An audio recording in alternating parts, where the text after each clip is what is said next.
Three, two, one. Welcome back to my YouTube channel, besties. We are getting ready for mid-afternoon coffee, tea, and receipts. Grab your cafecitos and settle in. I will be right with you in a minute or two.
Hi, besties. I'm just checking in with TikTok, and they're reporting that this live is member only.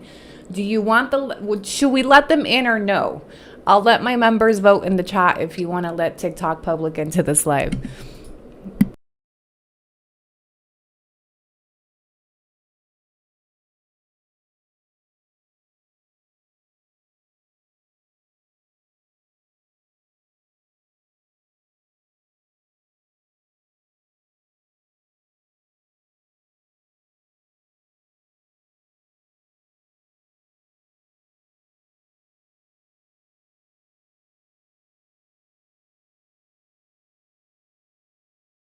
Besties, be nice. Let's give him a chance. Let's give him a chance. I am going to let him in. It was supposed to be public to begin with.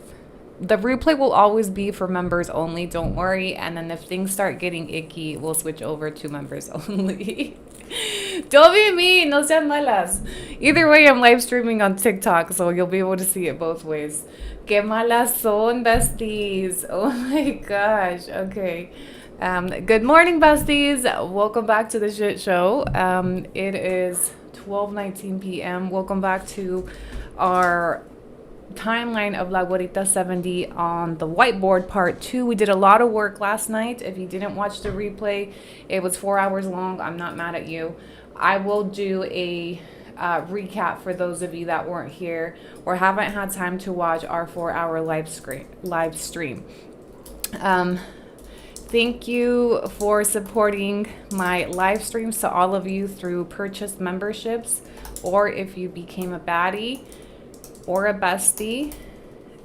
I'm as usual, I'm going to drop the links in my chat, and I'm going to pin them to call the tip line. I always love seeing who wants to start out the first alert. Okay, or sorry, I should have done this before. Or become a baddie. Okay, welcome, besties. Have you guys ordered your morning coffee? I have not. I've been trying to regulate my intake, so I'm gonna order a decaf with you guys really quick. All right, here's the pinned comment to call the tip line or to become a YouTube member. As a quick recap for my members, this morning I did drop a post on our member wall, just kind of clarifying the benefits for each tier. The $2.99 tier will have access to badges, stickers, and TikTok live replays. And periodically I might throw in some giveaway. The $9.99 is the all access tier, which gives you access to everything, including YouTube membership lives, YouTube membership live replays, monthly giveaways, all of that. If my members have any questions this morning about the tiers, please feel free to drop it into the chat. I know that when we first kind of started this, welcome. Our first alert is a new baddie. Welcome, Bessie. Alapeo has purchased a membership. Not the whiteboard. Okay, it's gonna make sense soon, okay? I'm gonna give a class. I'm gonna give a recap of the whiteboard. Just give me a second. Really quick, back to my YouTube members. I know that when we first created the space, there was a lot of interest in the series, so I was sharing a lot of the baddie benefits with the $2.99 tier, from replays to receipts. But going forward, I just did want to be clear that I'm going to stick to the allotted benefits for each tier, in fairness to the $9.99 tier, because they do pay significantly more than the $2.99. I promise you today will be the day that I drop the giveaway set for the baddies tier. We might even do it on the course of the live. We've just been so distracted with we've had a lot going on, okay? But I promise you I'm going to drop April giveaway today. Do besties get to see the YouTube lives? Yes, but they don't get the YouTube replays. So if you want the YouTube replays, that is a benefit for the baddies tier, but you will be given access to some member only lives while it's live. But replays are only available for the baddies tier. That is a benefit that was exclusive for the baddies tier since the beginning. I just hadn't been holding you guys to it. I had been very generous, I think, to the $2.99 tier, but currently I have more 99 tiers now than I do 2.99 tiers, and I just feel like it's unfair to them if I continue sharing their benefits to the 2.99 tier that are paying significantly less. Okay, so I appreciate all of you guys that have formed part of this space. I encourage all of you to upgrade if you can, and if you can't, that's also okay. I will still have a lot of public content for you with all of the series, but members get it first because they are paying. Okay. All right, so let me order my coffee because we're gonna need it. I want to show YouTube cam number 2 today. Okay, this is much better than yesterday. Yes, yesterday cam number 2 was all the way over there, but I feel like today's cam number 2, the board cam, gives you a much better view of everything. You need to go to YouTube, okay? You need to go to YouTube. It is a public live. If you're watching me on TikTok, here's your formal invitation to join us on YouTube. Subscribe to my YouTube channel. Ferguson has a face. We found him yesterday. Tisa. Oh, thank you so much, Tisa. We're going to talk about that, okay? Before we get started, don't let me forget. We're going to talk about that post I shared with you guys. Let me order my coffee before I get too far ahead. Let me order my decaf coffee this time. Last night after I got off live, members already have a head start on this, but I came across something on my FYP that was calling out my besties and the tips and everything that we've been receiving. So I'm going to actually put it on the screen for you guys and we're going to talk about it. Go to YouTube so you can look at the board in its entirety. I have a special camera set up for the YouTube board so you guys can appreciate. And we're going to delete the Who's the Pappy, okay? Because, well, I think my favorite part of last night's live was honestly explaining it to my man. Did you guys watch the part where my man walked in at the end of the live and he was like, what the hell? And I had to give him the recap, the official recap. I know it's very long. So eventually, right now we've been working together and I like it because it's very interactive. That we've been working together to create the whiteboard. Eventually, once the whole whiteboard is put together, I'll create another more organized live where I go through everything and explain it. But right now, we've just kind of been having fun putting it together live and pinning things together. And we did find additional things. We finally found a, I need a stick. I need something to point with. But Ferguson has a face. We did the Ferguson reveal yesterday. Yeah. Okay. So let me airdrop what I posted yesterday for those of you that maybe didn't see it or are not on my members wall. Because I do think this is worth addressing typically when I'm, and this is, you could tell this was a Candace fan. Okay, you can tell this was a Candace fan trying to guide herself behind the, well, I just want to know bullshit. Okay, hold on. Real quick, receipts are incoming. Hi, besties. Join us on YouTube to go through our timeline of Laguerita on the whiteboard. Okay, real quick.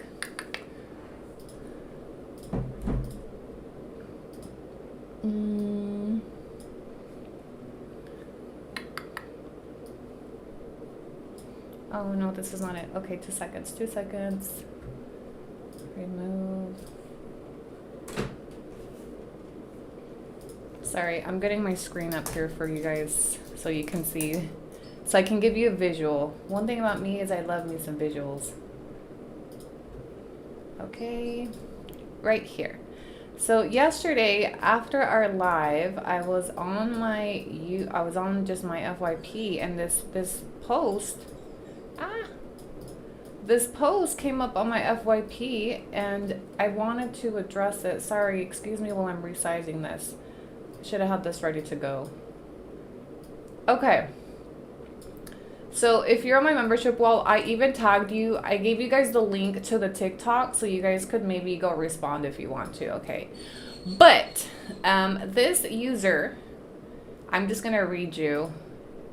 Hold on. Where am I? I'm going to read you what it says. Okay. So she says, I'm not here to defend Laguerita70. But how are Annie's besties gaslit to fund her Starbucks daily consumption and now her future legal fees? Annie owns 3 houses and hauls weekly $500 plus of Costco goods. Why, besties? On my membership wall, I did link you to her TikTok, so you guys can go respond if you want to. I want to clarify a few things, okay? And if you feel gaslit, feel free to, this is your time, this is your space for you guys to speak up if you're being gaslit. I've been drinking Starbucks every day for years, since, first of all, you guys got me on Starbucks, okay? Second, I have a lot of free Starbucks coupons that I use periodically, but I do DoorDash Starbucks almost every time we are doing live streams. Sometimes it's been sponsored by a bestie that will send me money and say coffee's on me today, because I think my audience is more entertained by Annie on caffeine than Annie without caffeine, which is why they do that. So when they do that, they specifically send me money to buy coffee, so I gotta buy the coffee because transparency, right? But even if my besties didn't do that, I would be able to consume Starbucks every day because I sell my ass and my titties on my OnlyFans. And also I have like 100 free drink coupons because I buy so many cups, okay? And then the future legal fees. So this tells me that this person has been watching our live streams. And just yesterday or the day before yesterday, we talked about the possibility of a lawsuit. At Sikulu Hoochie 31 cent $1.99 cheese Maybox. I make my own money, so I spend it how I like. Money with wings emoji. Money with wings emoji. I know that's right. I know that's right.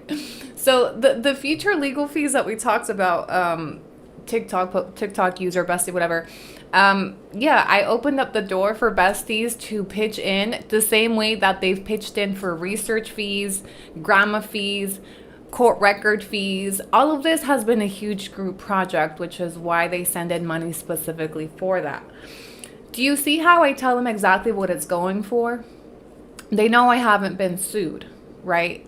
They know I haven't been sued. I'm just talking about the possibility of, and telling them if you want to go in on this legal fund, you can send in, and that's what they sent in for. So do you see how I don't get on here and mislead them that I need money for something? I could very easily have gotten on here and been like, oh my gosh, I've been sued, this is happening and I need money for that. You see how I don't do that? You see how I straight up just say, in case this happens, if you want to go in, right? So this is what we called informed consent. We give viewers the ability to make a decision about their money, knowing exactly where it's going to, if it's going straight in my pocket, if it's going to my Starbucks, if it's going to wherever.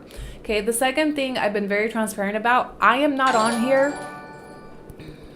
Thank you, bestie. America's Cakes 79.11 cent $5 cheese Maybox. The other thing is, I am not on here for 5 to 7 hours at a time for fun. Straight the fuck up. If I wasn't monetizing through these live streams, I wouldn't be on here for this long, if at all. So all of this that we've created over the course of the month is solely because I'm making money off of it. I'm monetizing. Okay, so because besties send cheeseman bucks, tips, Venmos, that keeps me on here to generate, right? Thank you, And Belinda. Laguerita61 sent $10 cheese may bucks. I don't give a crap how you spend this. Give me that cheese may. Thank you, Bessie. Okay, so in summary, I'm on here to monetize. I'm on here entertaining. It's kind of like, did you guys ever watch the Hunger Games when they would be in the middle of the arena and they were getting sponsors to like save their leg from falling off to gain green and shit like that? Remember when Katniss gets a little airdropped, you know, from her sponsor? That's exactly what this is, but in virtual form, right? So they send in their tips, and then I perform. Peter Mariposa sent Thank you, Bessie. $9.99 cheese may bucks. So it's the same concept, but virtually, where my viewers are sending in money to buy a whiteboard, to buy a new printer, pull this report, do this, buy a coffee, chug a coffee at 7 p.m., right? So people are, in essence, paying me to entertain them to a degree. And then there's other besties that just want to help me. Whether I own 3 homes, 4, 6, 7, or 8, they are aware of that. And the next thing I'm going to ask is, I think I have earned at this point the right to demand that when people are making this type of content, pull some fucking receipts with it. Do not come on here and tell people that I own 3 homes or 6. Laguerita61 sent $10 cheese may Thank you, bucks. besties. Chismosas contra bajos. Yes. So I think I've earned the right to demand people that if you're going to come and point your finger at me with she owns this much, she spends this much, she goes here, put some fucking receipts behind it. Put some flicker. I have never talked about how many homes I own, rent, sell, built, none. Right? So this here is them trying to kind of do what we're doing in a little bit, so people start to question me, but without any fucking receipts attached to it, which is what bothers Work me. it, bestie. Be yourself. Spend it how you want. Just give us the cheese. Just give us the cheese. That's right. I know that's right. Okay, so to my bestie that posted this, because I know she's been watching, I know she's in here. She follows all of my accounts, and you guys also found that she follows Bryce. And I'm just going to give her some grace and say maybe she follows him because she's following the account where I did the Canada series and I tagged his account, right? So whoever this is was a bestie at some point, knows enough, follows me enough that she has some bit of information. And SC9W sent $9.99 cheese may bucks. Two swell palaso pawinos otros mandamus chime bucks. Rolling on the floor laughing emoji. Rolling on the floor That was laughing supposed to emoji. say tu Rolling on the suelta. floor laughing emoji. Rolling on the floor. Let me just shut up. That was supposed to say tu suelta la sopa y nosotros mandamos chisme bucks. H6 sent $1.99 cheese may bucks. I consent, bestie. Take my money. Smiley face emoji. I love it. I love how you guys are making it rain while I'm trying to give an actual explanation to this girl. They're not even letting me talk. Cheese may bucks. This is hilarious. Okay, so to my bestie that posted this, or retired bestie that is clearly a Candace fan, because then I went to her comment section, and I do feel like I need to show you guys this. Okay, now we're going to go on a deep dive of this. Unable to start. Oh, I can't. At least you're making your money legally. People need to stop pocket watching. Period. Okay, let me go to her page, because I did see some comments on there that she's clearly a Candace fan, because in the comment section, and you guys can find the link to this TikTok, in fact I might even share it with you guys in the chat, but somebody said, oh, she deleted it. Oh, somebody said to her, they both use people to get money, how about that? And then this user replies, One clearly says it goes into her pockets, me. The other one gives at least 10% of her income to the community. By the way, 10% is the biblical standard to donate. Not them trying to defend Candace's peanut donations. How do you know that's even 10% of her donations? Look, I don't give a fuck if Candace donates 20, 50, 60, 70. That's not my problem with her. My problem is that she uses the small tiny town as a front to receive those donations. So the way that I receive the money here is straight up telling people it's going to this, it's going. I'm not using like fake charity causes to receive money from people and then giving them peanuts. So to this V Rodriguez user that's trying to sign up for Candace, well, at least she gives 10%. She gives 10%, but it's not a donation. She's not supposed to take any of it. Is a problem. She's taking 90% of the donation and giving 10% to the charity cause. You see what I'm saying? That's what we're calling out. If she doesn't want to donate, then don't fucking donate. We don't care if you donate or not. My problem is using those causes to make it seem like you're donating to them and you're giving them 10% and you're keeping 90% of it. How is that a fucking donation? At Karina Golf sent $2 cheese Maybucks. You need to use your child in background to be okay. Oh, yeah.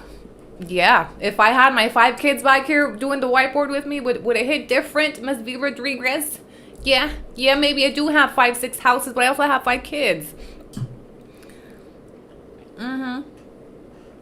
So anyway, I've seen a couple of posts like these around, but I did want to address this one because I believe that content like this is to kind of start the like, wait, but Annie, this, you want to question me? That's cool. Question me with some receipts. At this point, I have earned the right to demand receipts if you're going to come out and accuse me of some bullshit.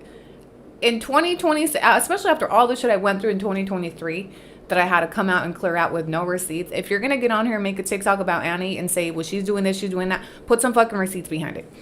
Please. Otherwise, because everything I've said about Candace is through verifiable. I'm citing my resources. I'm telling you where I'm getting it from. There are court records. There's pictures. There's divorce records. There are notes from the court clerk. There are police reports. There are grammar requests. It's verifiable information. You just don't like that it's coming from me. That's and if you don't fuck with Annie, just say that. Just say that. Okay, just say that. All right. Now class. Would we like the recap of our whiteboard from yesterday? And where the fuck is the MBA? After all this research, we still can't find we can't find the MBA.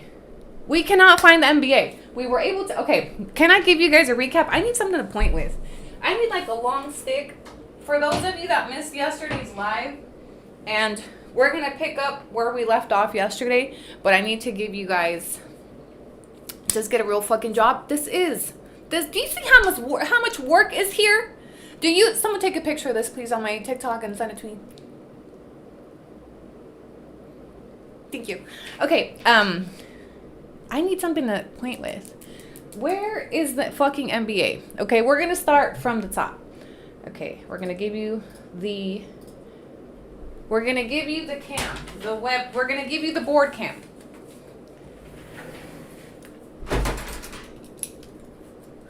Hold on, I'm going to make a makeshift. I feel like I want to make my own pointing stick. Can somebody email me a link from Amazon to buy a pointing stick? We need one really bad. I need a wand. Classes in session. Okay, so this is what we covered. Okay, we started with right there. Can you guys see me okay? Hold on, let me disconnect this. I need a laser. I do need a pointer. Okay, so starting with her family life, okay? Her parents are Janet Lee Bass, Daryl J. Smith. They were married on November 1st, 1987. We were able to fact check this through a newspaper clipping. So one thing about the Smith family is they love publicity, even back in 1987. All of their family events were plastered on the town newspaper. Okay, they're from a small town called Castledale, Utah. Hella white, hella LDS. Okay, so her parents are wed. November 1st, 1987. The mom graduated from Emory County High School, and the dad was a Utah Highway Patrol officer. Okay? I feel like you guys need to... Right there. Thank you. Over here. Eyes on me, class. So, they're married. It's worth noting that the mother was part of an LDS seminary when she graduated. So I included this newspaper clipping just to show that the family has deep roots within the LDS community. The mom was LDS, the dad was LDS, okay? Candace is born on January 27th, 1989. At Stephanie M1W4N sent $2 cheese Maybucks. Her MBA is being on welfare. Okay. So, when Candace is born, the parents post her birth announcement in the local newspaper. The birth announcement says, Candace Marie Smith, a daughter, was born to Daryl and Janet Smith of Elmo on January 1st, 1989. Now, Candace was born already lying because her birth announcement says it was January 1st, but all her court records list her birth date as January 27th, 1989. Okay? The birth announcement also includes Candace was welcomed at home by her sister Michelle, 7 years old, brother Jesse J, 2 years old. They're the little stick figures over here. This tells me that these children are from a previous marriage of Mr. Daryl Smith. Candace is the first and oldest daughter to Janet and Daryl Smith. Okay? So, stay with me now. They're married in 1987. Candace is born a couple years later. They pop out a couple more kids, another sister, Nicole Smith, aka Carne Asada and Onions, and Chelsea Smith, and we have pictures of their yearbook pictures from the same school. Candace gets highlighted as student of the week over here when she's 13 years old at Cleveland Elementary. Like I said, this family loved publicity. Anything they could get posted in the newspaper, student of the week, LDS classes, weddings, birthdays. Surprised that divorce wasn't posted on the newspaper. Okay, it wasn't, but I'm going to tell you all about it. So, mom files from divorce from dad on November 2002. Okay, the divorce is granted in February 4th, 2003. Candace is 14 years old. Okay, I included a student of the week that was posted when Candace was 14 years old. Dad moves hella fast because by the time that student of the week was posted, dad already has another wife. This is what it says. Candace Smith is the daughter of Daryl and Callie Smith. Callie Smith is the new character, that's stepmom. Callie Smith and Janet Smith. She's 14 years old and lives in Elmo. Participates in FCCLA, homework helpers, blah, blah, blah. Okay, so I gave you a visual so you could see that she's 14 and dad moved really quickly. By the time he was divorced, he already had a new stepmom for her. Okay, so Candace is 14 when the parents divorce.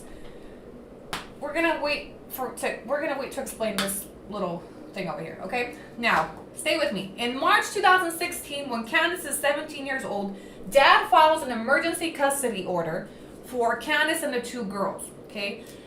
And an emergency custody order means that something is happening, there's some type of irreparable harm to the child, and it's filed on an ex parte motion, meaning that the other party isn't made aware of this filing, right? So dad filed an ex parte emergency order for custody, and he's in possession of the three girls. Chelsea, Nicole, and Candace, right? So there's a hearing held. There's a mini trial held over that petition, and in that hearing, the judge orders for dad to return two of the girls, Nicole and Chelsea, back to mom. But what's the other girl's name? Hold on, no. Chelsea and Candace are ordered to go back to mom. Nicole stays with dad. Part of that order, the judge stated, the court ordered Mrs. Smith not to allow any contact with Candace and Mr. Ferguson. Who was Mr. Ferguson, you might ask? A 30-year-old motherfucker that was in the middle of a divorce that was fucking around with a 16-year-old minor, and her dad had intervened legally to keep him away. So Candace's mom was fighting with her ex-husband to allow Candace contact with a 30-year-old man that was married in the middle of the divorce, trying to date his 16-year-old daughter, who she eventually ends up marrying, but we're not there yet.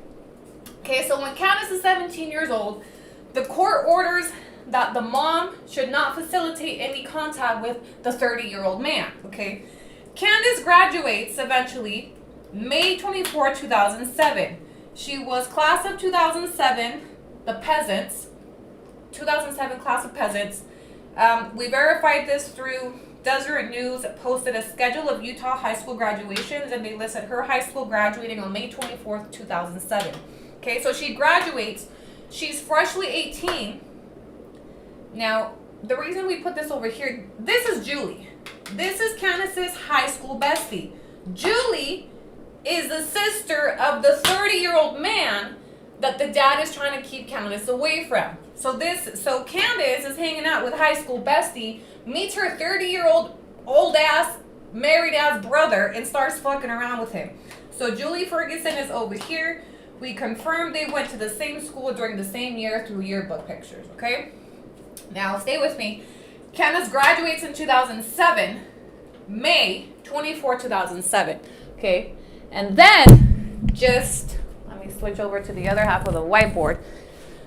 Just 1 month after she graduates high school, she marries the 30-year-old motherfucker. Okay, he finalized his divorce from his first wife. This is Brian Allen Ferguson, her first husband, born on September 7th, 1975. This is the man that the dad was trying to get the judge to stay away from her. 1 month after Candace graduates high school, she marries him.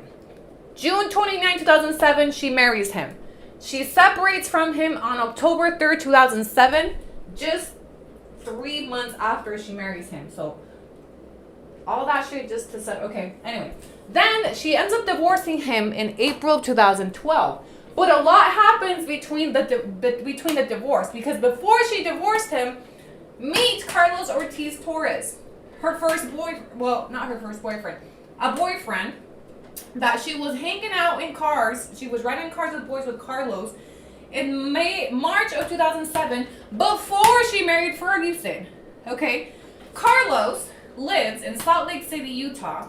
He catches a case in Candace's house eventually. Well, let me back up a little.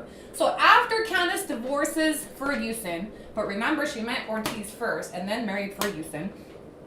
After she divorces him, she moves to Salt Lake City and somehow ends up living in the same apartment complex as Carlos Ortiz. Okay. Carlos Ortiz catches a case in March of 2007. Candace we suspect, was the passenger in that traffic citation.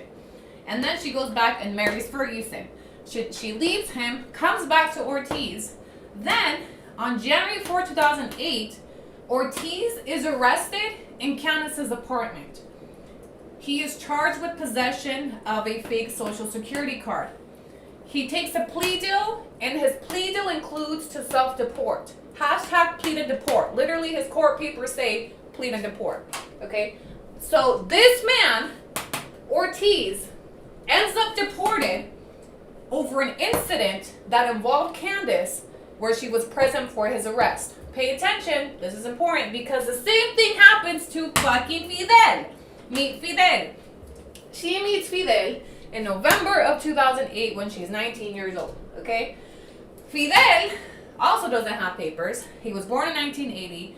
He catches a case, again, at Candace's apartment, is arrested at Candace's apartment on November 2011, okay?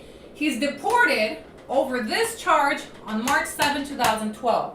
This is now the second man that's deported due to an arrest that happened at her house. Teacher, I have a question. What's the question? Okay, and that's as far as we got yesterday in our timeline. I know we're missing a lot. I haven't talked about the protective order, right? Because first, we were going to just create like a timeline. The back of the whiteboard is probably going to be where we start talking about all that stuff, okay? But the main thing to take away is that we have found two separate men with identical stories, identical deportation stories, and Candace is the common denominator in those deportation stories. She contacted police, she reports DV, these men end up charged and then deported.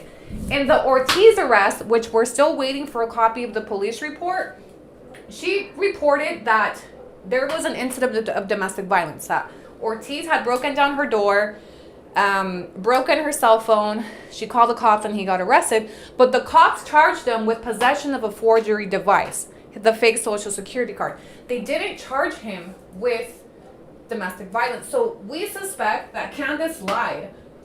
Candace lied when it came to his arrest. Okay, we're restricted, I know. And so, yeah.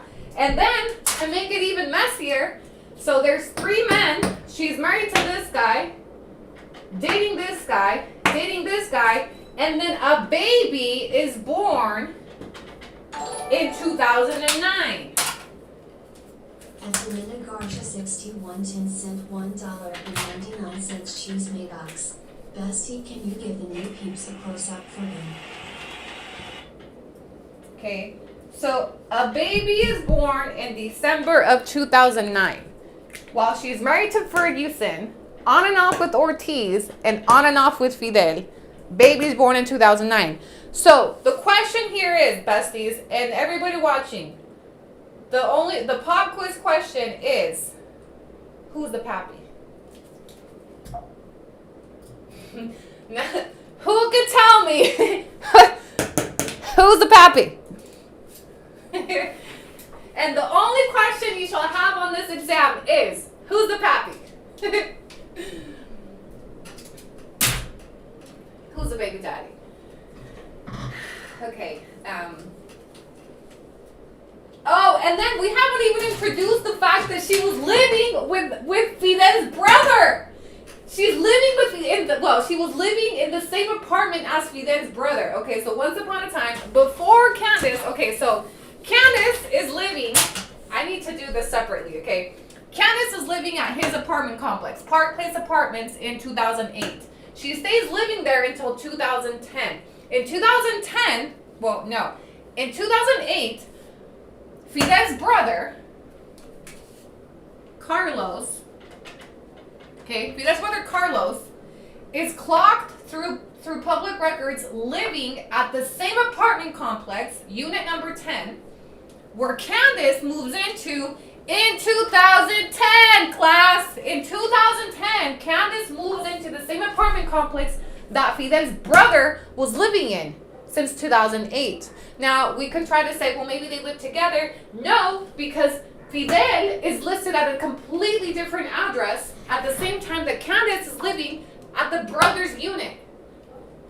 Yeah, so we're going to have to do an entire timeline on the addresses. Complex Candace. So, yeah. Thanks for coming to my that is the recap of what we covered yesterday. We're not done. So today we're gonna try to pick up on the timeline of the men's. Okay? We're gonna need to introduce Carlos. I don't know. I don't think that she dated Carlos, but she did live in the same unit as him. All right. Are there any questions about the recap before we move on? How'd I do, class? Carlos, Carlita, Carlos, Carly.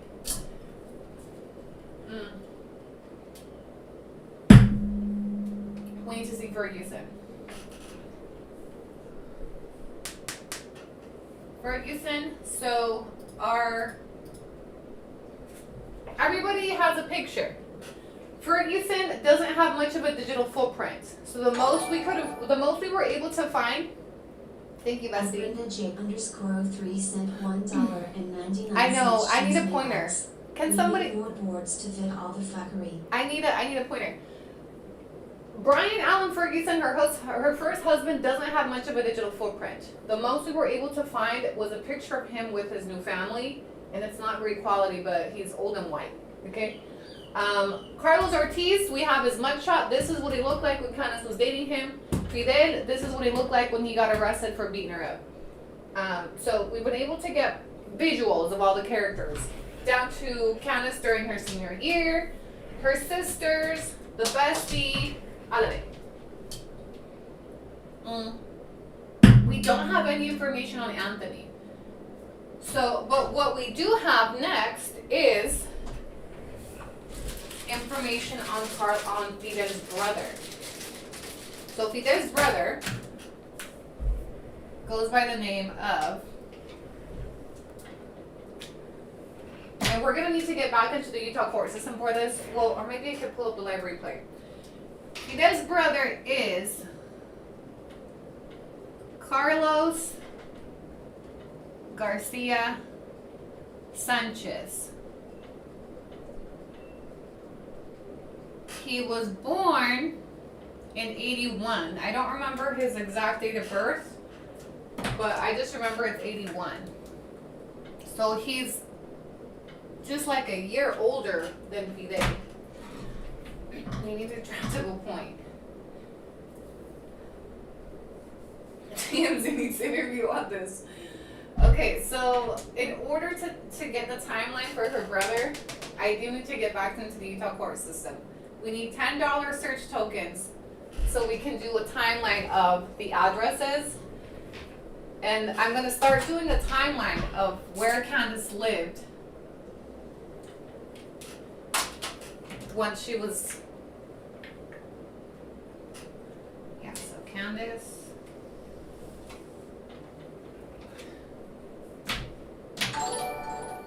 Both this ones look like this. Look them. At Leslie S. Waste, Thank you, Bessie. 75.77 cent, $1.99 cheese Maybox. Both her youngest ones look the same, not the oldest.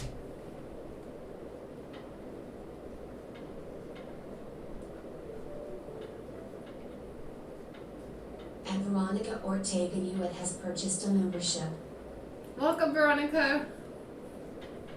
Okay, we need Candace's address history. Oh, my coffee is arriving. Quick break while I grab my coffee, yeah? BRB, besties. I'm going to leave the screen up. Usually I put my BRB screen, but I'm going to leave the whiteboard up in case you guys want to check it out while I'm going to run to get my coffee. I'm going to pause you because TikTok gets mad at me when I'm not moving enough.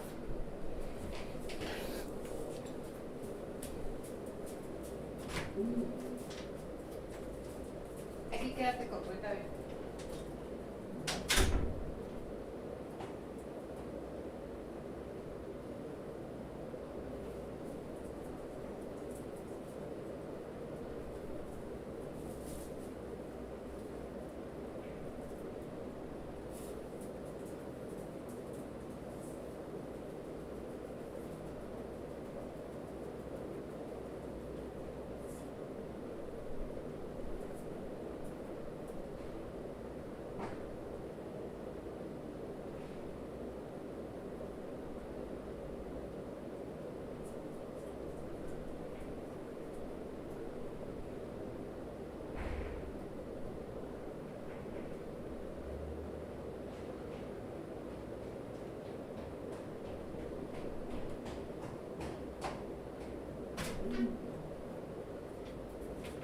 Hey Coco, I'm back.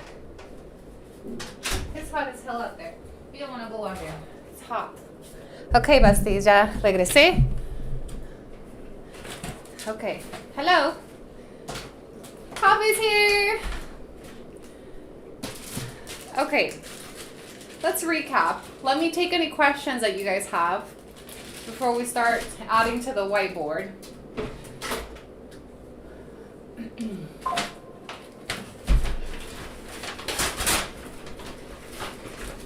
I missed the realty. Okay, we ordered decaf today.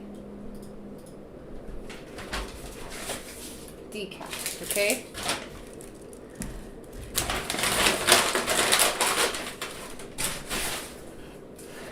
We did find a picture of Ferguson. TikTok was paused. I just unpaused it.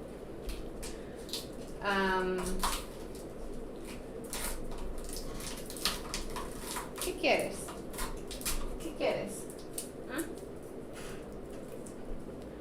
Why decaf? Because I've been drinking too much caffeine lately. I'm trying to wean myself off of caffeine. I've been drinking too much Starbucks. I've been drinking too much coffee, and I've been getting headaches. We need to pick up Carlos. Do we think Anthony was really Fidel's brother and Candace gave a fake name in her report since he's undocumented? No. But remember that their apartment complexes were 8 minutes apart, 8 minutes away. So, and she spent quite some time living in his apartment complex. He was living there also until his deportation in 2010. So, If she's having car trouble in her new complex with Fidel, that's only 8 minutes away from her old homies, it wouldn't surprise me that she called some of her homies from the other complex to come give her a jump start. Because remember, Fidel's a whole ass mechanic and she had to call somebody. Remember, they're only 8 minutes away.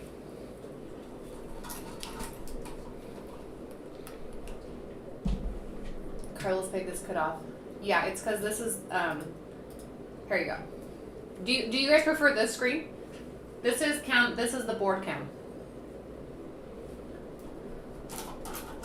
What if Anthony was her first boyfriend, Carlos? No.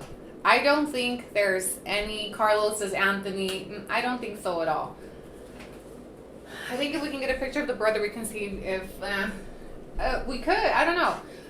We confirm, well, this is, I have reason to believe this is his brother because they were living in the same complex.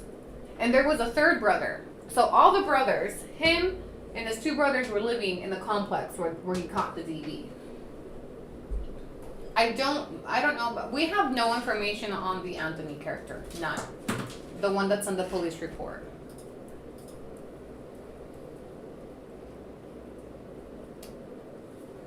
I do have a banner, but I don't want to take away from the board. So the banner is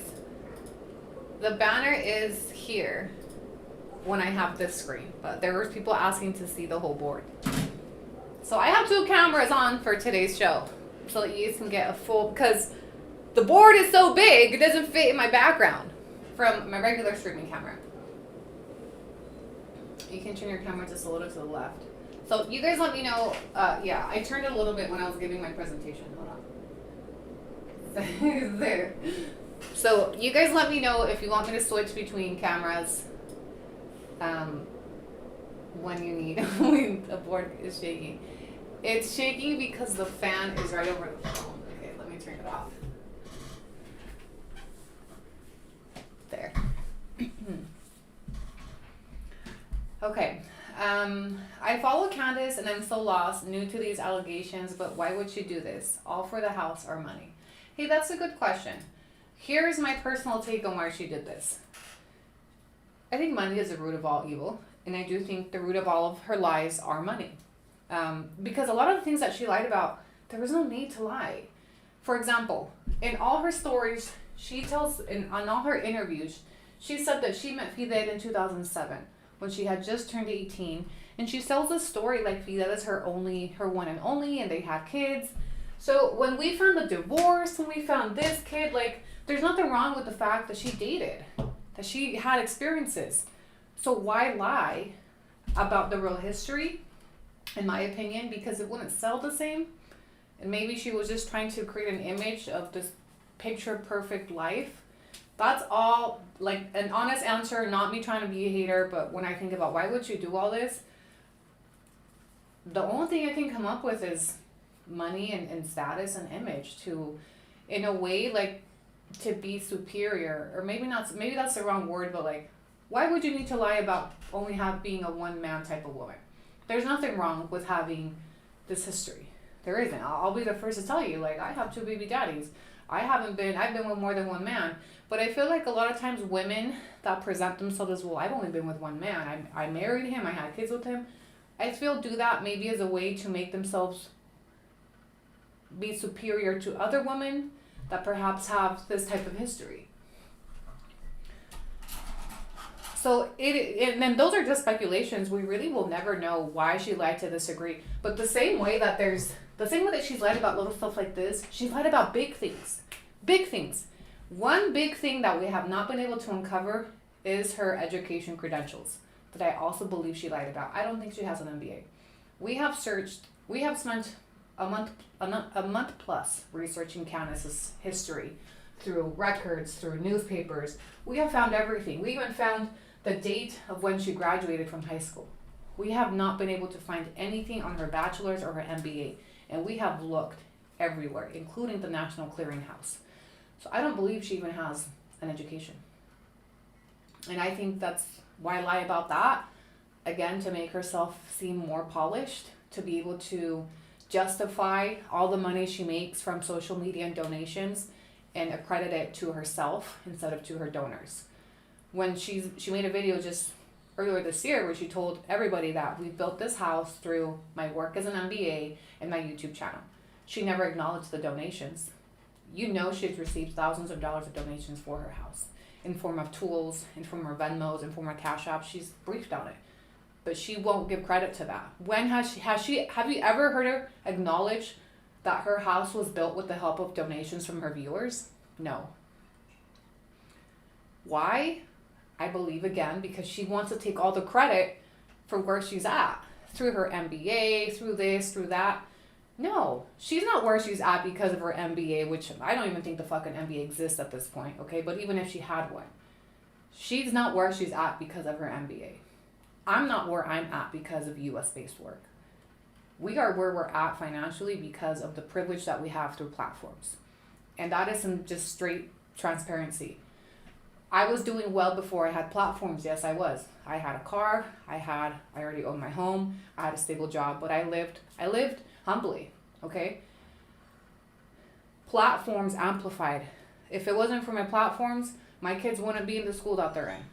If it wasn't for my platforms, there's a lot of things I wouldn't have, okay? And there's an importance in acknowledging that as millions of people are looking to our stories for motivation and for, you know, like if they should make the move. Yeah, you can do well here, but we're here. Candace has that big ass house on indigenous land with all her animals and all that shit because of her platform, not because of her MBA, not because of her education, not because of her. She's where she's at because of her, one, white privilege, and two, the advantage and privilege she has because of her story that she has sold through the appropriation of deportation stories. If she had an MBA, we would see more content on it. The only mention we ever see of the MBA is, I work from home with my MBA. That's all you've ever seen. You don't see her utilize her title when she's signing documents that we've seen her share. You don't see her talk about her journey in school. In what work, like, where did she fit the fucking time for an MBA with this type of history? She was dating men with serious, like, that were in drugs, that were in criminal activity, back to back. Her relationships all involved the authorities, court cases, protective orders. As somebody that lived a similar lifestyle, I can tell you, where the fuck was the time for an MBA? There wasn't. I was in and out of community college too when I lived in the United States. In and out, in and out. I would take a semester, take the next one off, take a semester, because my life looked a lot like this. My life looked a lot like this. Toxic relationships, court, and times 10, mind you. Court cases, POs, call 911. I mean, I had a similar history in the U.S., right? So I have a hard time believing, like, when did you tap in that MBA? When did you lock into that MBA, that bachelor's? That, again, we haven't been able to find anywhere. Nowhere. It doesn't, I don't think it exists. And I hate to say it because I don't have concrete proof, but think about it. How would we prove that she doesn't have an MBA? We've sent verification requests to the clearinghouse and they've came back that there's no MBA, right? But we would have to send clearinghouse requests to every college in the United States to finally be able to say there's no MBA for Candace. At this point, she could just say, well, they don't have the right school, right? So I think we're in a pickle when it comes to the MBA. It would be really hard to prove she doesn't have one, where it's our word against hers. And based on everything we've uncovered, I'm sorry, but she is a documented liar. Documented liar. This is not even me saying this girl. She's a documented liar. She's lied in court. She's lied in court proceedings. She's lied to her boyfriend. She's lied to her audience. This girl is a habitual liar. So if she lied about simple things like, you know, all these things, you think she wouldn't lie about having an MBA that doesn't exist?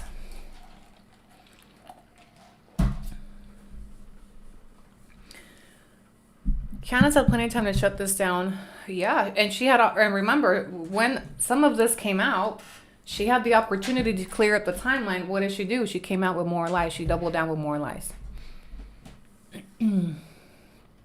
Let's hire a private investigator for the MBA. MBA master bullshit artist. Honestly, we've just done so much work.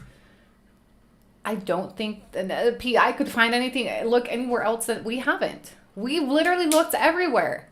And mind you, when she has attended school, we found it. We found even the date. We found the mascots. We found the album, the yearbook pictures. Okay? Because she graduated high school. If she had gone to college, if she had graduated with 2 degrees, we would have found her in commencement ceremonies, alumni list, records. Something would be out on the internet. This girl's entire life is out on the internet. Okay? Down to her fucking birth announcements, her student of the week. Everything is on the internet. Everything became a newspaper, clipping. You think her MBA is the one thing she wouldn't want on the internet? When I tell you, this is a family that loved publicity. Dating back to 1987, when her parents even did a whole fucking newspaper clipping to announce their marriage. And their births of their kids. 11-cent $2 cheese Maybox. And thank you, Bestie. Investigator, pinching hand emoji. And exactly, her parents lied about the birth. Who fucked up her date of birth on the announcement? I want to give some grace and say maybe that was an oversight, but they made it seem like she was a New Year's baby, when really she was a June 27th baby. How could that be? When was that posed? Who fucking knows? They loved being the center of attention. Remember, they had her in pageants. I didn't even include the pageant pictures. Remember, they had her in fucking pageants, and those pageants were blasted all over the newspaper. This family always wanted to make it. This family wanted to be in the hurricane. They wanted to be on the front newspaper since Candace was born. So how do you think her mom feels about Candace being on the front of all these news articles for deportation? Not the Ms. Elmo. How do you think her mom feels now that one of her kids finally made it and she's all over the internet? She's all over these newspaper articles. That's where she was trying to get her since she was born. Putting her in pageants, announcing her birth, and announcing everything. The mom, I'll remind you, why do you think the mom was fighting the dad to marry this motherfucker? She was just trying to get her baby girl out there. She was trying to get her baby girl to me. Why do you think mom was fighting the dad in court for her 16-year-old daughter to be able to marry this 30-year-old motherfucker that was that was about to divorce his first wife? So it's giving Honey Boo Boo. It's giving Honey Boo Boo, not the Beverly Hillbillies. She said she works for companies all over the world. That's a fucking stretch. Yes, besties, don't forget to like the live on your way in or out. How many viewers we got in here? And the cycle repeats because now look at how she's putting. Yes, that's a great observation. The same way that her mom was putting her all over the fucking newspapers is the same way that Candace's kids are all over social media now. Very Degger-coded. Yeah, I hadn't connected that yet. But look at the cycles that are repeating, right? If we go over here, from the time Candace was born, student of the week, and mind you, we didn't even include the pageant pictures. And maybe I need to print those out too. We need to print out the pageant pictures, even if they're little. But the pageant pictures, the mom wanted her daughter publicized from the get, right? And now we see that cycle repeating with Candace's social media platforms.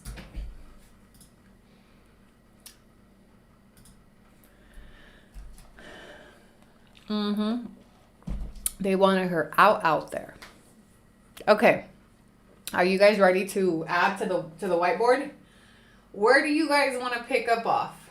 From the Candace address history? So we would need to pull up the court records to start narrating her addresses. From exploited to exploiter, sadly. Sadly, some of us don't break the cycle. Her narrative was intended to deter individuals from investigating her past. Absolutely. I believe that too. Her narrative and the specific lies she told were to deter people from finding this. All of this. Candace didn't want this to come out. From telling people that her husband was deported for simply entering without documents at 17. We know that was wrong. From telling people that she met him in 2007 and he's her one and only. We know that was wrong. You know, everything that she told, it was to deter from people opening up what was really back there. I just feel like this is much more important. This gives you a bigger view. Let me take off my banner. Little did she know her lies would catch up. Where's your... I know, I definitely need a point. Can anybody find one for me? Find me a quick link to order a pointer stick. This is what people look like when in Europe. Sorry. Oh, man.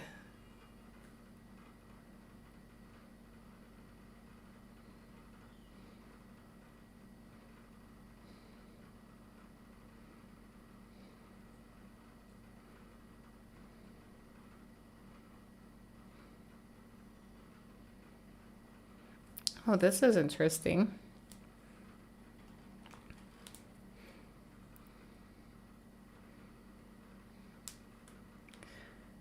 I think we just got a new school to submit a clearinghouse request to. Annalie, are you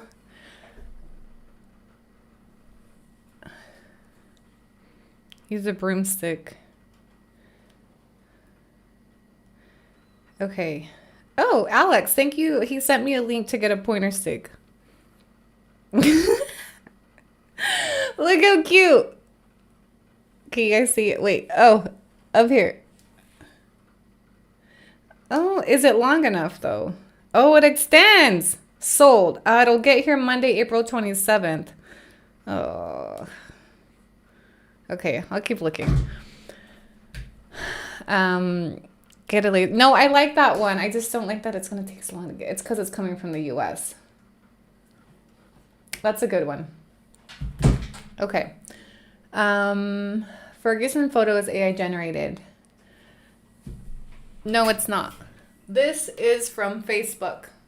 So the photo we have of Ferguson is from a family picture on Facebook. It's not a very good one. It's not like a selfie, but it gives you, you know, enough to, he's an old white man with a beard.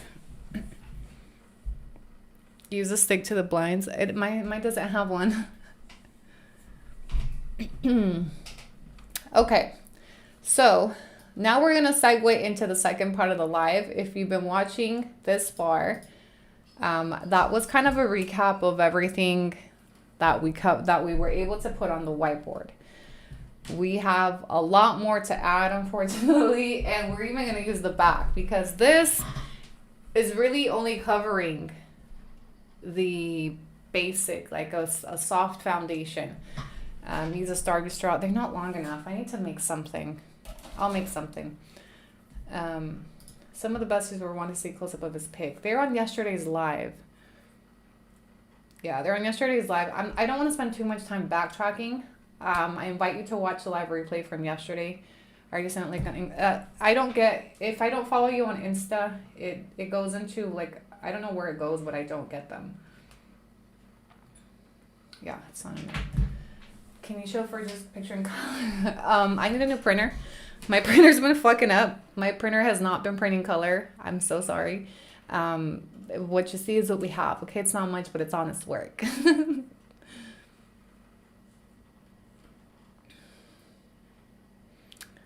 Oye, Annie, la que hizo el comentario que no defiende la güera es Bestie. Sí, sí es. Of course she is. Otherwise, why even mention it? Why even mention I'm not a Candace fan, but, and then it goes into something that has something to do with Candace. No, my daughter doesn't have a fairy wand. I'll get one, guys. I'll get one. Not right now though, because I don't want to take too much away from the live engagement stuff. So what we want to do, what I want to pick up on is Candace's address history. So I can kind of compare it to these men's and where the men's lived and all of that. I know we need a pointer. We do because I wanna like whack it and point out certain things. It doesn't give the same effect when I don't have something, and I don't think I have anything laying around my house. I'll do it for now. Put some green Starbucks together. Okay, so I want to start going through Candace's cases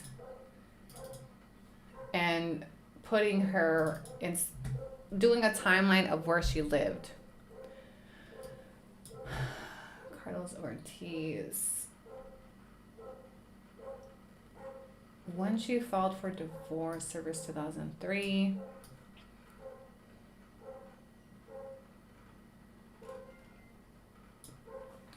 Hola, no, yo te entiendo lo que estás haciendo. Sorry si un día te dije que si estabas obsesionada con la güera. Yo diría que la obsesión es la verdad. Sí, me obsesioné con encontrar la verdad. Absolutamente. Yeah, I got hyper fixated. I wanted to get to the bottom because shit wasn't adding up for me. What you see here is a visual representation of me being hyper fixated on the story. But it was after her constantly doing shit to get my attention. I was minding my business since 2023. Yes, we had some beef in 2023. Pasó, I moved on, okay? Candace, for those 3 years, has been doing shit behind the scenes, almost like provoking me privately. And finally, I came out and just kind of exploded. And people, and this is her way of publicly gaslighting me, like I'm the crazy one, blah, blah, blah, right?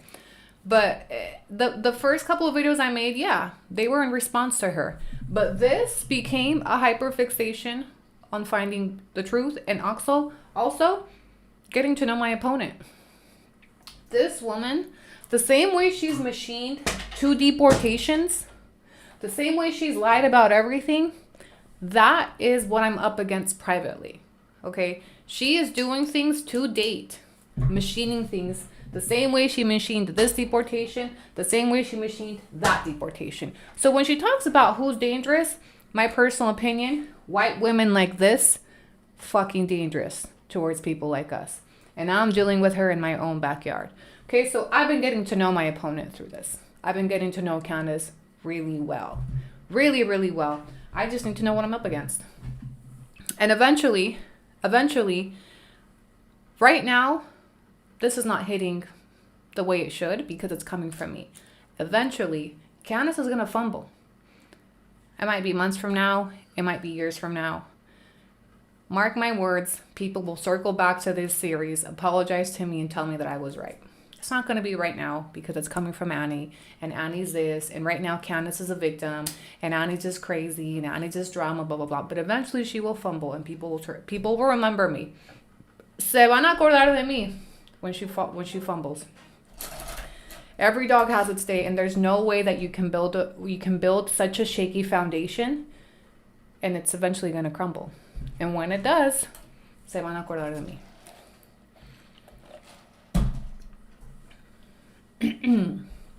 So, anyway, Candace is in the FAFO stage. Absolutely. We would have. I do think it's funny. This would have never happened if Candace would have left me the fuck alone. If Candace would have actually behaved in the way where she was afraid of me, like she said she was, we wouldn't be here. If I was actually dangerous to her, if she actually wanted nothing to do with me, we wouldn't be here. We are here with this fucking whiteboard and her entire timeline because she decided to jump into the swimming pool that I was in and try to convince people that I was trying to drown her. So I had to respond. So now that people know who Candace is, make your informed decisions. And there's people that are committed to understanding me and will still say that it's me, that I'm the scammer, that I'm this, that I'm that. She doesn't have a history. Yeah, because statistically, white women are never prosecuted. Statistically, it's always the Ortiz and the Garcias that end up fucking charged and deported. Okay? So, I don't think you know how important it is what you're putting all this together to actually possibly in the future help stop her from doing worse or maybe even find her guilty of fraud. Yeah.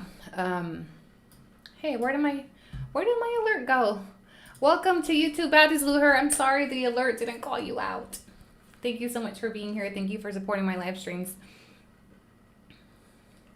I remember those type of comments you're referring to, and I too wondered. Yeah, you spelled Candace wrong.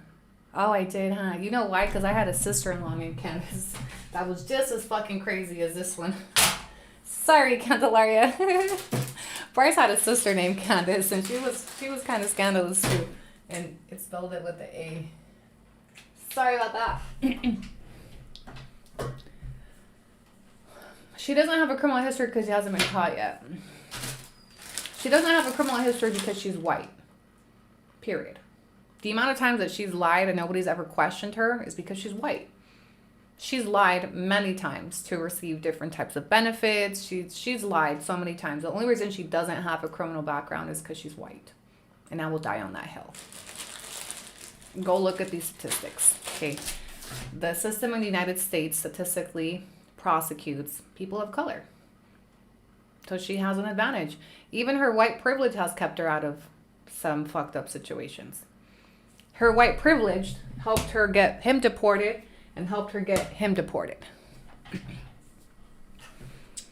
He was arrested just on the things that she said on her word. He was charged and arrested on her word. Both of these men that she was dating that were undocumented were arrested at the root of her call and her statements. And she never even had to testify. You're going to tell me that's not white privilege? She was never questioned. She was never even fucking questioned.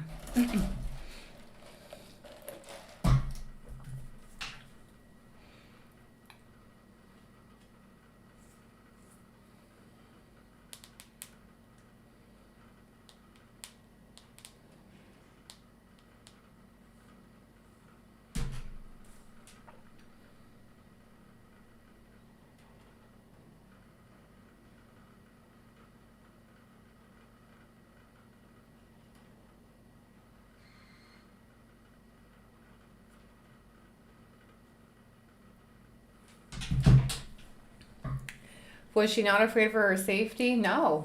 She was riding in cars with dangerous hombres and didn't think they were dangerous. But Annie gets online and says a little something about those dangerous men she was dating, and oh my gosh, I'm afraid for her safety. She's dangerous. Can we talk about the irony in that her background involves a lot of riding in cars with boys with dangerous hombres, dangerous individuals, okay? And when she got into some beef with me, ironically, over me talking about the dangerous hombre she was fucking with, she turned around, flipped it on me, and said, she's a dangerous individual. Oh, okay. But when Ortiz was banging down your door, he wasn't dangerous. When Fidel was socking you in your jaw, he wasn't dangerous. When Ferguson was grooming you when you were 16, he wasn't dangerous. Oh, okay. You draw the line at somebody on social media getting on here and opening up a wee bit of the door to your past is dangerous. Because mind you, in 2023, now you guys can compare. Compare what I did here to 2023 and tell me that I was after her in 2023. Tell me that I was dangerous to her in 2023. Tell me that I was exposing her in 2023. I think the fuck not. In 2023, I gave her a little bit of a warning. Stay the fuck out of my lane. Very kindly, too. Mind you, I called his shit before I even pulled his record. I know a felon when I see one. When I made the comment about check who you're sleeping with before you call me dangerous, I had yet to pull up his records. That's how fucking sure I knew. That's how fucking sure I was about their story. I knew from the beginning when I looked at Candace's story, there was something she wasn't talking about. I knew he wasn't deported for just being undocumented. I knew that from the beginning, but not my business, not my story to tell, right? So I just left it. We were mutuals, engaged with their content, didn't look too far into it, but I always knew he wasn't deported for being a little angel, okay? So when she crossed paths with me and started talking shit about me, when I said, you're not gonna call me a dangerous individual when you're sleeping next to that, right? And then she got all, Yannick's a dangerous individual. I hadn't even looked up his shit yet. And I don't even know what it was for yet. Okay, so I just think it's really funny. I think it's really funny that these are the dangerous hombres that she was fucking with in Salt Lake. She followed one all the way across the border, but had the nerve to get on here and tell people that I was dangerous for speaking about the dangerous hombres that she was fucking with. That's crazy. If she could weaponize the court system against me, she would do it the same way that she weaponized it against Fidel, Ortiz. Not Ferguson, though. The one person she didn't weaponize the system against, ironically, is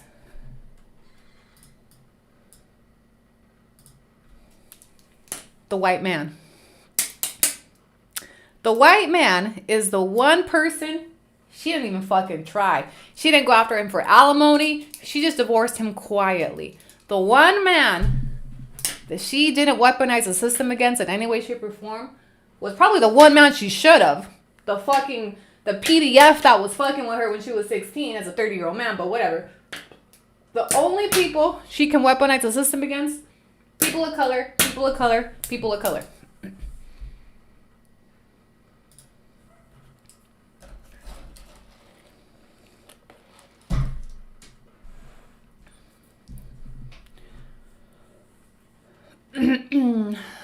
I wonder if these are police reports against Mr. Fergie.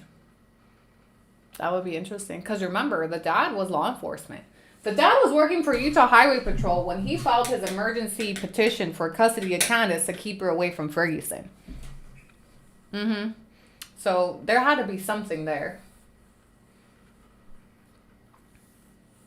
Hey there, young lady. Hi, Luis. Buenos dias. There was not enough outrage about the car. Yeah, there still isn't. And what did she do? She washed her hands with, I would never, ever want somebody hurt. Or what bullshit did she say in February? I would never. These are real families. I would never want anybody hurt.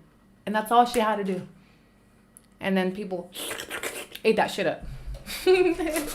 She would never, never want to hurt anybody. Except get deported and deported and deported.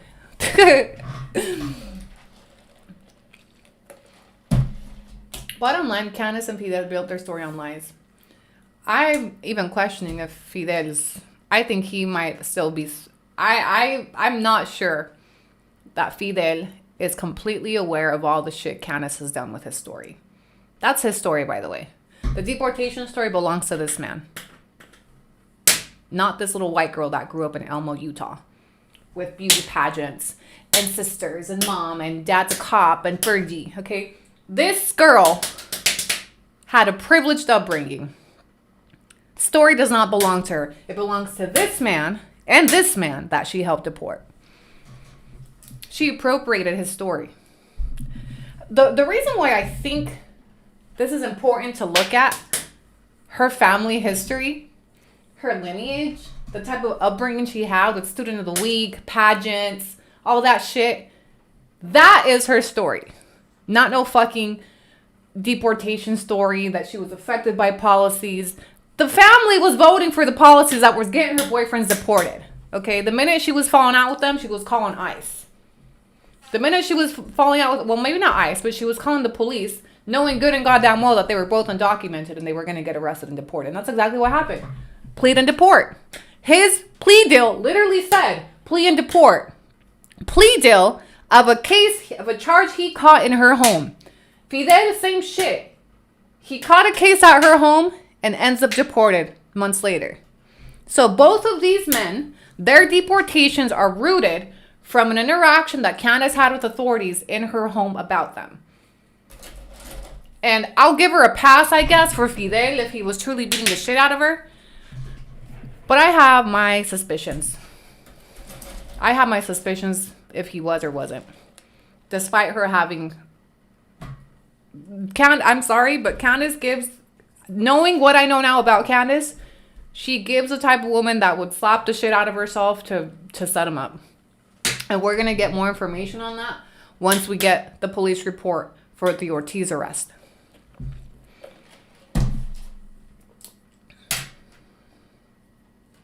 Oh, and the PPP loans. We haven't even gotten into the PPP loans.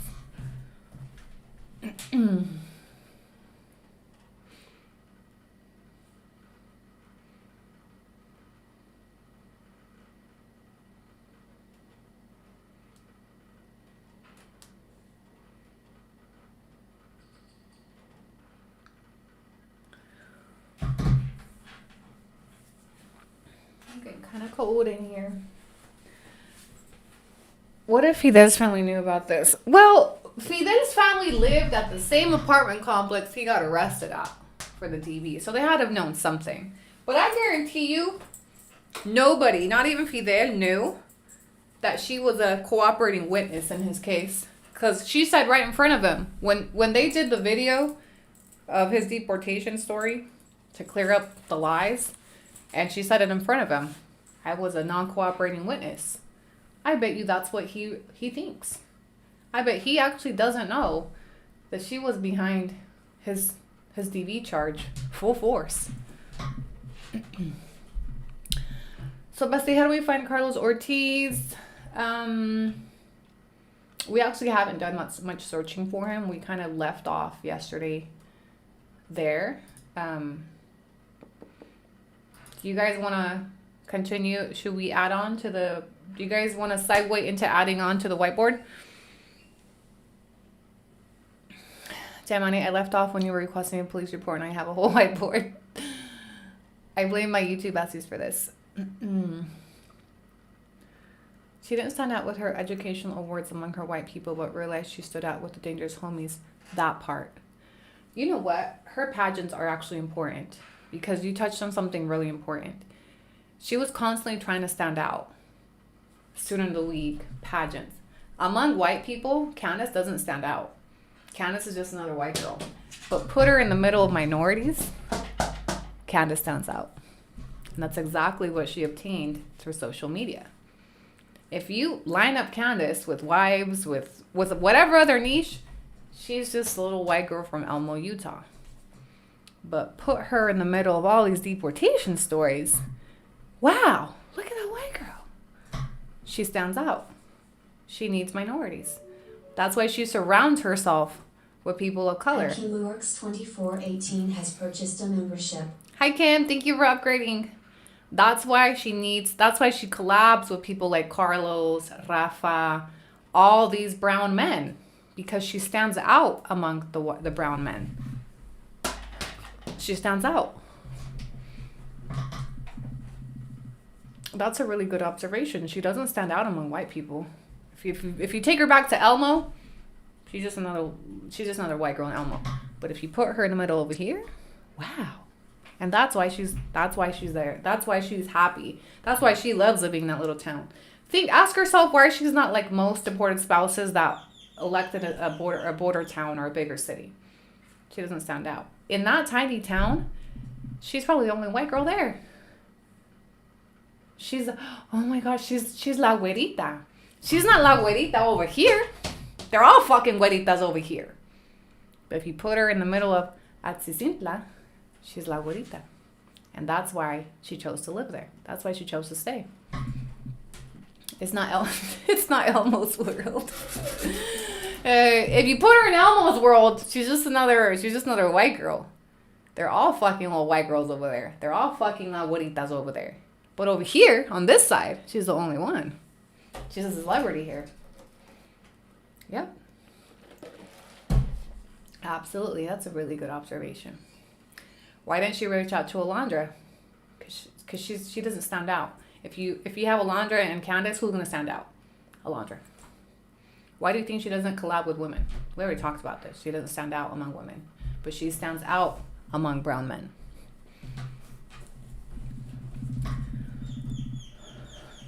And why is it la güerita, not la güerota? Why is it not la güera?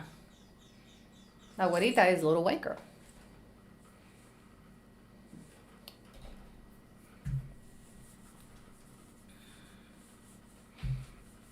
You do it for your family. Están ahí por familia. Tal vez Fidel. Ella no está ahí por familia. Hazme el gran favor.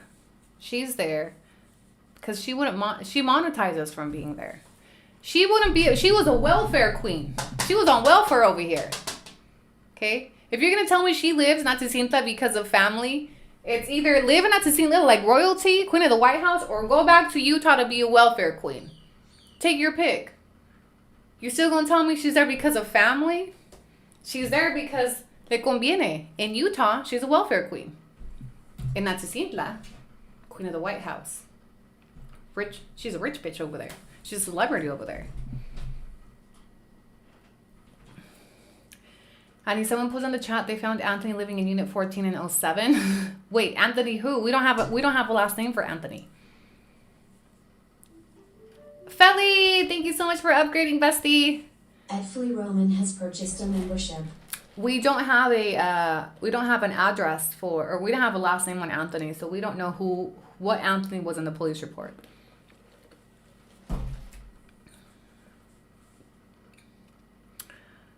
She said Anthony C. Martinez. We don't know if that's his last name because it doesn't say on the police report. Se está haciendo rica de los pobres. Ahí mero. Y por eso es que vive ahí. Why do you think her son doesn't go to school there? Tanto que le encanta vivir ahí, pero no piensa que las escuelas son adecuadas para educar a su hijo. And no one talks about that enough. If it's so great, why is her son not immersed with the local children? Why doesn't he go to school there? He goes to school in the U.S. online. And that's where he's going back to. Think about this. I don't like to talk about the children, but this is the one time I'm going to probably address it with Diego. Diego's lived in Mexico since he was what? 5? Like, Diego came to Mexico when he was a child. I think he was younger than when I brought my kids over. Diego has not assimilated. He's not adapted. I don't even know how good his Spanish is. Diego still wants to go back to the U.S., okay? Diego was 6 when he got here, okay? He was 6 years old when he got to this country. That is not a Mexican boy, culturally, okay? He is more American than Mexican, although he spent more of his life living in Mexico than the United States. Ask yourself why. Because he's being raised by his American mother with American customs, culture, all of that. Diego is the perfect example that she's not assimilating, that the family's not assimilating, okay? He was 6 years old when he got here. I was 5 years old when I went to the United States. I was more American than I was Mexican. Think about how hard she had to have worked to keep that child more American than Mexican when he grew up in a tiny rural Mexican town. Doesn't speak Spanish. I've never heard him speak Spanish. Doesn't go to school with them. He's on his way back to the U.S. At @4_Marada 94 sent $2 cheese Maybox. She's insecure and sees you as a threat. Yeah, she does. And I am at this point. And this is the type of threat that I impose on her. Exposing this. Okay? But think about that. Her oldest child that's almost an adult now came to Mexico at the age of 6 and is still more American than he is Mexican. And think about how hard she must have worked to maintain him more American, raising him in this tiny rural Mexican town. There's a reason why he doesn't go to school there. And no, it's not bullying. Okay, cut that shit out. You think Fidel, you think that child's father, Fidel, that was raised in that tiny little town, a Mexican, probably machista as fuck, we know he's machista because he beats the fuck out of her, is going to say, oh no, they're bullying him, pull him out of school. That was Candace's decision and didn't have to do with bullying. But that's what she told her audience so they could justify why her son doesn't go to school there.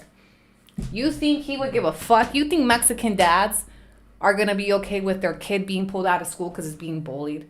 That's a mom move, 100% if it did happen. Okay? At the age of 6, he had every opportunity to adapt, to assimilate, to learn. Okay? She kept him from doing that. She chose to Americanize that boy and keep him more American than Mexican. And that's her choice. But the reason why I bring that up is because it ties back to Candace being here because it's financially profitable. But culturally, that's not where her heart is. Which is why she's raising her children as Americans in that tiny Mexican town. It's why she brings those American customs to her town for her kids, so they can stay American. So if you want to be American so bad, go the fuck back to Utah. Oh, but wait, then you'd have to go back and be welfare queen. So why does she stay over here? At Native American sent $5 cheese Maybox. That's gotta be the saddest thing, raising an Osebo in Mexico. Can we talk about that though? It's one thing when our kids end up no sabos in the United States, but to raise And I'm sorry, I don't love the expression no salt, but to raise an Americanized child in Mexico is diabolical. Not even I. Ya ni yo.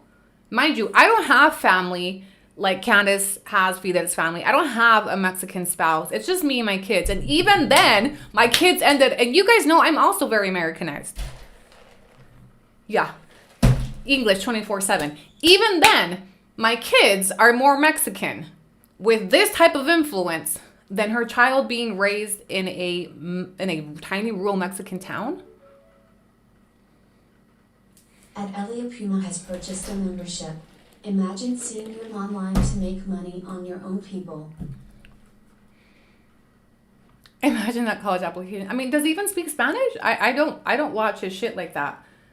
And I don't want to focus too much on the kid. And the only reason why I'm talking about it is because I'm directing it back to her parenting and back to her refusal to assimilate. Something that she gets clapped for a lot. Según she gets glazed all the time because she's this white girl that moved over here and she lives in a tiny rural town and she eats frijoles and cooks albóndigas. But does she really? Her kids don't even fucking speak Spanish. I know the little ones don't. The little bit of content I've seen from the little ones, they speak mostly English. In Jalisco, hay gated communities que se habla puro inglés. There's gated communities and there's a large amount of English speakers in PV. I wouldn't say it's exclusive to gated communities. I lived in a gated community that was nothing but Mexicans. That's where Dubai is. I do live in an area where there's a high amount of foreigners. I live in a very gentrified area. I live in a place where most of my neighbors are foreigners, are from the United States.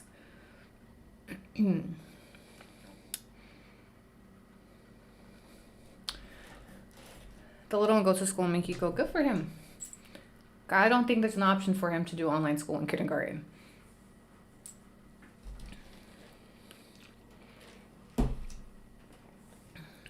Her kids going to school in Mexico is beneath her. Yeah. I don't know. Those are just my personal opinions on why her children have not been integrated into the local community. And I think that speaks a lot. Okay, besties. So there's a bestie that's been doing some research. We may have received a tip on her MBA or maybe bachelor's. We're going to be submitting a new clearinghouse request shortly. I'll let you guys know how much it is for whoever wants to chip in on it. They've been between 30 to 40. The first two that we've sent came back with nada. My daughter has a white friend in Mexico that speaks better Spanish than her. I live in Alaska, so many Spanish speakers here for her. She's speaking more and more now. Yeah. Good for her, Bessie. She definitely has help. Cooking, babysitting, all that. She has employees. I had employees too, and there's nothing wrong with that. But I think it's wrong to misrepresent that that's your cooking. You guys know I had somebody that was helping me clean and cook. And I would give you guys the dinner checks, except they weren't dinner check. Hello from Mexico. You guys over here having for dinner. I would just tell you, hey, my housekeeper came over today. This is what she cooked. This is how much I pay her. Right? So there's nothing wrong with having help if she has help from locals that cook for her, clean for her, and babysit for her. But misrepresenting like you're the one cooking it. Like you see what I'm saying? No, like she wants to credit everything to herself. The same way she wants to credit herself for building that house with just her MBA and her YouTube when really it was built on donations and PPP money. Yeah, she wants to accredit the dinners like she cooked them when really the housekeeper probably cooked it. There's no way that girl is cooking albóndigas and she can't even fucking pronounce chilaquiles. And you think she's fucking cooking them? Be so for real. It's the constant misrepresentation. Like she's assimilating, like she's doing this, like she's doing that. No, you don't. No, you don't.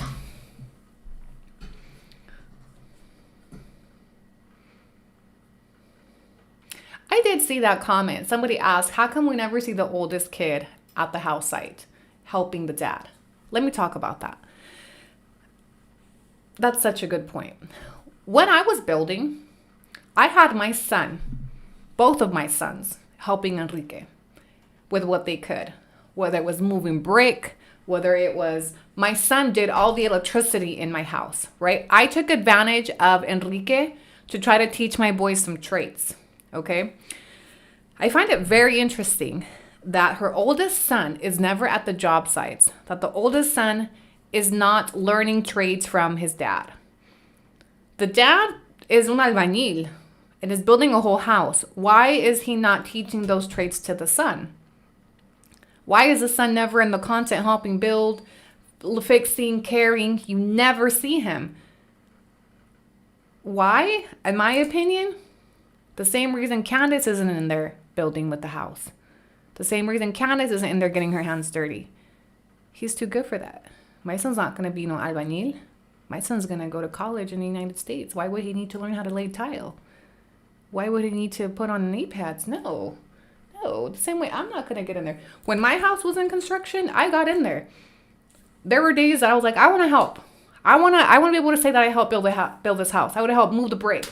I would help do this. I would help carry out the trash, whatever, right? Little things that I wanted to help with just so I could say that I helped build my house.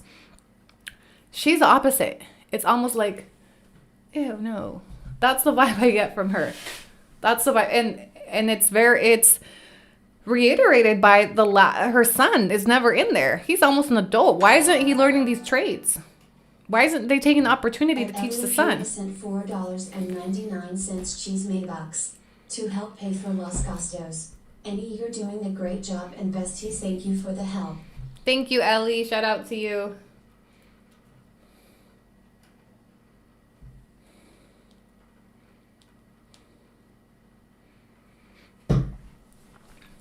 It goes back to her superiority complex. Absolutely. I personally think so as well. Okay, let me know when you guys want to segue into adding more stuff on the whiteboard. I have no problem just hee-hee-ha-haing and going back and forth and chit-chatting and engaging. But we do have some work to do on the whiteboard. And maybe we'll do that later if you guys want to work on the whiteboard later. That's going to be her next video, Dio working on the house. Yeah. Because it just doesn't make no sense that the son's not in there doing something. Why isn't he part of the crew? And maybe, is it because he's a Smith? Is it because he's acting like a Smith and knows he's going back to Fergie once he's 18? A lot of viewers have commented that it's a lack of connection or bond between the oldest.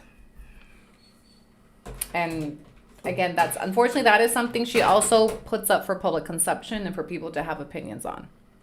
But there have been a lot of people that have questioned the paternity. Even before the Who's the Pappy series, I saw comments where people would ask, is that his biological dad? And then she would try to make up by posting videos of pictures of them together when Fidel and the little boy were little and stuff like that. So that's always a topic that, one, she's been very defensive about. Two, she's tried to make up for it by posting this, posting that. But we never see any organic, with the older son and him. Whiteboard for the white lady. And if you ever think I'm racist, I'm not, because I bought a whiteboard. She said he hangs out with his friends and cousins after he finishes schooling. That's fine. But we never see him at the job site is what I'm saying. We never see him helping dad. Never see him interacting with dad. Never see him taking on any responsibility. Like, that's not a Mexican raised child. I'm sorry. That is not a Mexican boy. That's an American boy. Okay. A Mexican son would be in there with his dad. A Mexican son would have learned the trade. A Mexican son, by the time he went off to college in the States, would know how to build a house because he spent his entire childhood building his house with his dad. A Mexican son would be in there with those albañiles every day after school. So it gives the impression that Candace is raising that oldest son. She's making decisions for him. She pulled him out of school. She's sending him to school over here. He can go with his friends. If it was up to Mexican dad, you think his oldest son wouldn't be right there with him? You think dad would have made him a photographer? Who's into photography? Candace, because she's a content creator. That son is taken after mom, is being raised by mom, not by dad. Otherwise, he'd be following dad's footsteps naturally.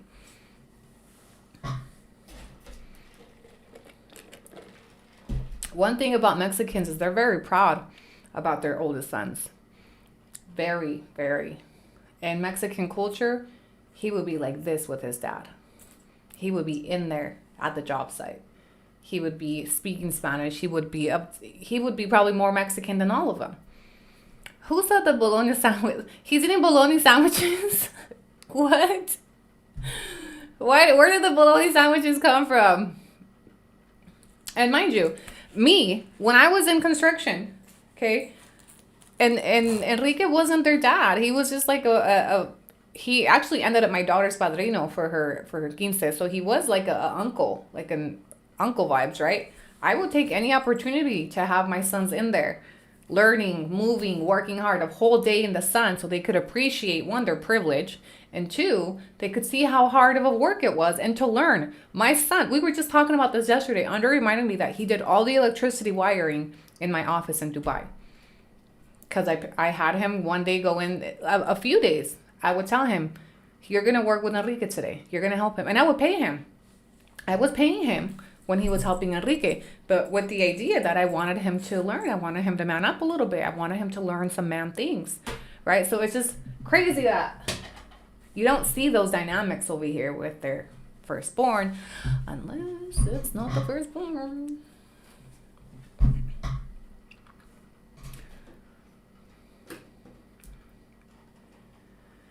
What doesn't sit right with me is that Candace supposedly helped Lupe, that helps with the baby with her education for beauty school, yet gets her nails done somewhere else. What? Eddie H60 sent $1.99 cheese Maybox. Thank you, Bessie. San Orgullo and Son early user Los Manos. You do see it with the other boys. You do see that. You see what I'm talking about. You see it with the younger too. And remember, I'll take you back to Fidel's interview. One of the first interviews he did, he said when she got pregnant with the second is when he realized she really loved him. Because was the second his firstborn? Remember Fidel's interview where he told the news reporter that he was afraid she wouldn't stay, and it wasn't until she got pregnant with their second child that he realized she really loved him. And that was always interesting to me, because why would it take a second child unless the second child was his first child? And that would make sense. When she got knocked up with my baby, that's when I knew she really loved me. Because the first one wasn't actually his. I'm not saying he hasn't parented, and if he has, she should highlight that. If that child is not biologically Fidel's, that's beautiful that he took him under his wing. But there's a lot of things that you're saying he looks alike. Okay. I'll just take you back to Carlos, born in 1981, that was living in unit number 10 before she moved into unit number 10.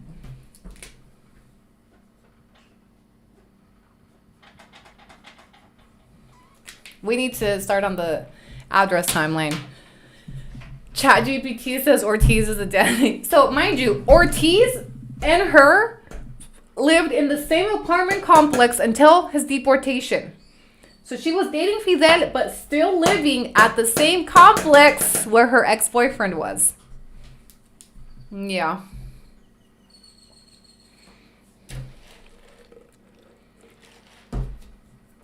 But Diego's an identical copy of Fidel. Is he though?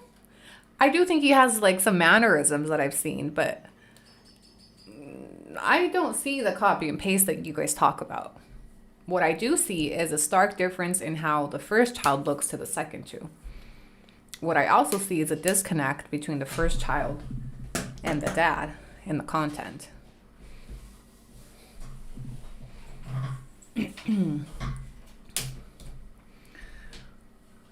I haven't heard him say dad or papa like the other son. I don't know. Who's the pappy?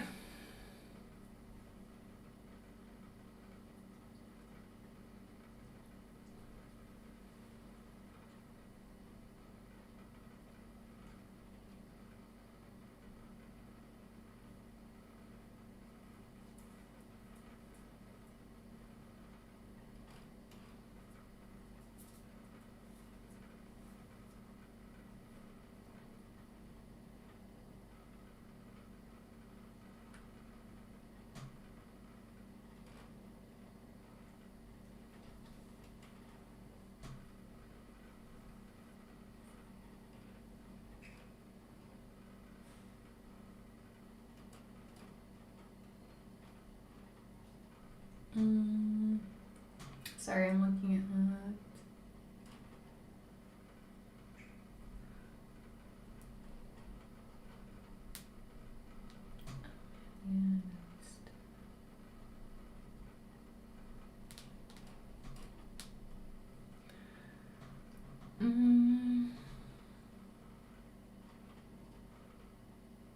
Ay, no, qué desmadre tienen.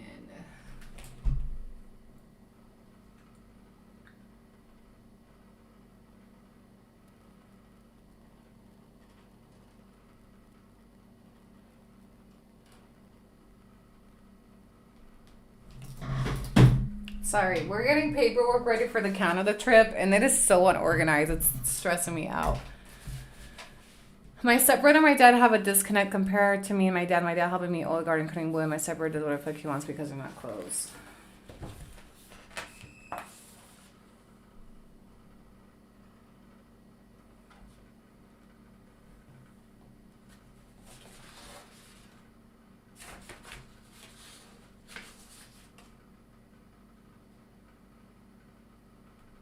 I put the same in Vancouver.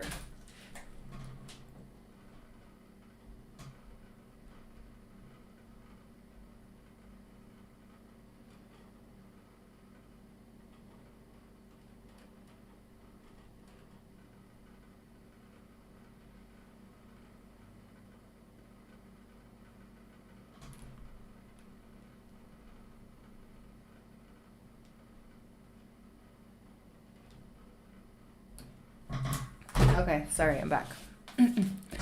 Okay, should we pick up on the timeline? Even my kids do mechanic work with my husband, their stepdad. There was no resemblance between Diego and the youngest two. At all. I remember growing up, getting bologna sandwiches in school was my least favorite meal. I will always side at you if you like them. I don't like bologna. I do like a good ham and cheese though. Ham and cheese with chips and no mayo. That's probably my most American trait. I love me a ham and cheese. And this goes back to juvie. Okay, they used to always give us ham and cheese like all the time, and multiple institutions that I would go to. For some reason, ham and cheese must be cheap. Okay, so I was raised on ham and cheese by the state of Utah, so I love me some ham and cheese with some chips. Jen, I don't even watch her videos that often, but I want to go back and watch. But then she monetizes. It's okay. We have a review. We watch her videos on my live streams all the time, and we watch the ads and shit. Ham and cheese could be very much comfort food. Oh yeah. My coworker got pregnant by her brother-in-law when her husband was in jail. He's now raising him as his own. We don't hate white people. It's only their ingrained tendencies and mindsets and legacies. Calling out white privilege doesn't equate to hating white people. Maybe we just hate white privilege, but it's, a lot of people, I saw a lot of people in the beginning try to paint this as me being racist for calling out white privilege. Far from it. You can download the video so Candace can get the view. I'm truly not a hater. Give her the view. Give her the view. Like, what's so wrong about giving her the view? The girl needs to make an income too, I'm really not out here trying to block or keep her from making money. That's not my goal. So I find it interesting when you guys are like, I don't want to give her a view. It's okay, give her the view. It's a legit view. It's a legit, whatever she makes off that view is legit. She earned it. She created the content and she posted it for you, right? I'm not out here trying to block her from monetizing at all. In fact, I think I've sent people to her channel to look at videos. We've watched them here as well. We've watched her fucking ads.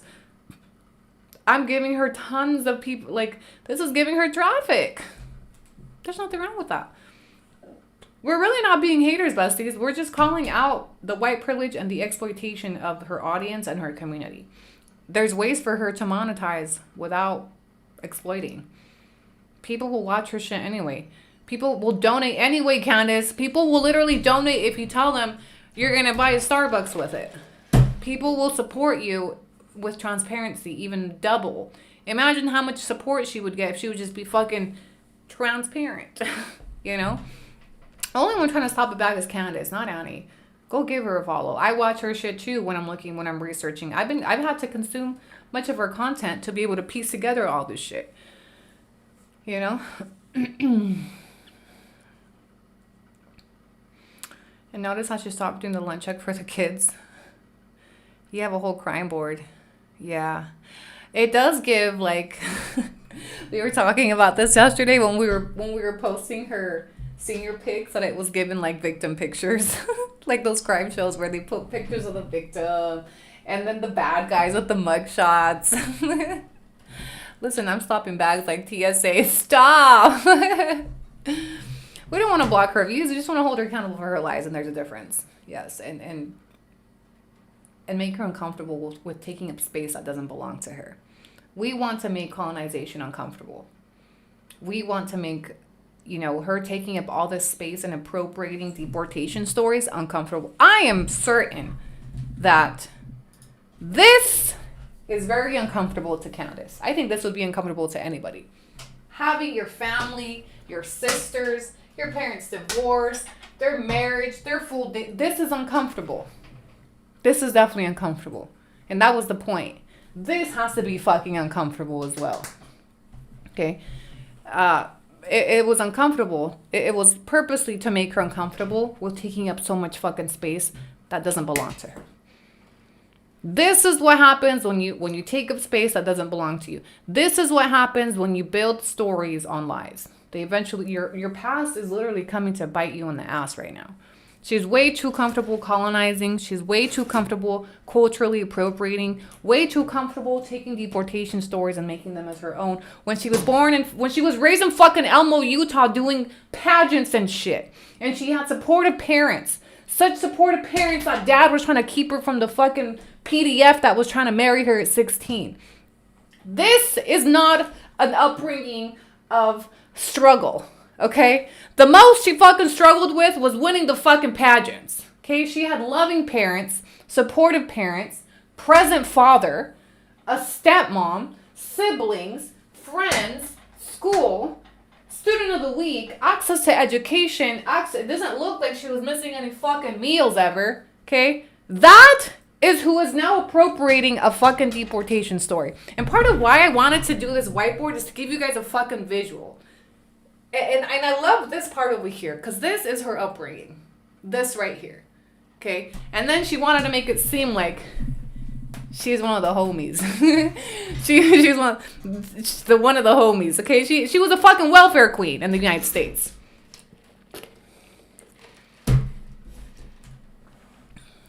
Access to welfare on a dime. Food stamps. All of that shit. Girl doesn't know what it's like to fucking struggle.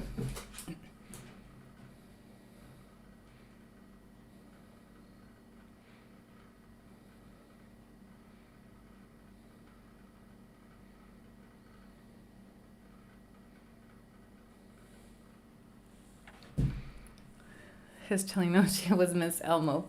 Her town being called Elmo was sending me. No, but seriously, thank you for the Cisco.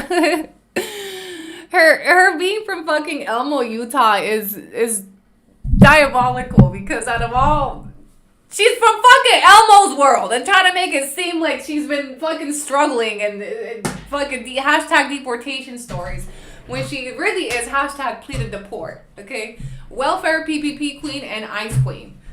Okay, I will never get over the fact that she got these two men deported, gets them deported to Mexico, fought, and then ends up in Mexico herself carrying the deportation flag. You got me fucked up. Her current life is the name of this Tyra. I was rooting for you. Law and Order. Okay. I want to pick up the timeline. With the addresses. So we've been live streaming for 2 hours, just kind of recapping, catching up, hee-hee-ha-haing. This part of the live may not be as fun for all of you on TikTok because you're not going to be able to see everything. But I want to tap back into the court system so I can create a timeline of her address history and show you where she lived, when, and during the pregnancy, after the pregnancy, during the DV, during the marriage to Ferguson. I noticed in a recent video that she blurs out a vehicle. I noticed that too, probably the vehicle that she drives, which is crazy that at this point she thinks she... unnecessary. People probably already have it. Okay, next phase. So let me pull up the Utah court system. Really quick, we're going to take a quick bathroom break. And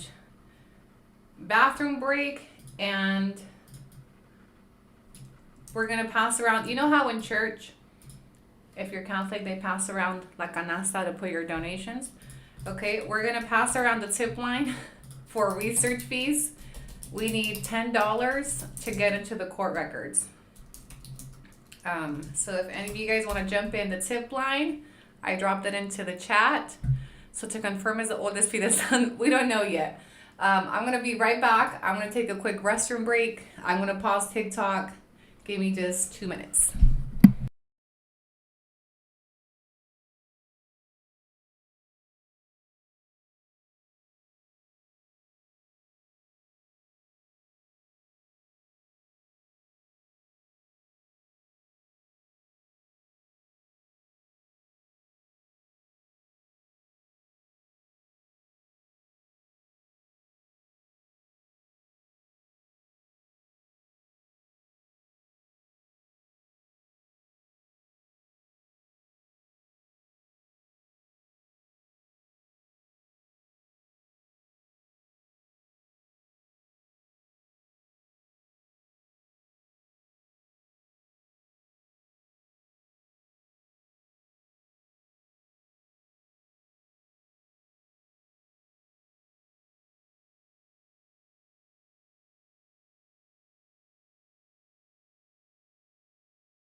You don't want to go out there, Coco. Okay, guys, I'm back. Oh, it's chilly in here. Okay, let's get ready for the research part of this live. We are going to get into the research. I feel like I should connect my other camera. 2 seconds.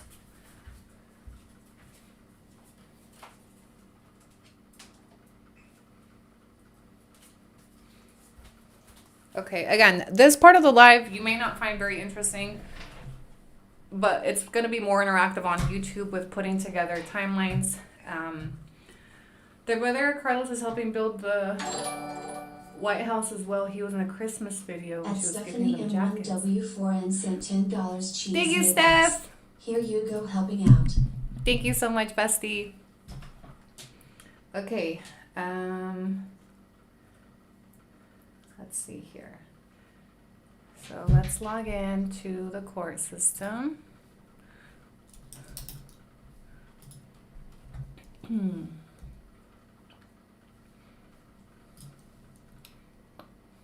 We're in Albuquerque right now. Cool.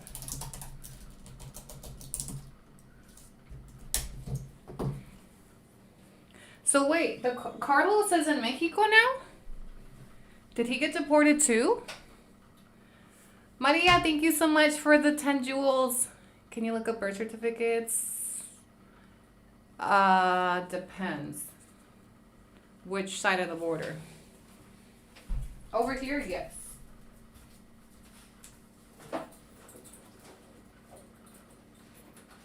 Sorry, I'm getting... Okay. YouTube. Head over to YouTube so you can see the whiteboard.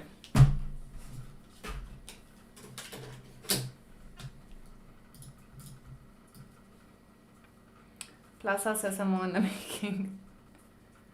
Just made my latte ready for class. Okay, so somebody said that her brother... So he does have...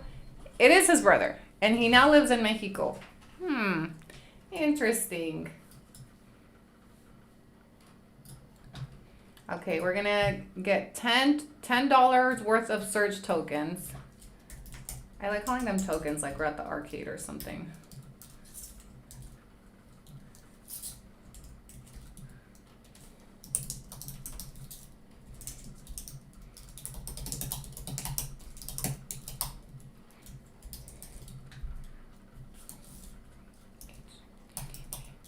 Okay.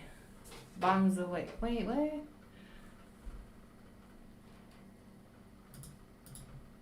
I think I put the CVV wrong.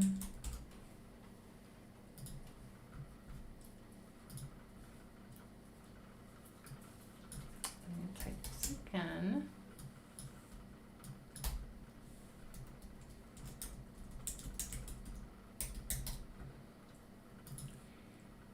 Okay. So what I'm going to do is I'm going to create a timeline with where she lived, like just where she lived according to public records, okay? I apologize if this part is not very interactive, very fun. I'm also going to be saving all of these cases so we don't have to keep logging into the court records. Okay. We are pulling the Smith files.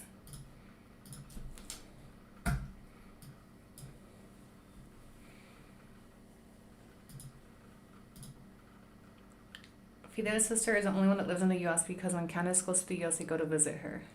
And she's married, right? We found her TikTok. She was on my live that one night. All right, we're going to go into filing dates. So we want to start the first filing that I have for Candace is...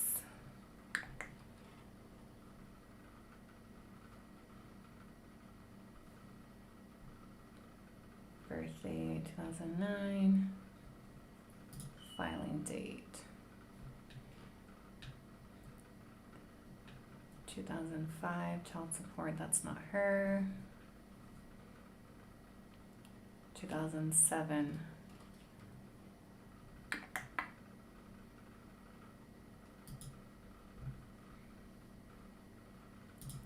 that's not her. 2007.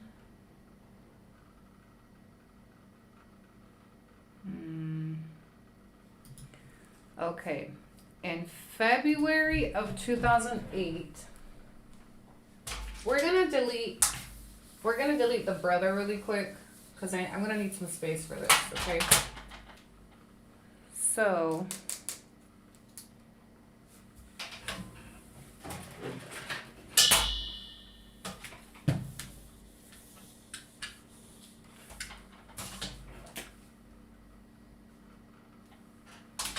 I'm going to do a timeline of her addresses.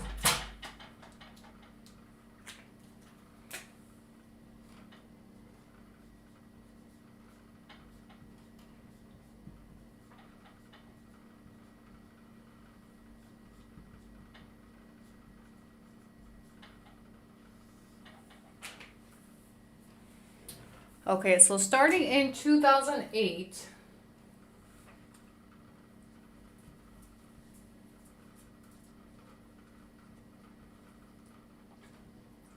PO means the protective order case. She is living at Park Place Apartments.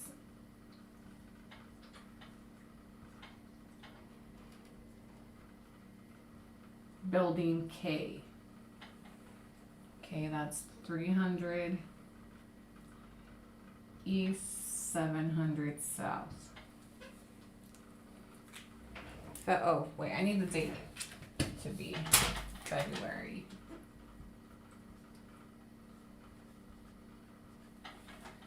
Okay, that's the first one.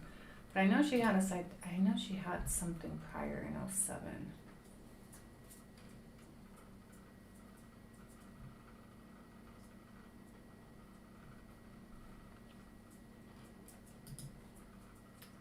I swear she had a filing.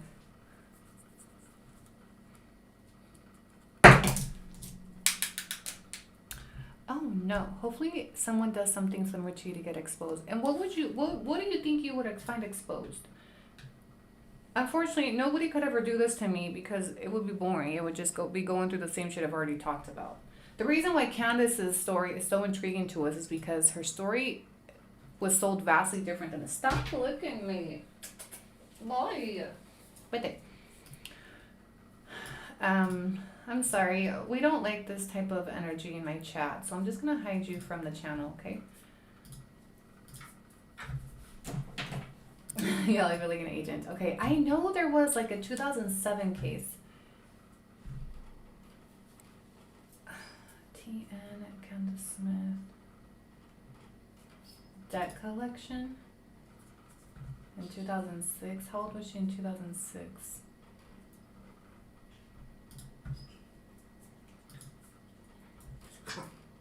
No, this is not her. In 2006, she was barely 17. Hey, no empieces. I vaguely remember finding something before 2008. Is her first filing in 2008? But we know she was already in Salt Lake because when she married in 2007, so October 2007, she's in Salt Lake because they were married in Salt Lake County. So that tells me she lived in Salt Lake. I'm going to look up Brian Ferguson really quick. No, I think I already had actually. Brian Ferguson. So if she married Brian Ferguson in 2007, it would be a safe assumption that she was living with him somewhere in the vicinity of Salt Lake City because they got married in Salt Lake County, right? So we had already looked up Ferguson and 2025. I think his earliest was in 2011 though. No, remember, he has a divorce case. We need to pull up Ferguson. Ferguson, Brian.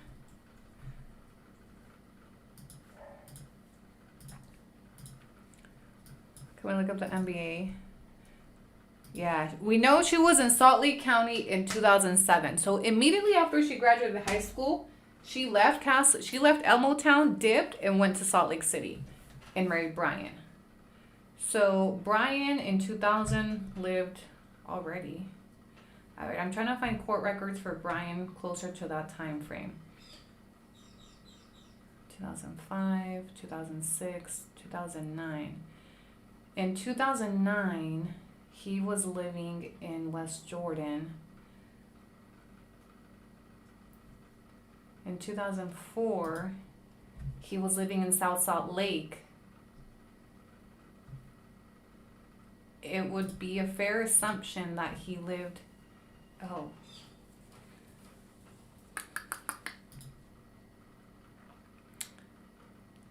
I'm going to print this.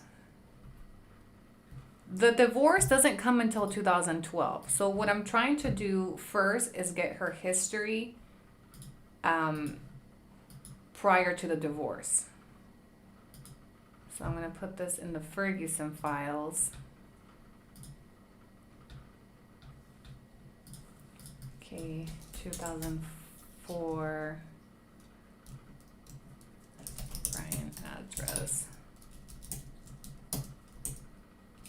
Okay, so in 2004, which that's before his divorce. 2009.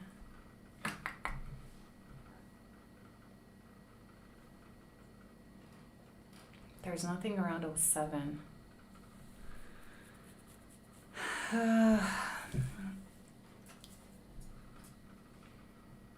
There's 05, Brian 8. There's one in 09. I'm going to print this one just in case. Brian A. Ferguson. He had a debt collection in West Jordan in 2009. Garnishment 2010.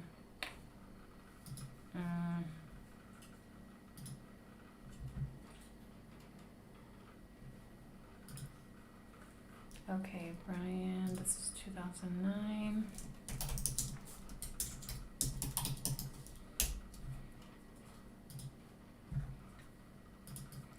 Okay, I want to look up his divorce. Newton Elizabeth. Because it will give us an address for 2005, right? What was her name? Elizabeth Newton.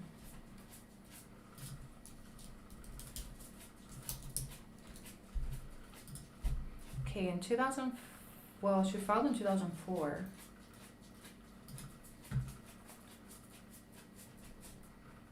The divorce was finalized in 2005. And at the time, let me print this.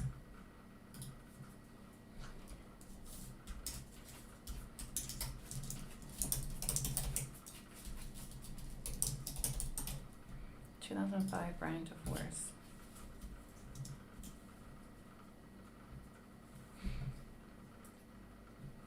Okay, so at the time of his divorce, where was he living? That's Elizabeth Nicole Newton. In 2016, she went back to Emery Castledale.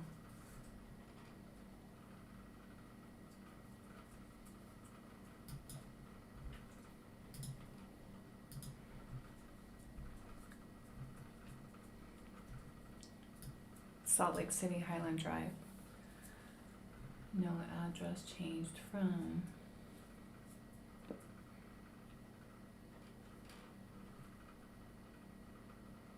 Motion for default.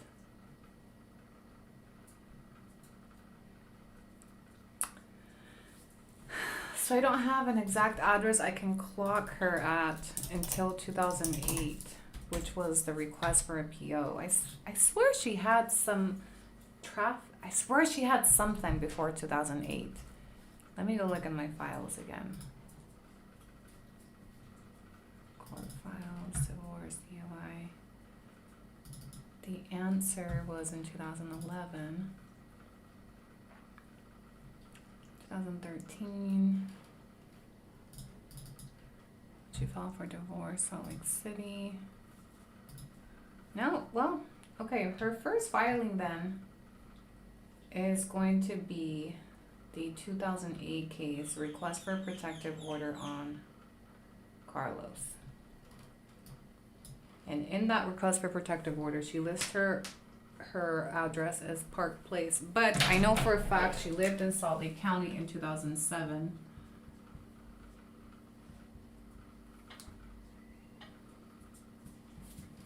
And we're gonna put, not October, so June.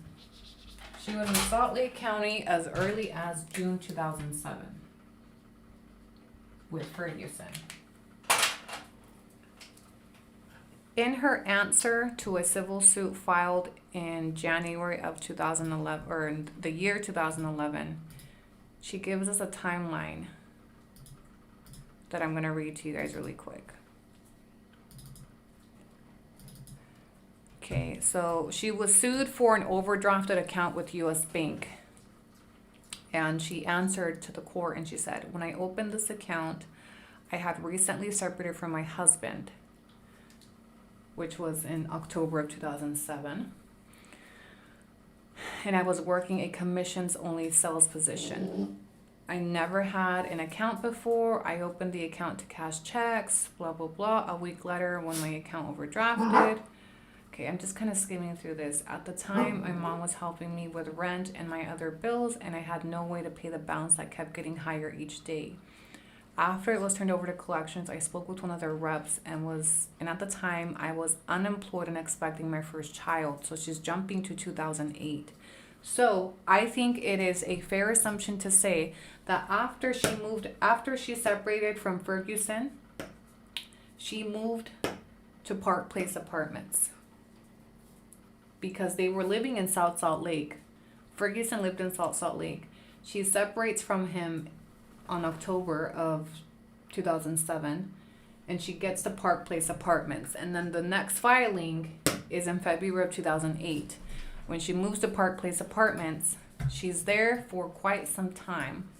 Okay, let me finish going. Bestie, are you on Snapchat? Yes. No, Bestie. Well, I do have a Snapchat, but I don't use it. Okay, so we're at the PO. The next filing is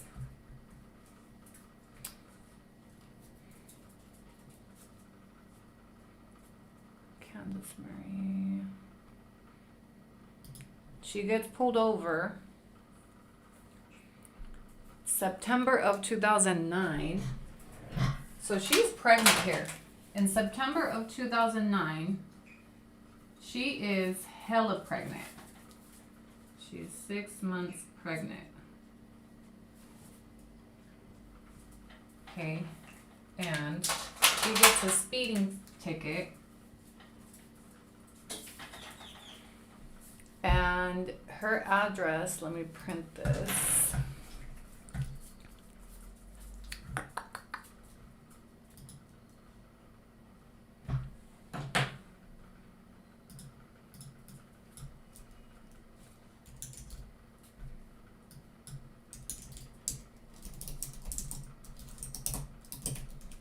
Okay, she gets a speeding ticket on September 14, 2009.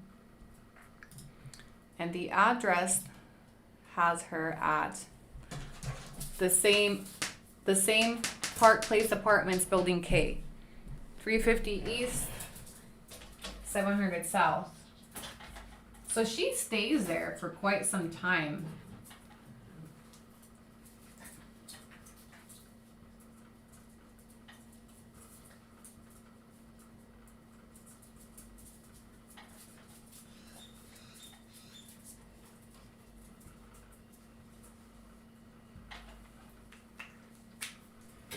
Huh, interesting. Because she gets a protective order in 2008, but stays living at the same place after meeting Fidel. Okay? So she met Fidel in 2008, and she's still living in Ortiz's. And Ortiz lived there until his deportation in 2010, mind you. Didn't she have a ticket at the Ortiz place? This is it. September of 2009, she gets a speeding ticket. And then she gets, let's see, what's next? Candace Marie Smith, other DC, TN. So that's a crazy timeline, no? Because look, we're going to plug it together in just a second. Then her next filing is the divorce. But wait, when does she... Oh, no. We need to add in September of 2009. When does she move into Fidel's? In November of 2011, we have her at Fidel's apartment complex. So I need the address for DUI case. No, not DUI. I need the DV case.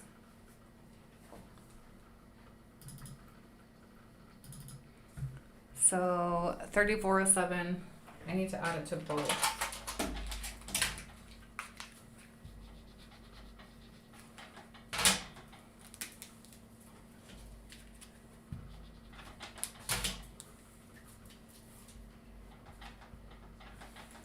.3407 South, 200 East, and that's her address. So 3407 South, 200 East, Unit 10. Okay, so she goes from living with Fergie in 2007. Then she moves into Park Place Apartments, where Carlos lives. She lives there until after she has her baby, because remember that in her answer to the civil case, she specifically says, after I had my son, I moved. Okay? So this tells us that she didn't leave the Ortiz apartment until after the baby was born. Sometime in maybe early 2010. And then she's clocked in the new building, the new complex where Fidel lives during the DV in 2011. But she was sued in June 2011 for a civil claim. I want to see what her address was. Where is this case? It was the debt collection. In June of 2011, so I'm missing a case.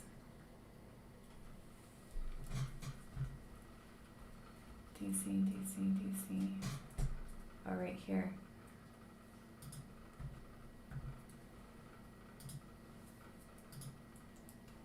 $3407 South 200 East. So I'm missing one from June 2011. The civil case clocked her at this complex in June 2011. Civil. No, it's DC. DC means debt collection. Sorry.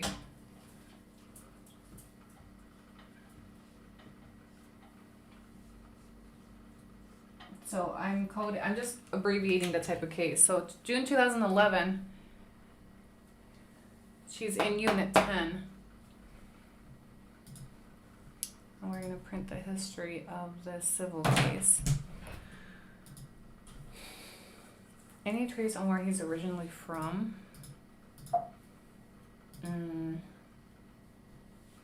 Okay, so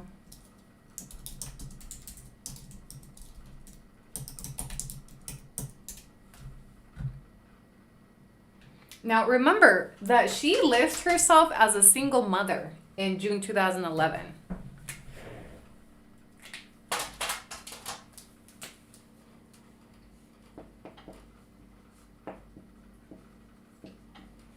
On welfare. Then in November of 2011, the domestic happens. Same address.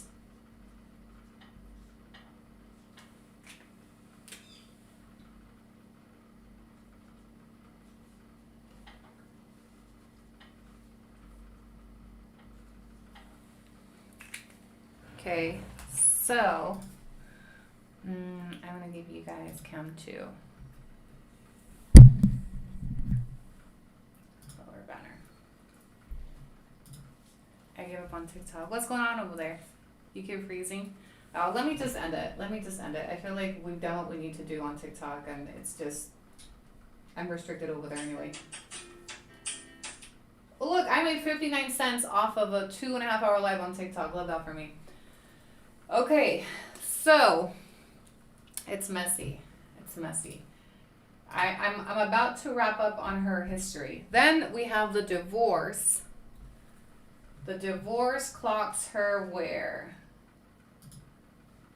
She moved after that. So the divorce, let me pull up the divorce petition. April of 2012.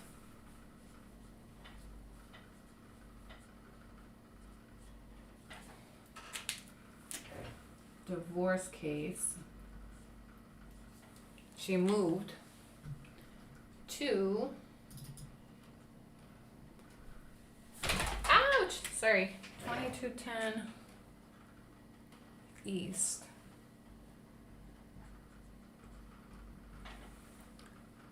$3,300 South.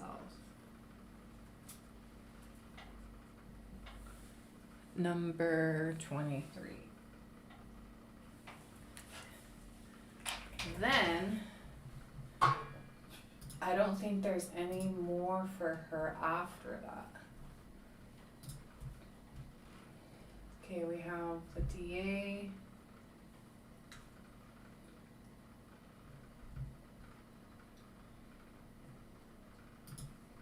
Another debt collection? Oh, she has another debt collection in July. Oh, Midland funding. She served July 2012.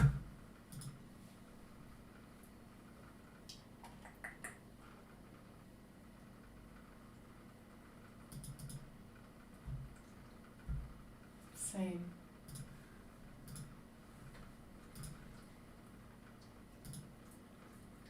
Check your email.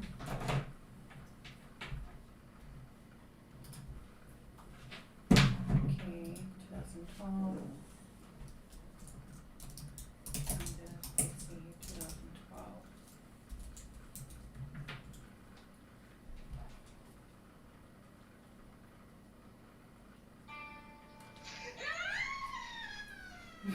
You're going to. Okay, give me a second. I'll show you in a second. Our AI queen. Okay, moved that collection in 2012 for Midland Funding. Have I ever pulled this?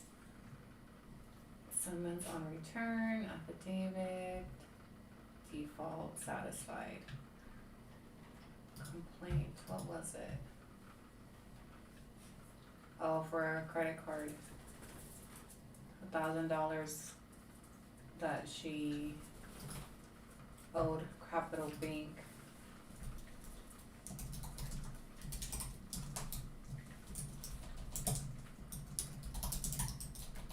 Capital Bank. I'm just saving all the cases so we hopefully don't have to come back in here. June 2012, Candace Smith. Oh, that's not her, that's not her. 2015, 19, 2017. Logan, that's not her. Alright, one more.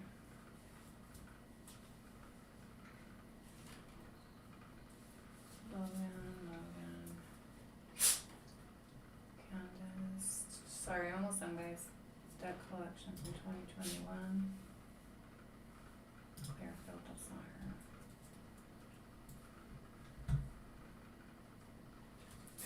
DC.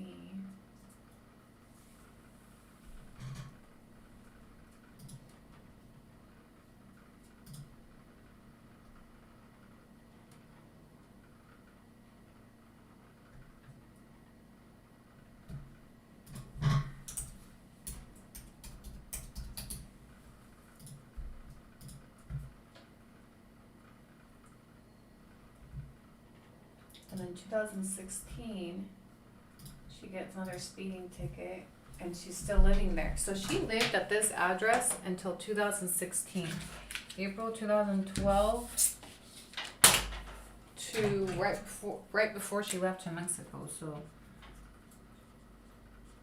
oh no, about a year or so before, to May of 2016. Right when Fidel got.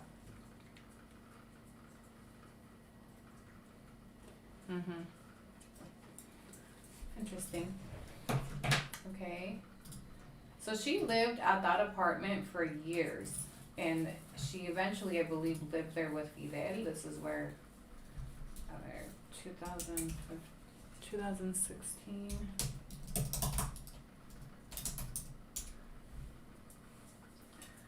May 13, 2016. She got this right after she married Fidel. She was living in that same complex. And do I have a 2010? Did I miss this 2010 file? 2010. Oh, I got a 2010. I got a hit for the 2010. Oh, get off me! Stop. Right here. I'm missing a 2010. Stop! I hate when you guys lick me. Okay, she lived, stop it, in this apartment as of 2010. August 2010. She's clocked here.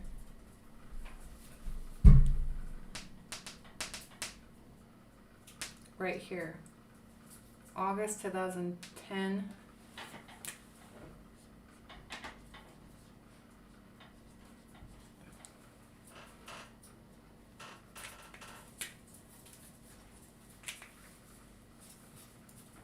I think I should replace this.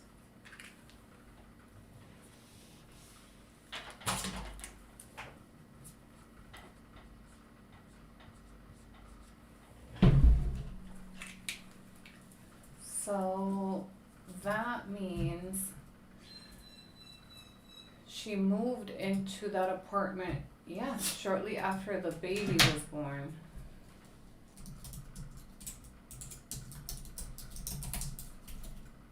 Candace, TC. Quit! You're gonna knock down my stand, stupids! And then there's a 2009 case. See, I knew there was a 2008, 2009. Okay, 310. Elmo. Oh, and then she moved back. In November of 2009, she moves back to Elmo.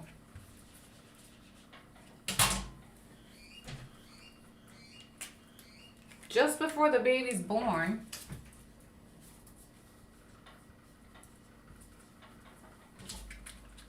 This is what I needed to organize. November 2009. She's back in Elmo.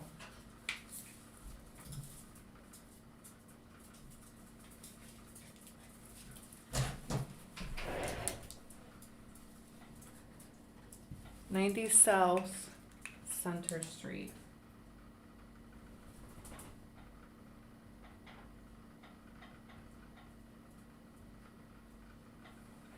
That's about her importance because that tells you that she moved back to her mom's house right before she had the baby.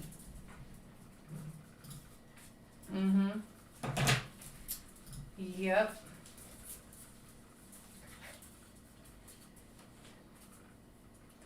And then in September of 09, but then, no, yeah, we got that one. We got September of 09. We got that one. Then she's back at Elmo. And then 2010 is when she's in Fidel's complex to the DV. And then she lives here till right after he's deported. Okay, we have officially, I have her timeline down. This is good. This is good. Sorry, I know that was boring, you guys. I'm sorry. I feel bad. Sometimes I wonder if I should do this. Look, you guys fucked up. My dogs are over here playing with me. Stop it. Sorry. Why don't you tell me that they... Hey, I'm gonna kick you out. Quit it. Aquí no hay espacio porque andan con sus pendejadas. No, Coco. Sorry. I gotta take him downstairs. They're gonna knock my shit over. Right there. Let's go. There is no space in here for you guys to be doing this shit. Get out. Go to it. And you're going straight to your room. Unless you want to sit outside and it's hot as fuck out there. Quit! There's no space for it. Here, go outside and do your shit.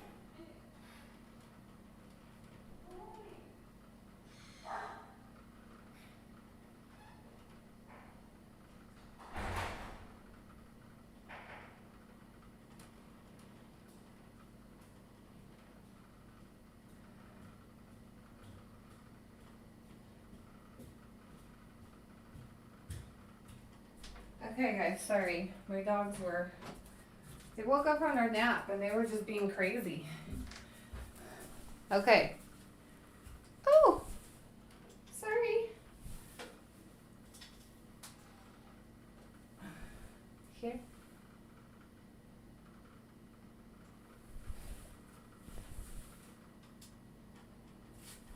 Can you see? Can you see everything okay?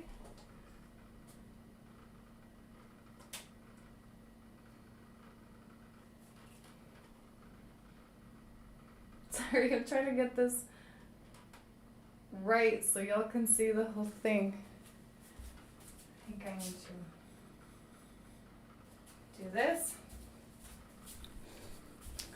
Okay.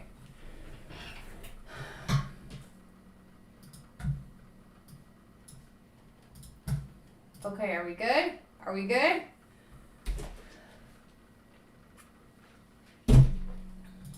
Alright, who's still in here? Oh, damn, there's still 600 of you in here watching me do my timeline? Ooh, pressure. Hello, besties. Okay. So I went through... Thank you, Analia. Loving the new angels. Yeah, I was over there fighting with Coco. Shout out to you. Thank you so much, Analia. This is better, right? Way better than yesterday's. You can kind of see it. I need to fix it. I know you can't see the corner very well. The dogs fucked up. I had it perfect, but the dogs fucked it up. Okay, are you ready to go through her timeline? Now, I'm in the court system.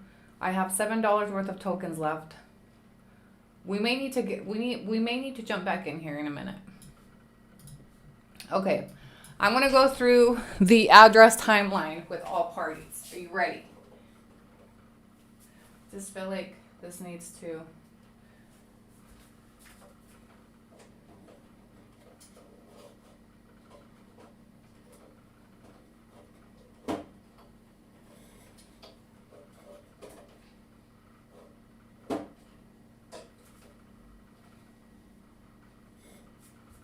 I want to make sure you could, sorry, I want to make sure you could see the whole board.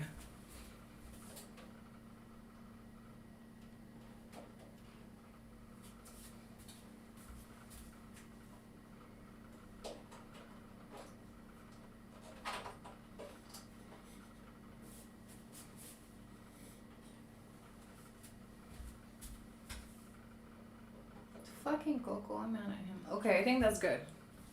It was cutting off the top a little bit. That's good, yeah? Okay. Are you ready for the walkthrough of the timeline? Up a little. It's not boring, it's informative, especially from an image portraying YouTube person. Not everyone put it so clear. Thank you. Okay, good. Thank you. All right, we're just gonna go through the address timeline and tie it into her roster, okay? So we know that she lived in Castleville, Utah.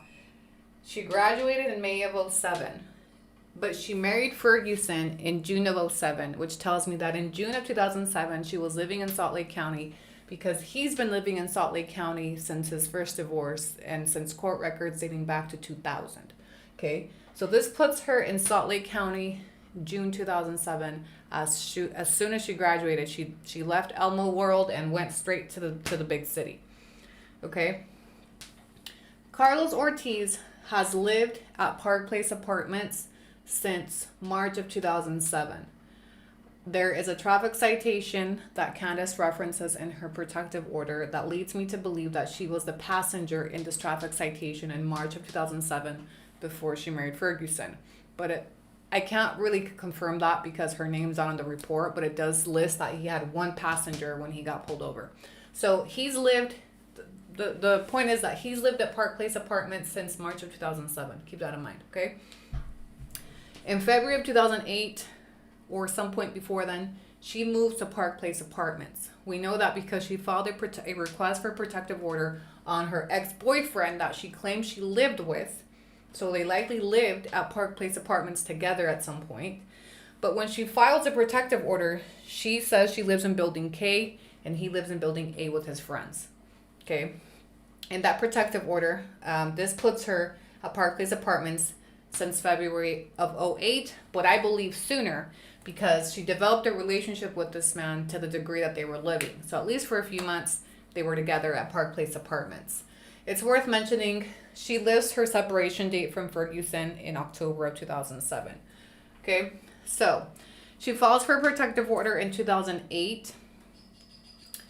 That protective order is also tied to an arrest and charge that Ortiz ends up with, where he was in possession of a fake social security card at Candace's home and he's arrested.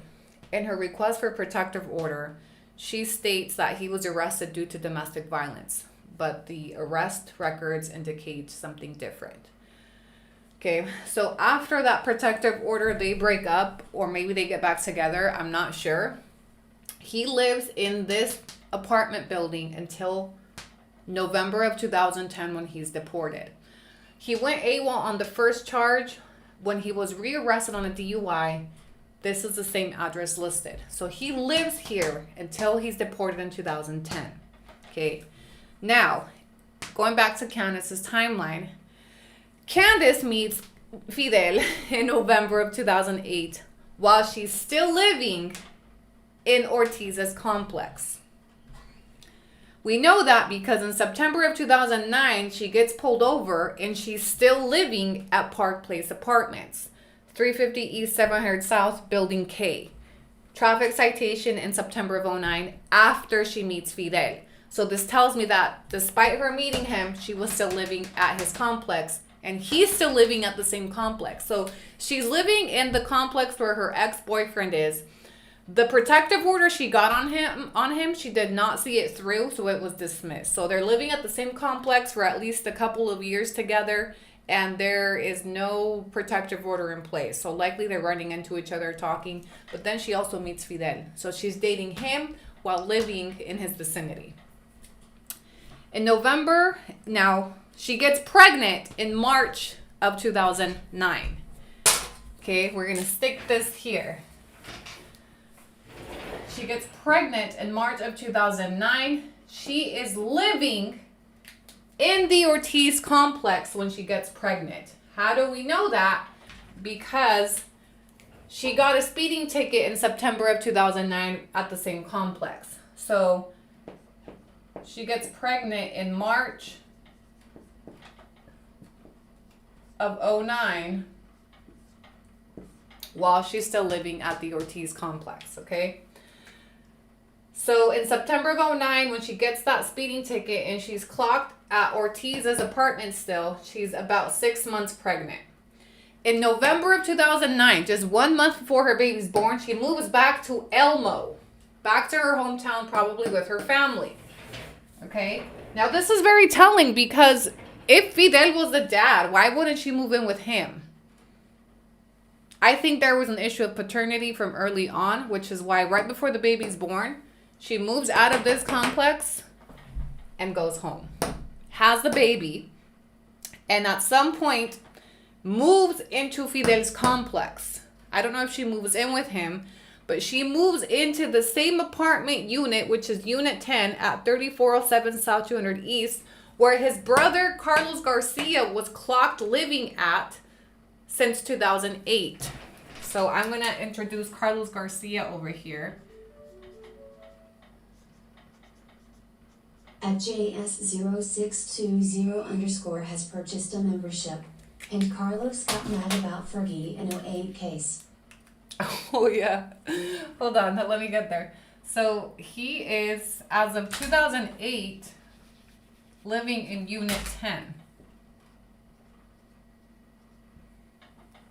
The same one that she ends up moving into.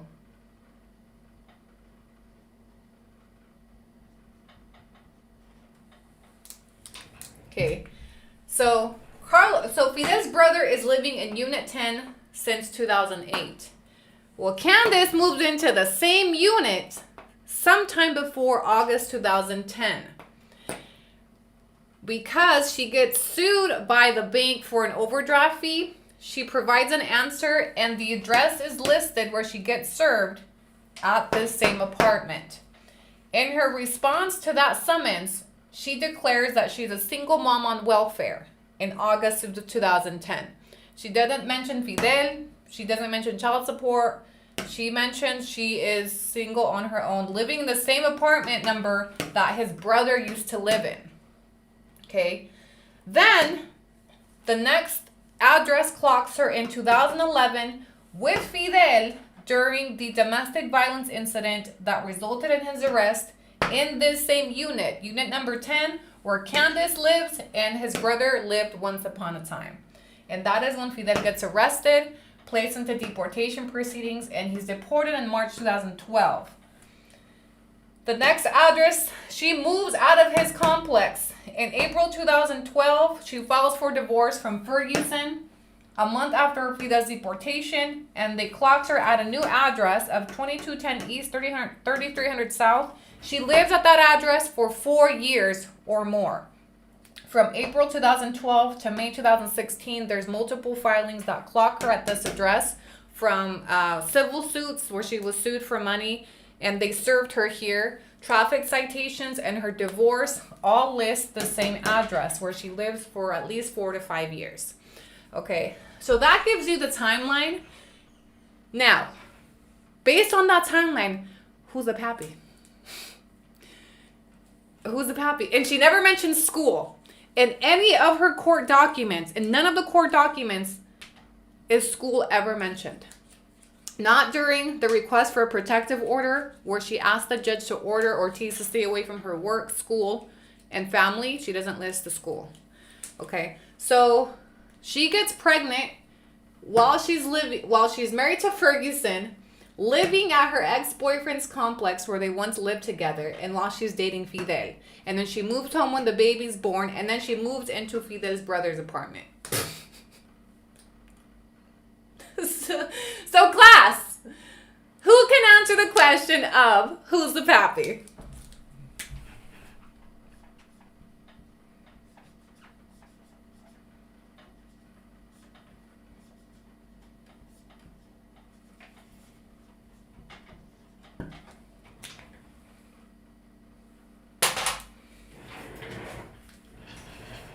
I'm gonna redo this. I need my other red one. So she gets pregnant in March of 2009.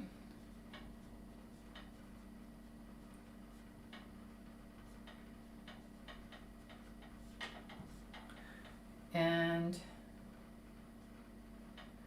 baby 12 of 2009. While she's living, right after she moves back to Elmo. So if, I'm going to be honest with you guys, this is just my personal opinion. I don't think she knew who the dad was, which is why she moved home.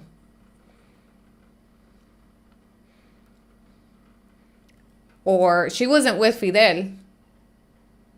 If she was, why would she move home and not with Fidel? Why would she move back home to have the baby instead of with her boyfriend?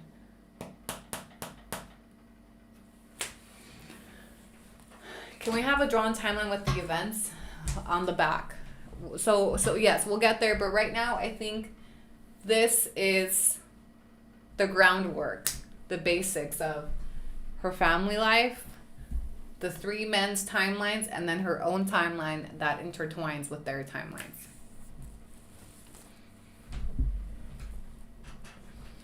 Where's Mari? Is the brother the baby daddy? I just think it's crazy that she moved into his same unit. Like, were they in the apartment complex? We looked it up on Google Maps. It had multiple buildings.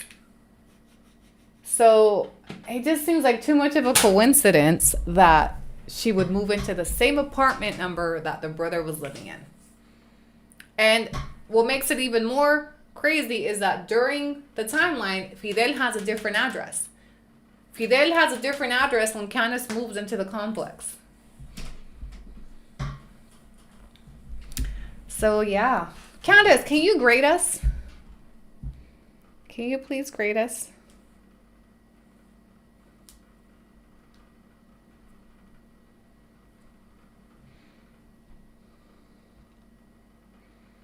Could Fidel have been like, I don't know. All I know is there's a lot of activity going on in her apartment complexes. A little too much for me. Can we all collectively agree there's a lot of activity going on at her apartment complexes, from arrests to POs to different men? It's giving complex files. Candace Complex. Just kind of crazy.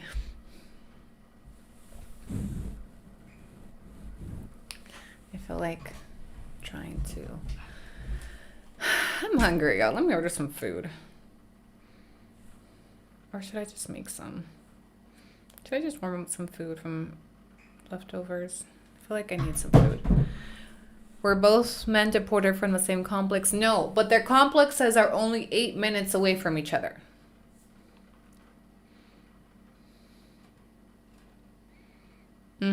So they were very, very, very close to each other. Now, as far as her schooling goes, because she was staying in the area, we thought that maybe she went to school there. We sent in clearinghouse requests to Salt Lake Community College. Nothing. We also sent in a request to... There was one other one. I forgot.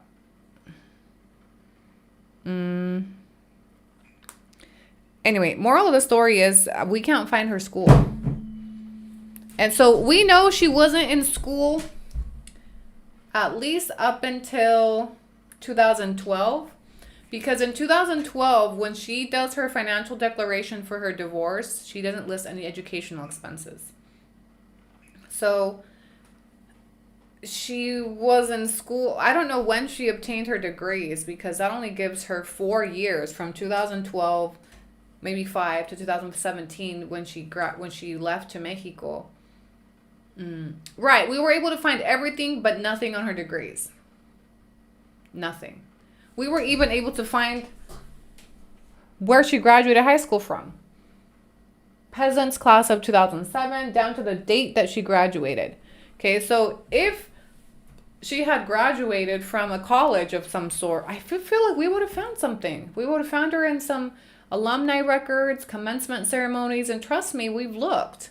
We've looked everywhere around the time that she said she claimed she finished her master's in 2017. She told that to a federal judge in Fidel sentencing. So, according to her, she obtained a master's in 2017. We looked everywhere in commencement ceremonies for 2017 before she moved to Mexico. There was nothing. There was nothing. I believe Westminster is the one that we checked. Westminster and Slick. And there's nothing. And those are the ones that were close to the 2 apartment complexes where she was living. Now, she does mention when Fidel gets arrested for DV, she tells the officer that he was supposed to watch the baby so she could go to class. That's the only time she's mentioned school. So in 2011, she said she was going to class. It's possible she went but didn't graduate, I guess. I'm not saying she never went to school. I'm just saying I haven't been able to find confirmation she graduated from anywhere. So the only mention I've seen in any of her records is during the police report for the domestic violence, where she tells the officer that Fidel was watching the baby because she had class that day. We know that he was arrested around 4 p.m. for the domestic violence. So she was going to day school somewhere.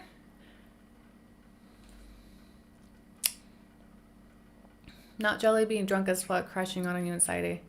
Oh, we're in the middle of a class presentation, Jelly. Not right now, please. Let's say the face. I think she dropped out of school too. I think she's a college dropout. I just don't like saying it without having concrete proof, but there would be no other way to prove that she doesn't have an MBA. We would be able to prove she has an MBA if she had one. But how do you prove that she doesn't have one besides saying we can't find one? You see what I'm saying? With everything else, I've been able to concrete down what I'm saying to some type of filing, admission, algo, right? But the MBA is fucking with me because there's really no way for me to prove that she's lying about it other than me saying I can't find it. I can't find it. And then not only can I not find it, but this is somebody that has never shared any content about it. She overshares about the MBA on specific things, but then she never shares anything else about it. You've never heard her talk about her journey. Like, how the fuck did she get an MBA when her man's in deportation proceedings and she's a single mom on welfare? She never talks about that. I feel like, wouldn't you be super proud of an MBA under those circumstances? Wouldn't you show pictures? Wouldn't you show throwbacks? Wouldn't you show you walking fucking something? As much as she likes to overshare, remember, so much that she has had Student of the Week posted in the newspaper, graduation from high school posted in the newspapers, everything else is posted, her pageants are posted, but not her fucking MBA? That just don't make no sense to me at all. But the only sense that I can make of it is it doesn't exist. It doesn't exist. And she was born a liar because even her birth announcement has some shit that was off with it.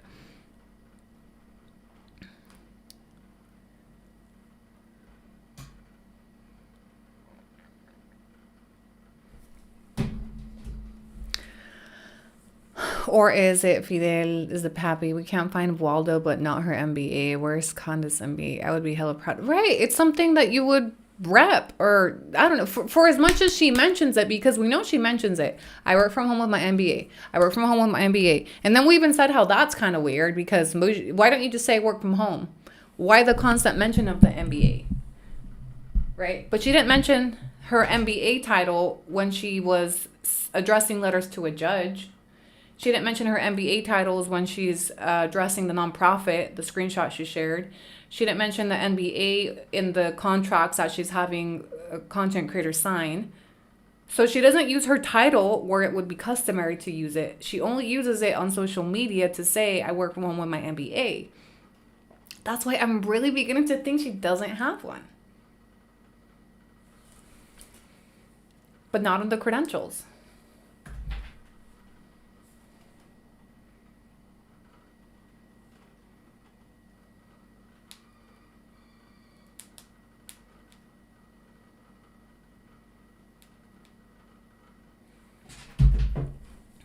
And then when people ask her about her MBA, she doesn't answer those questions either.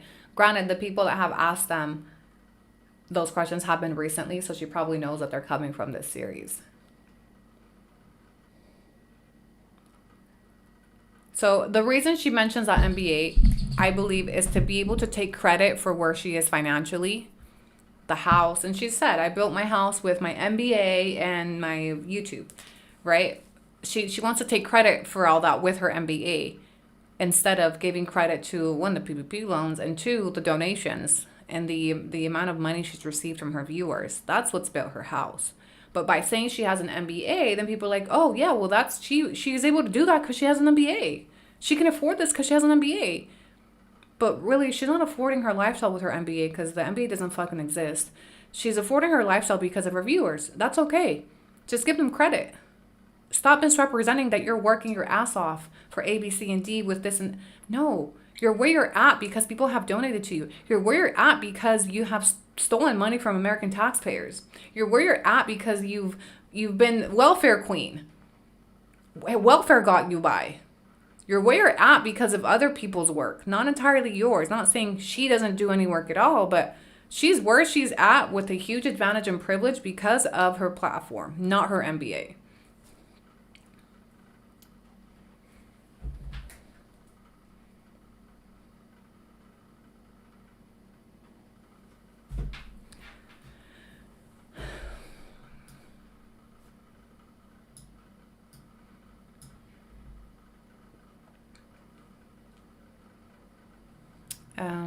You're more educated than her. I mean, we looked for her on LinkedIn. Trust me, I don't even think she works from home, if I'm being honest. Carmen, thank you for upgrading. I have my doubts that she even works from home. T2 has purchased a membership. I believe she works just for social media. I actually don't believe she works for people all over the world. I actually don't think she even does US-based work anymore. I'm not saying she never did. Maybe that she did at one point. But I believe her full-time job is content. And that's also okay. There's nothing wrong with that. Like, that's still work to me. But I believe her only source of income is through her social media channels. I don't think it's working for anybody. I've never even seen her show like a workspace. Where did she work? When? What did she do? How did she get that job? Like, those are things that would help her. Those are things that would help her audience. That's the number one thing people ask me. How do I get work over there? Right? So you would think if she's for the community, she's for the people, she wants to help families do this, and this, why doesn't she ever teach them how she got to where she's at? Why doesn't she ever talk about what she does for work outside content? Because not everybody's going to blow up on content. And I believe she uses the MBA as a way to deter that. Oh, well, she has an MBA. That's why she can do what she does. I don't have an MBA, so I'm going to have to find something else. Why do you think people come to me for that specific thing, how to find work, right? Because I'm a deported felon with just a high school degree, a high school diploma. So let me reach out to Annie. If she could do it, maybe I could do it, right? But then when Candace kind of closes the door on them when she says, well, my MBA, because then she shuts the door on them and she doesn't have to tell them how she got there, what she actually does.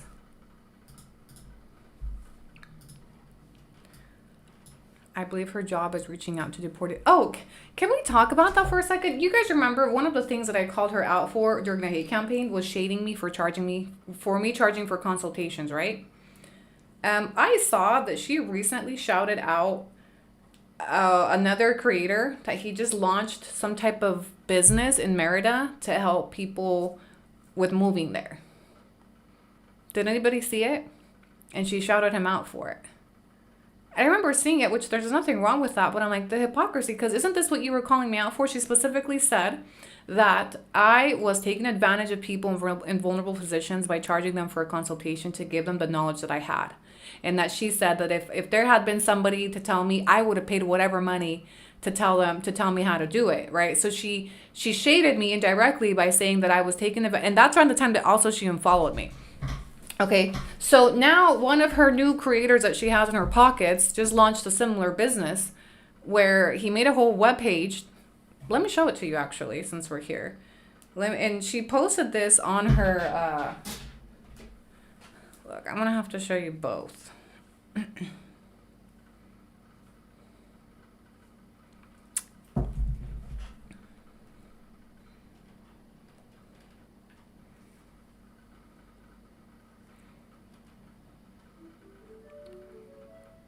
Sabrina, welcome to YouTube, besties. Sabrina J10 has purchased a membership. Okay, here it comes. Maybe she's going to kick back something. It wouldn't surprise me. She's got to get something out of everything. So look. Receipts. Oh, is it not? Hold on. I'm going to have to resize it.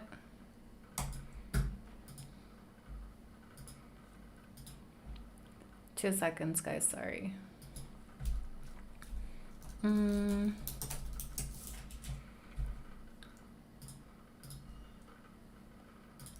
Okay. So she shouted out this creator, and if I'm not mistaken, this is who Carlos was beefing with last year. That's so interesting. This is the same creator that Carlos was in some shit with, because this creator shaded Carlos for wanting to launch subscriptions on his YouTube channel, on his TikTok channel. And so this creator, I remember this creator shaded Carlos, and he was going back and forth with him on TikTok because this creator had thrown some shade that Carlos wanted to charge for his TikTok subscriptions and monetize off of the community. Right. So now it's interesting that this man has launched his own website. And so Candace shouted him out. This was posted 4 days ago. Let's go look at the website. So check this out. New resource for those relocating to Mexico. Okay. Keep that in mind. So we're going to go we're going to check out the website. Your Merida Connect.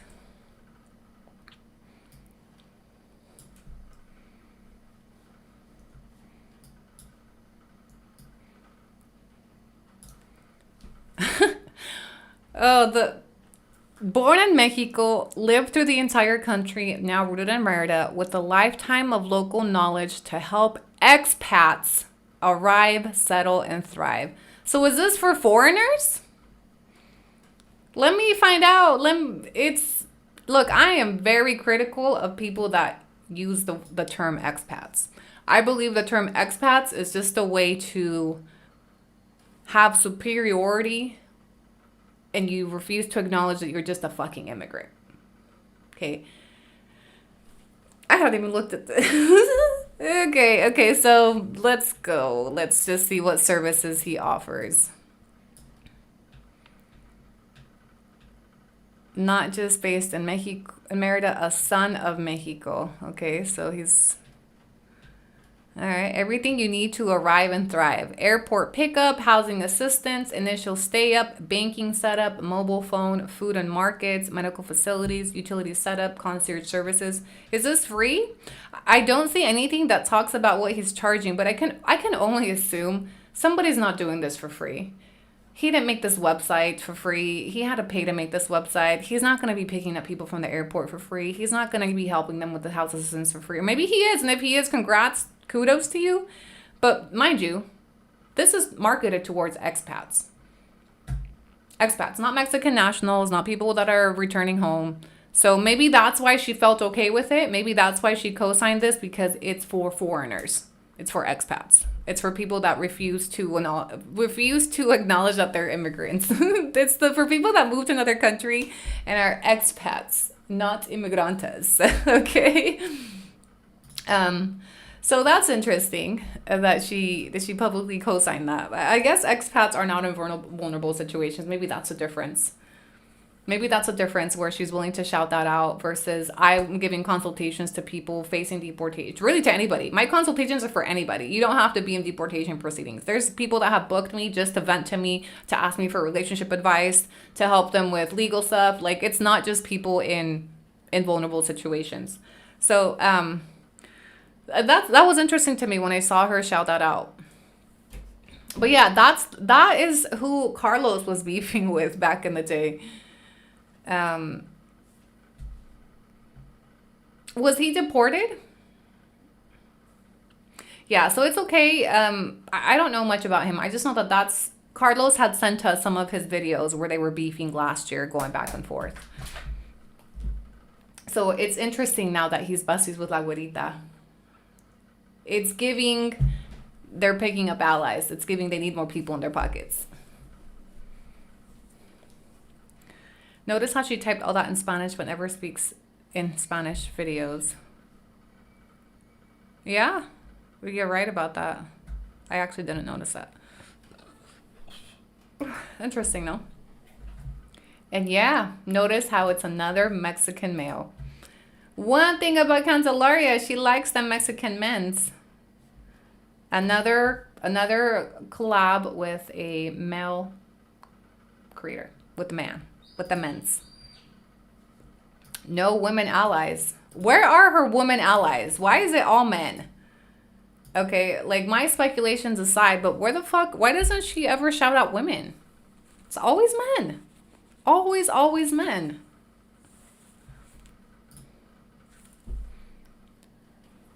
Y pelón. She likes them pelons. Why are they all male? Maybe Olga will, if she ever shouts out Olga, it's because me and Olga are ops. Period. Okay. She's so male-centered. The only collab, I've only seen her collab with men. Ever. Consistently. That one was just from 4 days ago. We know Carlos is her #1 right now. But you never see her shout out women, deported women. You never see her shout out spouses of, wives of deported people. It's always fucking men that she's giving lifelines to. It's always, be careful, y'all. I know some of you are going to watch this. Be very careful, because I'm sure Carlos thought she was going to give him a lifeline too. And he caught a fraud charge. I'm sure Fidel thought he was going to get a lifeline, and he got a mystery baby with 2 deportations. Both of these men also thought Candace was going to help him as a white woman with her white privilege. And what did she do? She gave him to the wolves. Be careful.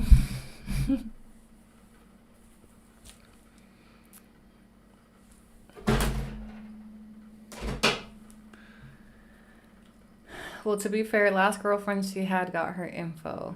What girlfriends? Oh, the only collab I've ever saw her have was with fucking Julia. The only female she fucked with was Julia.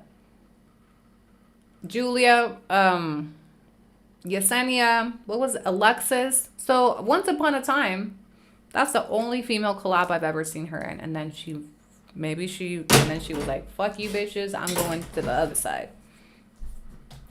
You can't comment on his videos. I don't know who he is.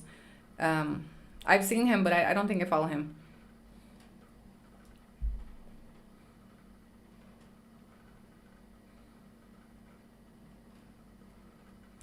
Just a second.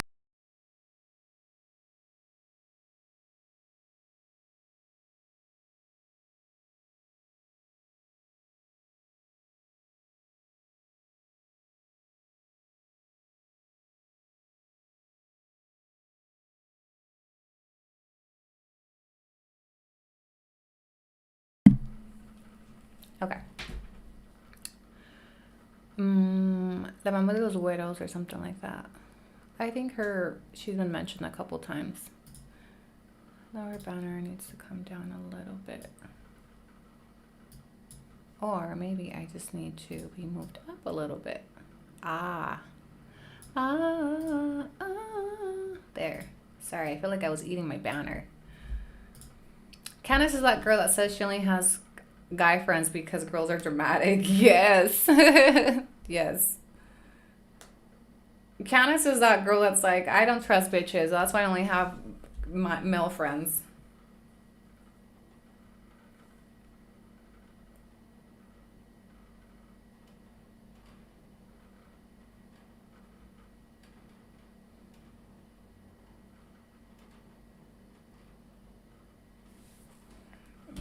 this is a mess.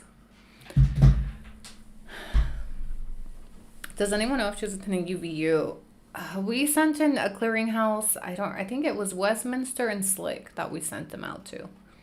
But we haven't been able to narrow down where she went to school. There's a lot of possibilities. But I would assume that her biggest clue, if she did go to school, but again, this doesn't mean that she graduated, was that when she called the cops on Fidel for the DV, she told the officer that she was on her way to class. And so we looked up the colleges that were nearby, which was Westminster and Slick, and none of them had anything for her. So it's possible she went to school, but it's more possible she didn't complete her schooling. Yeah, did you see the expats? Well, but even if he's targeting foreigners, I just feel like expats is not the right word. They're immigrants. Otherwise, why aren't we expats when we go up there? You know, that's a topic for another day. But I've always been very vocal. I don't like that word. I just think it's a way for foreigners to, you know, carry a title of superiority than to just acknowledge that they're immigrants in a foreign country. They're American immigrants in Mexico, Canadian immigrants, whatever you want to call them.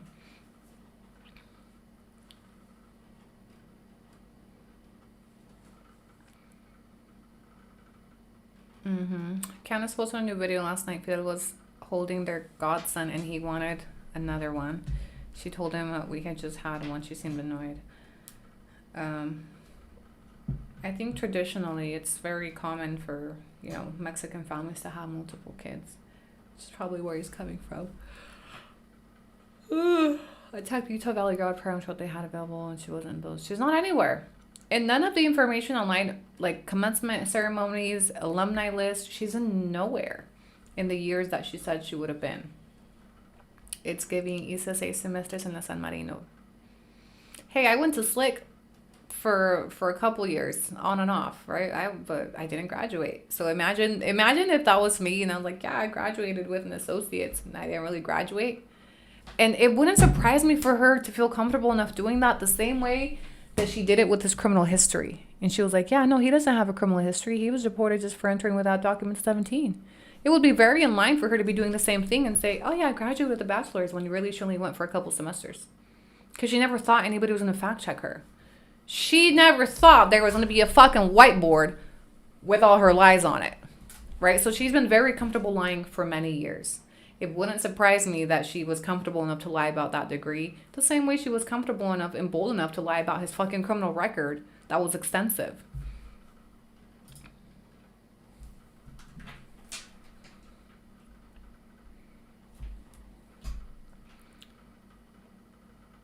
You should make the Spanish audience aware of the truth. I don't care to. Honestly, this research has been more for me, not for anybody else. And I'm glad that you guys have enjoyed it and become part of it. But I'm not going to be over here like trying to tell the whole world about Candace, because I understand that the whole world is not ready to hear the truth about Candace. Okay? This was for me. This was gratifying to me. It made sense to me. So you're not going to see me out here trying to do the content in Spanish so this person can get wind of it and let me go over here. That's why it's kind of become more of a YouTube exclusive series, right? You don't really see me posting about it over there anymore. I've done a couple of things, but really, like, this has been for us, right? And whoever wants to come and, like, maybe share it over there, that's also up to them. But I'm not here trying to start, like, a cancel Candace campaign or spread the truth about Candace bullshit. No. I wanted to know the truth, okay? And, again, they're not ready to hear the truth about Candace. You can see in the way that they have responded to my content, and possibly because it's coming from me, much less are they ready to hear the truth about Candace. This was for us. This was for me. It was fun. It's been fun. And we're not done. We're not done. Mind you, I haven't heard back I'm supposed to hear back on the grammar request. Maybe I should call. Because I did expedite. Well, I'll give them till the end of the week. It's only been 2 days. Let me chill the fuck out. I submitted the grammar request for the Ortiz files Friday night, so they probably got it Monday morning. By the end of the week, I'll call to follow up on the grammar request for Ortiz, and maybe they're just getting it together and they'll reach out to me when it's ready for me to pay and all that. Maybe they're searching. Who knows? It was for Team Annie. Her videos are getting shorter and shorter. I think it's funny. Every time you search for Candace, my videos pop up right below hers. They're probably reviewing her objection or something. No, I think if I was Candace, I wouldn't do it again, just because I'm sure that was embarrassing for her. I don't think she planned on me getting a hold of her objection. I know for a fact she didn't want that to happen.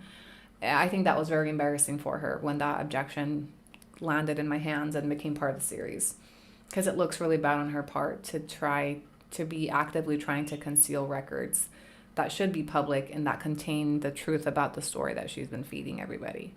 If those records were what she said, and we knew there was a reason she was objecting, right? So I think it was a very bad PR move for her to object. And in the Ortiz files, mind you, the Ortiz case is not a DV case, so it's handled very differently. Any cases with domestic violence, they are always sensitive to the victim, the victim's identity, the redactions. But the Ortiz charge is just forgery, and she's not a victim. Unless I doubt she's a victim. We'll see. But I don't think she will have any type of claim in the Ortiz files the way that she did with the DV files, because the DV files were about her. But I feel like the Ortiz case is just about Ortiz.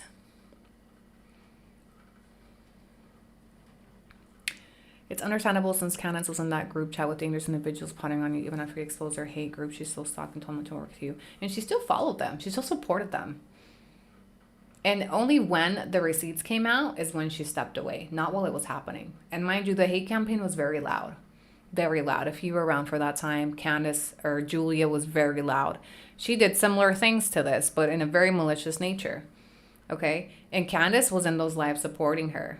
Candace was still hanging out with her, inviting her to her house. It was only when the receipts came out that it made her look bad that she stepped away. That was also very telling. And she got to wash her hands of all these Latina creators by saying, I unfollowed them all. They're all dangerous individuals. They weren't dangerous when you had them at your house and they were doing the same shit, low key.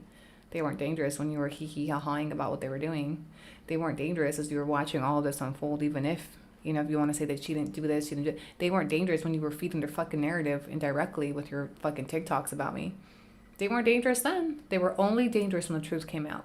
And it made her brand look bad. That's why she decided to say, I'm no longer friends with her. I've unfollowed all of them. I'm not a part of this. I'm going to do bullshit. Bullshit. Yes.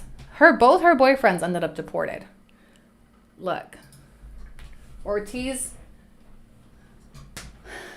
starts dating her around 07, 08, ends up deported 2 years later. And he was arrested at her house. Fidel starts dating her around 08, picks up a case in 2011,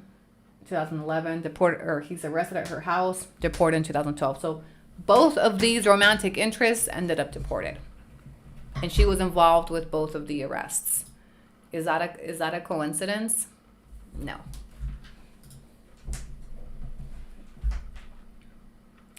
Absolutely not.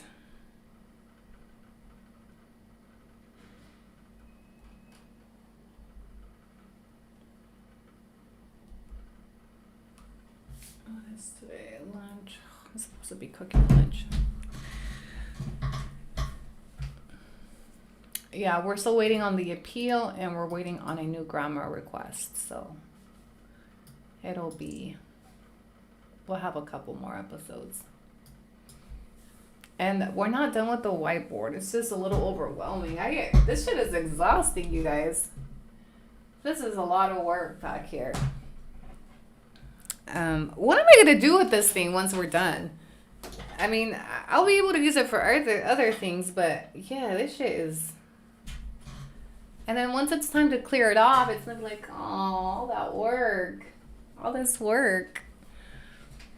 Yes, I do. Okay, let me look at the pointers. Somebody sent me a few links. The hand pointer.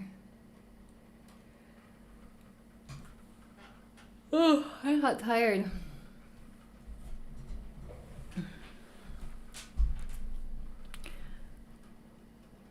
You can send it to Candace to keep her lives in order. Candace wants to be where Annie is. That's why she goes behind her to work with everyone that connects with her. She feels embarrassed of her life, and it bothers her to see Annie embrace her past. Look, I'm not a fan of ever saying, like, oh, she does this because she's jealous of me. But I do see an insecurity in Candace. I have asked myself, like, she's so successful, and that's people tell me, you're just jealous of her. Okay, let's use some logic here. She's a much bigger creator than I am. Her numbers outdo mine.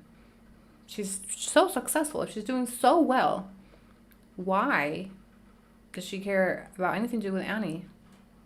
Why was she doing all these things?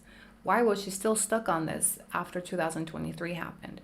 Why was she reaching out to On My Collabs, from the nonprofits to the content creators? Why was she still all up in the mix if she's not jealous or has some type of insecurity about me? Maybe jealousy is not the right word. Maybe she's very happy in her personal life, but something about me has her bothered, and for years and granted, I did bring this shit out, but I think I'm probably the only person that she's ever came across that's called her out for her shit. Everybody else, sweet little white girl, can do no wrong. I'm probably the first person she's came across that has seen right through her bullshit and called her out publicly. And Candace has been Miss Pageant, and she's been very much about her image since she was a child, right? So I can try to understand, like, why she's so leached onto these things that have to do with me, because I do think she's intimidated by me to a degree. And I'm not talking about numbers. I'm not talking about who's a bigger, better creator. There's the same thing I said about chanclas. There's something in me that bothers her. I framed the whiteboard and then it to Candace. She was scared of the truth coming out. She had to have known. And there has to be much more, besties. There's no way we've uncovered everything. I'm sure the reason she's watching these things, these lives, and keeping up and the objections is because she's trying to contain how much gets out. I'm certain I haven't uncovered her whole life. Of course I haven't. Imagine the things we don't fucking know. Imagine what we don't know about Candace that isn't in public records. I think it's absolutely fascinating how much of her life is available through public records, how much of her storyline, even the fucking parents' divorce has some tea in there, right? I think that's fascinating. That's crazy. She did recreate her story. She has never presented her story like this. There's a reason she doesn't talk about her upbringing. She wants people to view her as the struggling wife of a deported person. But Candace comes from a very privileged background, a very rich family. And I'm not talking about money.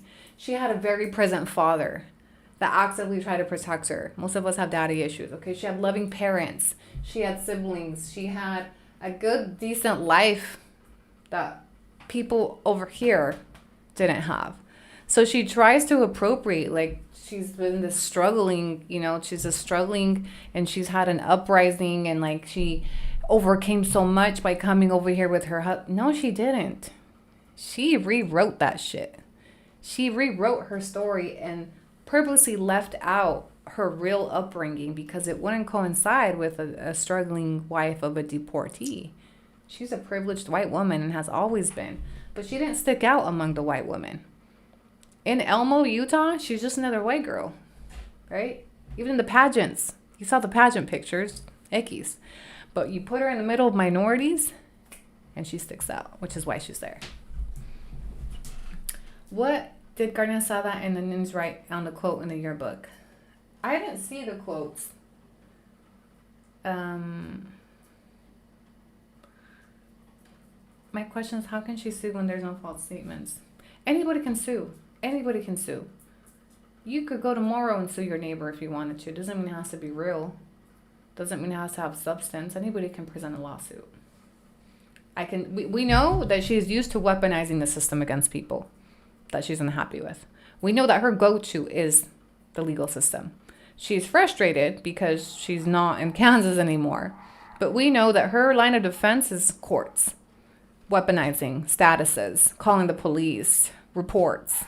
So when it's only common sense that she's probably trying to do something because that's the only way she knows how to defend herself is by weaponizing the system. That's why she hasn't came out and said anything. She knows she makes it worse when she makes statements. Look at the statement she made in February, where she pretty much just reiterated everything I was fucking saying. And she did get some hate, some backlash for admitting what she did with the news reporter. She tried to paint it like, some people were like, well, she has boundaries, but there were people and creators that did not agree with what she did. So she knows every time she tries to do damage control, she fucks it up even more. So the only way she can move is behind the scenes, weaponizing the system, which is what she's currently trying to do through another creator here in PD. Wait, so she said on her TikTok video that she works with small businesses that are in the startup phase, which makes sense with the Merida page she's monetizing. It would not surprise me that she's charging to shout out that small creator. It would not surprise me that there is an agreement. And he had to sign an NDA. He had to sign a fucking NDA for her to help him. Absolutely. Thank you for the time you have. Thank you, Monica. This Candelaria mess. Shout out to you, Monica. Thank you to all of you that have supported my live streams through tips, Venmos, all the above. Dude, you know that she's well known in her Utah town. Why hasn't anybody come out? We talked about that last night. Do people actually really love her in real life? Why has nobody come forward? Why has nobody come forward? Because we know there's people that don't fuck with her. But yeah, I questioned the same thing. Like, everybody in Elmo Town is in on her bullshit. Her family, of course, we wouldn't expect any less, but people that knew her growing up, where are you? We want to hear from you. A lot of comments of our donations to you, but don't appreciate the fact we send it knowing from where it's coming with no hidden agendas. And that's the difference. That we talked about that in the beginning of the live. There was somebody that made a TikTok that were like, oh, Annie's like gaslighting people into donating to her. I tell people straight up, me being on here for 4 hours, that's only possible through you guys donating and tips or whatever you want to call it. I like to call them tips. I don't like to call them donations because I think it's tipping for entertainment. Just like when you go to a comedy show or whatever. This is entertainment. You guys are entertained. Whether I'm doing this, whether I'm doing fucking jumping jacks or tricks, to me, it's an exchange of services, right? But people know where it's going. I'm not going to sit on here and tell you and sell you fake charity so that you donate to me. I want to tell you, that's coffee money for tomorrow. Or that's going towards a whiteboard. Or that helps it so we can keep doing these lives. If you enjoy these lives, I need to monetize off of the lives so I can justify being on here for 4 to 5, 6, 7 hours a day. And that's just what it is. I'm not on here for fun. Absolutely not. I could be doing something else to create an income for these 4 or 5 hours. But the reason why I've been here and I have continued to do them is because you guys have made it possible for this to be worth it, right? To bring in money so that I'm on here for 4 hours, but at least I'm getting paid for those 4 hours in one way, shape, or form.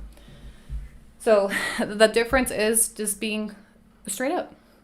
Transparency is really that easy. And Candace could do the same thing. It's okay for people to send you Venmo. It's okay for people to donate to you, whatever, but just stop fucking misleading them. Stop misleading them into doing that for you. You don't need to because people will support you anyway. Candace, people will support you being a white girl from Elmo. You're going to have more white girls from Elmo probably fucking relate to you. The problem that I personally have is the way that she exploits the community, both virtually. At Lure 450 cent $2 cheese Maybucks. Gaslight me, Annie. Oh my gosh. It said gaslight me. I mean, is it gaslighting? I don't know. If I tell you, hey, if you send me a tip, it's going straight into my pocket. If you send me a tip, I'm going to use it for coffee. If you send me a tip, like it's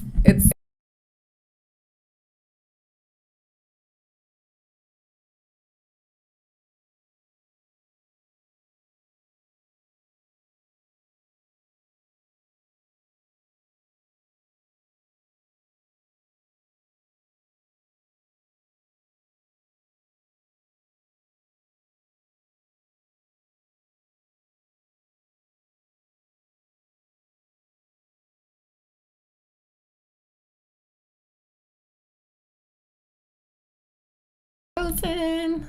Let me know when I'm back. Okay, step out. We cannot hear you. Sorry, my mic like cut out for a second. Yeah. So what I was saying is, I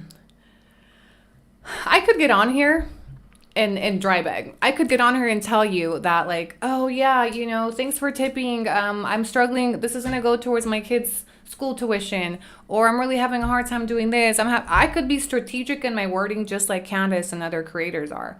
When I tell you this is going straight into my pocket, this is making my time worthwhile, whatever, you know, I could very easily make statements that I know would encourage my supporters to donate more or to tip more. Okay, so me just saying it's going straight into my pocket, that's all you need to know. But if I was to get on here and tell you, oh my gosh, you have no idea what happened to me, besties. Yesterday, I got the bill from the school and I'm $10 short, or I can't make the Canada trip. That's why I told you guys about Canada. Okay, I got to come up with this money to pay the Canada trip. Right? So my transparency is so people know what the fuck they're doing with it. Right? So it's not me just getting on here and indirectly like fishing for. I'm telling you straight up, like I'm on here to monetize. I gotta things to pay. I got kids, you know, my platform has been a privilege that I've been given to be able to create an income for my kids and I. But the difference is, at least in my personal opinion, is I'm not misleading people. It's why you've known from the beginning that I'm a fucking felon and I got deported for fraud. Okay, and if you still choose to support my platforms, that's a decision you made with full facts. You know who the fuck you're sending your money to. Okay, the difference is getting on here and just misrepresenting like I'm some poor single mom, that the world, life was hard on me and now I'm here and this shit got stolen and my flat tire and this and I don't know how I'm gonna do that. And I've seen it, trust me, I've seen it. And I've seen it currently that I'm like, just get on here and like be real with people, and it's really that easy. It stops with accountability. It stops with accountability. Did you get my tip? Hi, Monica. When you tip, it shouts out the alert in front of everybody. If you're having issues hearing, maybe leave and come back from the gate, not under. The pobrecita mentality. I have an example I'm gonna make that hasn't been sitting well with me. And I'm gonna sound like a hater for this, but I just hate seeing people use the deportation as a crutch for donations. Okay, I think I mentioned it on my last, a little bit ago, that there's this girl that got deported recently within the last year. Lives in Playa del Carmen, and I started following her recently. And all I've seen her post on her stories are the donations people are sending her. Back, just Venmo, Zelle, and like her content is very pity party. Her content is just feeling sorry for herself and the fact that she got deported. And off of that, people have sent in tons of donations. And every day I see her just posting screenshots of Zelles that people are sending her. And she's saying thank you. And then that gets people to send her more. And recently somebody asked, there's been people that call her out because she's posted on her story. Somebody asked her why she didn't get a regular job.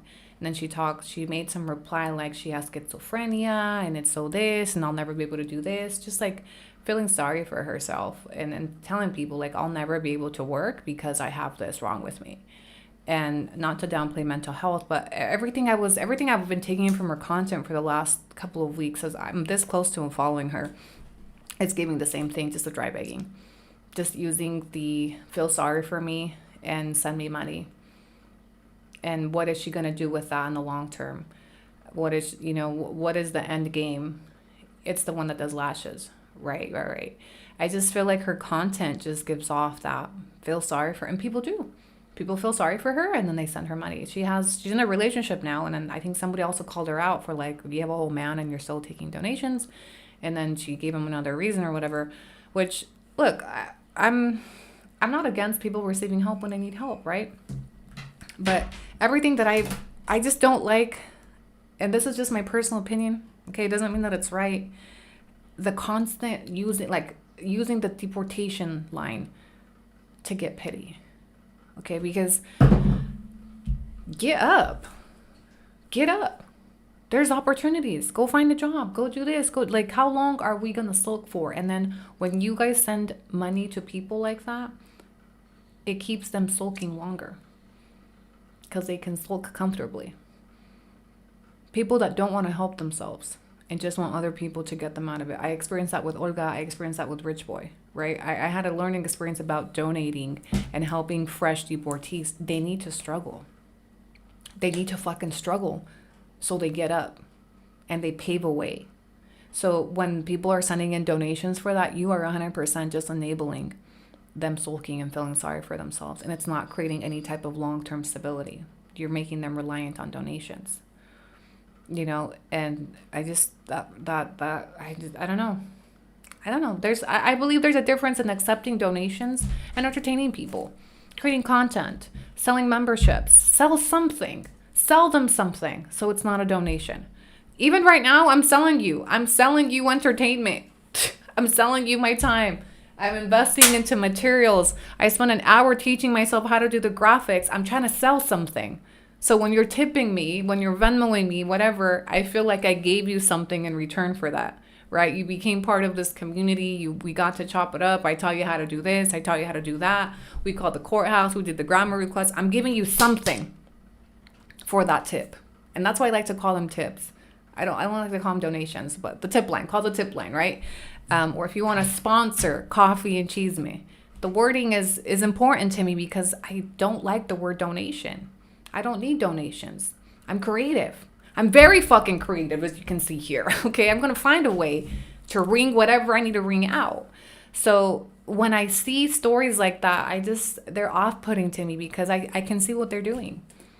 You're strategic in your wording. There's a reason she shouts out every donation. So people are like, oh, if I donate to her, I'm going to get a shout out too. And so they donate to her and they add a little message. And then what does she do? She posts it on her story. She acknowledges them publicly. And then that creates a domino effect. Pay attention to when people tip me here. It comes in back to back to back. One person tips, it encourages another person to tip. You see? So there's a marketing strategy to it. I created these alerts to encourage you guys to tip. Okay, it makes a cute little sound. It gives you a picture. It blasts you and it calls you out. That's what they're for, right?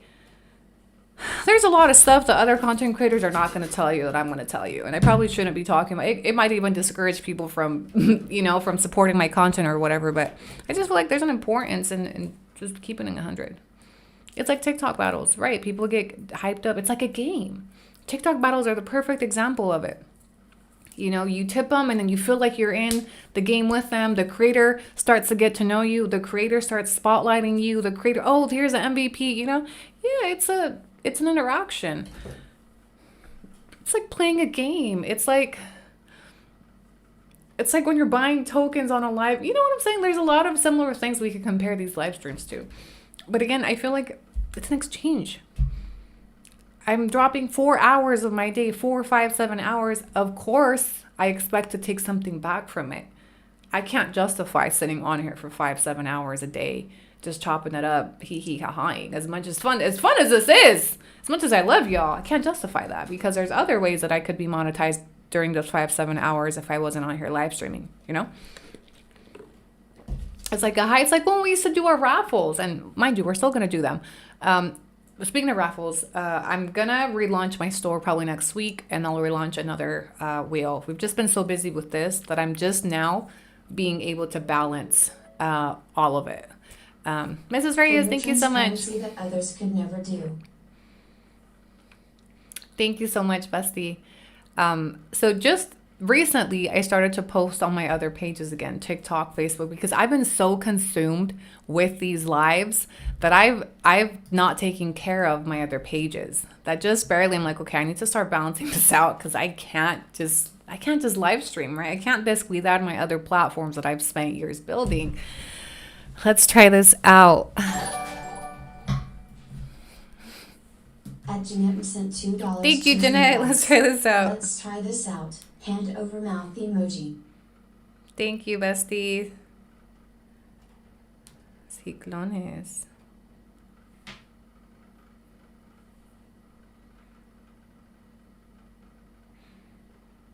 Oh, wait, what? Hold on, I just got a screen recording of this.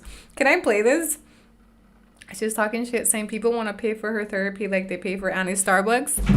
Why are people so mad about me getting free, like, not free, but like, why are people so mad that people in my live streams pay for my Starbucks? That's two people that have commented. I just know you bitches are watching my live streams. Why are people so upset when they say my viewers are paying for my Starbucks? And if they were, what's it to you? It's coffee. Play it? Okay.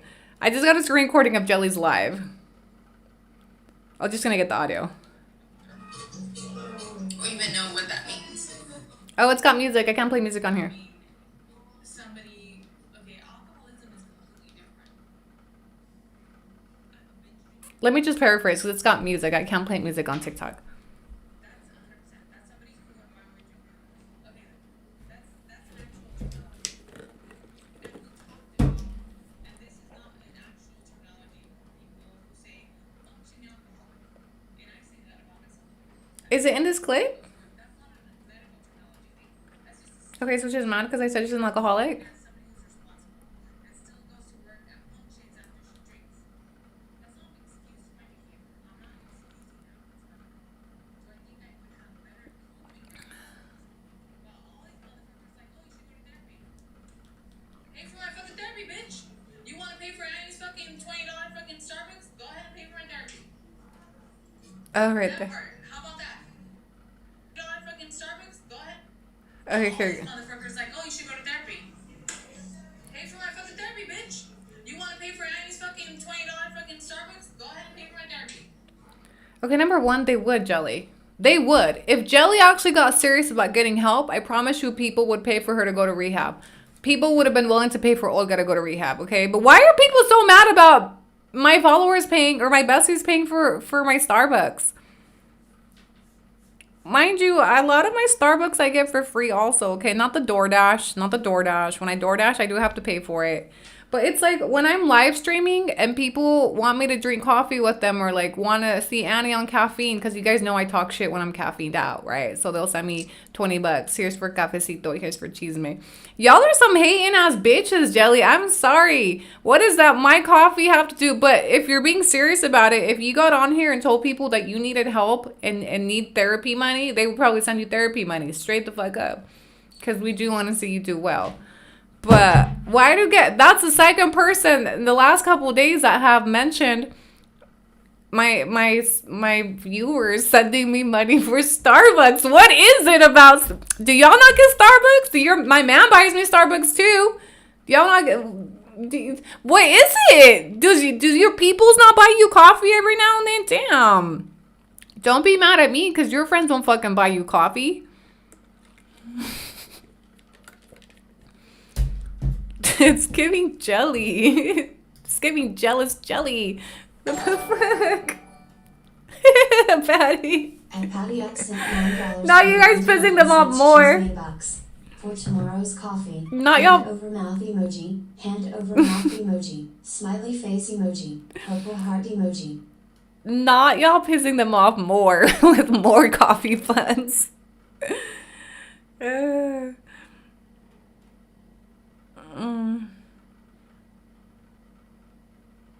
Okay, somebody wants to rebuild my website. Maybe later. Yeah, she said, people tell me I need to go to therapy. Well, then pay for my therapy the same way you guys send her $20 for coffee. You're paying for Annie's coffee. Who 231 sent $1.99 cheese Maybucks. Julie, not too much on our Annie, please. Thank you. Because what's the problem? Like, I'm sorry. Like, you set up a space. Guys, I have never received so many tips or gifts on live streams until this setup.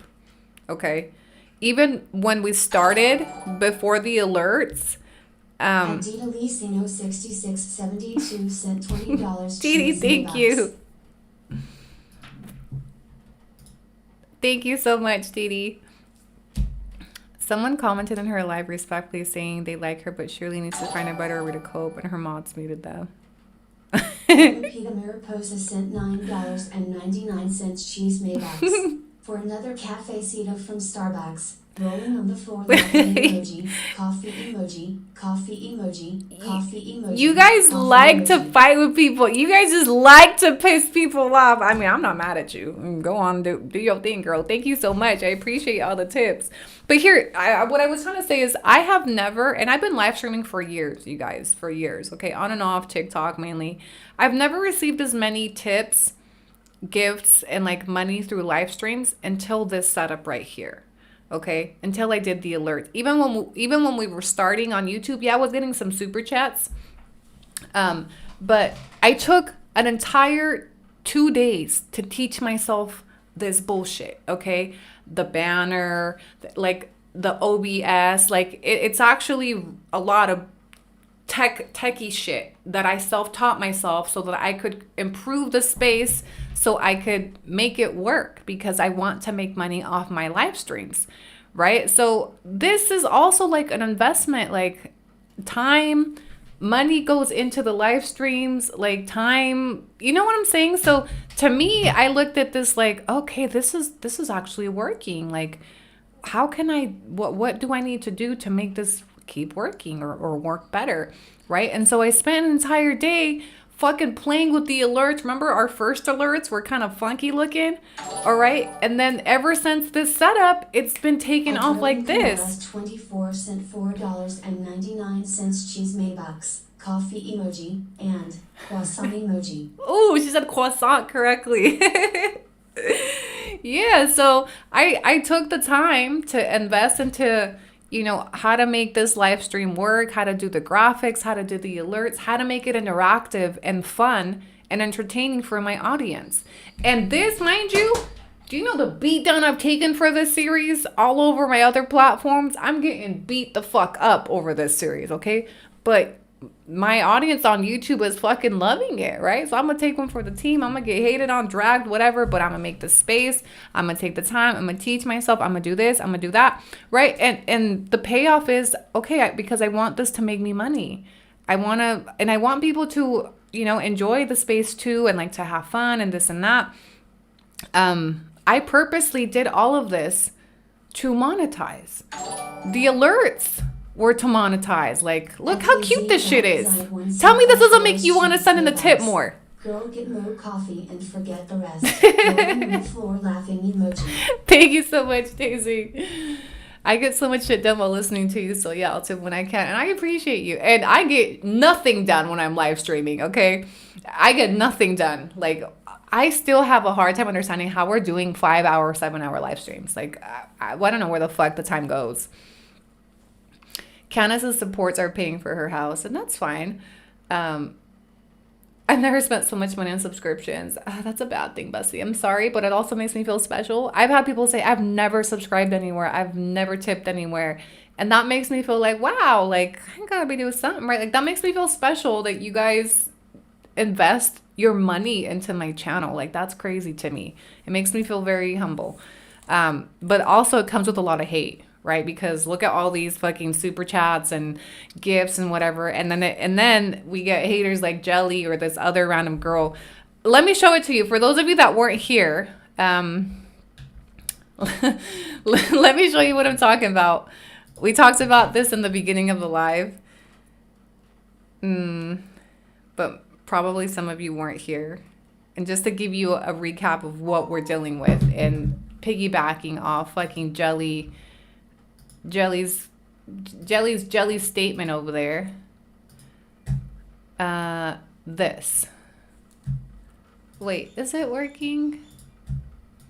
No. I hate when it does this. Hold on, I gotta start it over. Receipts to image.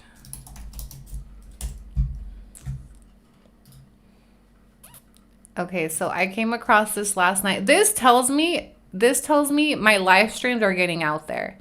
When I start getting this type of hate and comments like that, not just from other creators like Jelly just now, But when people start making these TikTok or these TikTok screens, or hold on, oh, where is it?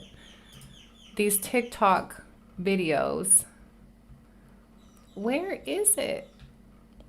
One of my biggest frustrations is when I don't have things ready for you guys to just pop on the screen. Okay, cool. Remove. Sorry, guys. It's still just going.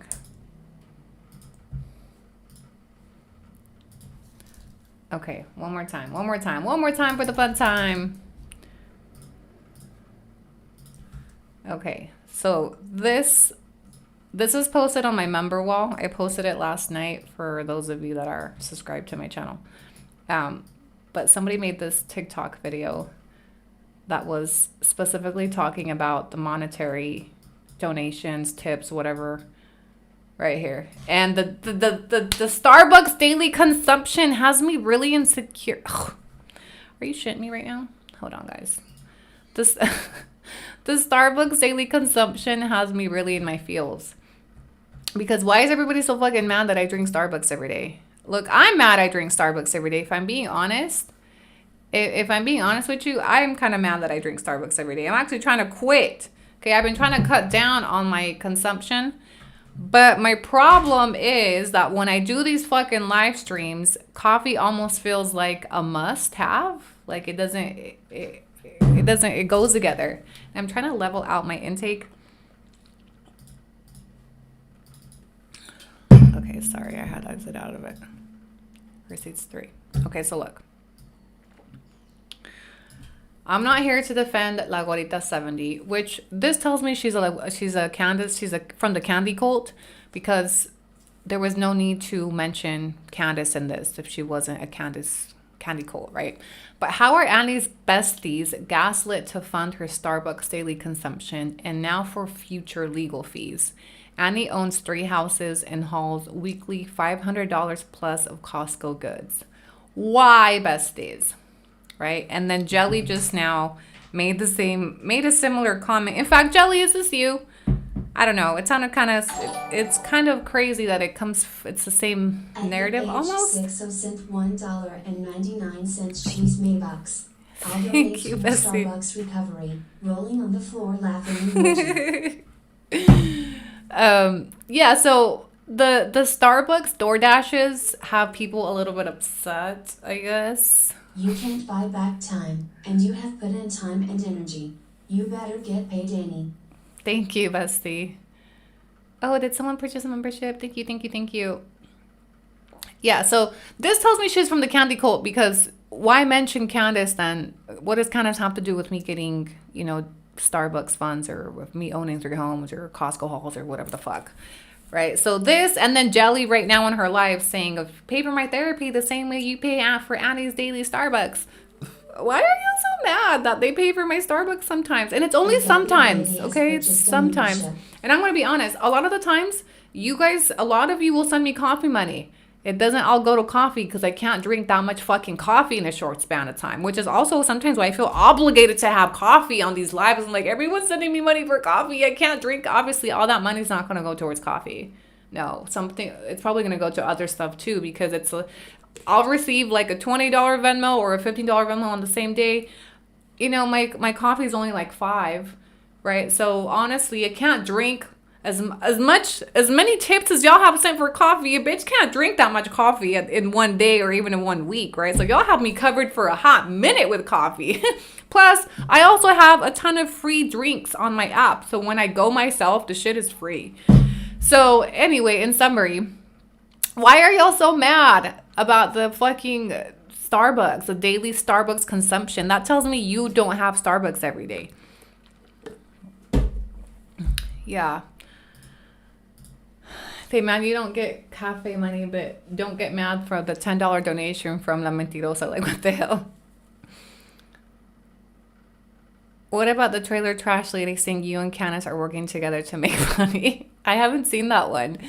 There was one time, it was when I dropped the BBP stuff, that somebody made like an AI image of Candace and I.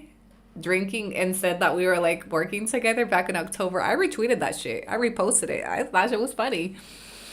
I mean, I've been saying it. It's a collab. Have I not said this is a collab? When Candace said she didn't want to work with me, she didn't. But well, now we're collabing. This is a collab. Carlos and I collab. I literally said this is a Candace collab. Laguerita70 collab. When I made videos about Carlos, that was a collab. I'm not saying they were willing, but the shit was a collab. We made money together. You think Candace isn't making money from this? Of course she is. When people go to her page, thanks to me, and there have been, she makes money. We watch her videos on here with fucking ads. She makes money off that. So yes, everybody's getting paid. Everybody's getting paid. When people mention Jelly did the same thing. Jelly dropped my name, views went up. She makes money off that too. Everybody's getting paid up in this bitch. Okay, I'm not gonna say whether they're happy or not to be part of my collab. I mean, I don't know if Candace is happy about this, but we collabing, bitch. But you buy cake pops and oh yeah, I also buy cake pops for my kiddos. I guess everyone's making money except Jelly because she's mad about my Starbucks money. I don't know. Jelly's series only got attention because I talked about it. Period. Jelly's series before I jumped in had maybe 300-400 views. She had no views on that series. And I didn't want to address it because I knew what was going to happen. But I addressed it because I was just staying true to myself. Okay, and there were some people that had watched it, very few of them. And then there was a few people that were asking me in my lives about her and I was just ignoring it. But her series got views thanks to me. You're welcome, Jelly. And that's how it goes. You mention somebody and then views pop off because people want to see people fight. Be so for real. Like all of you, including the trolls, including whoever's fucking criticizing this collab, all of you enjoy watching content creators fight with each other. All of you. You guys love that shit. You love it. That's why the views spike on both creators when people are fighting with each other. Because you want to see what that person said. You want to see what that creator said. Did you see what they posted about you? And Annie just responded. Has Candace responded? That's what you viewers love. That's what viewers love. And we're just giving that shit to you, baby girl. Support local businesses, baby girl. So be so for real. We all in this to get paid. There is not a single content creator that is on on any platform for fun.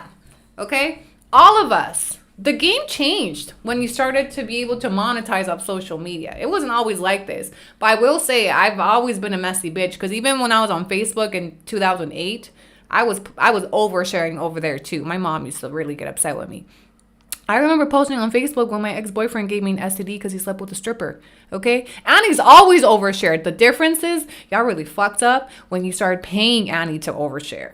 Paying Annie. Annie's always been this.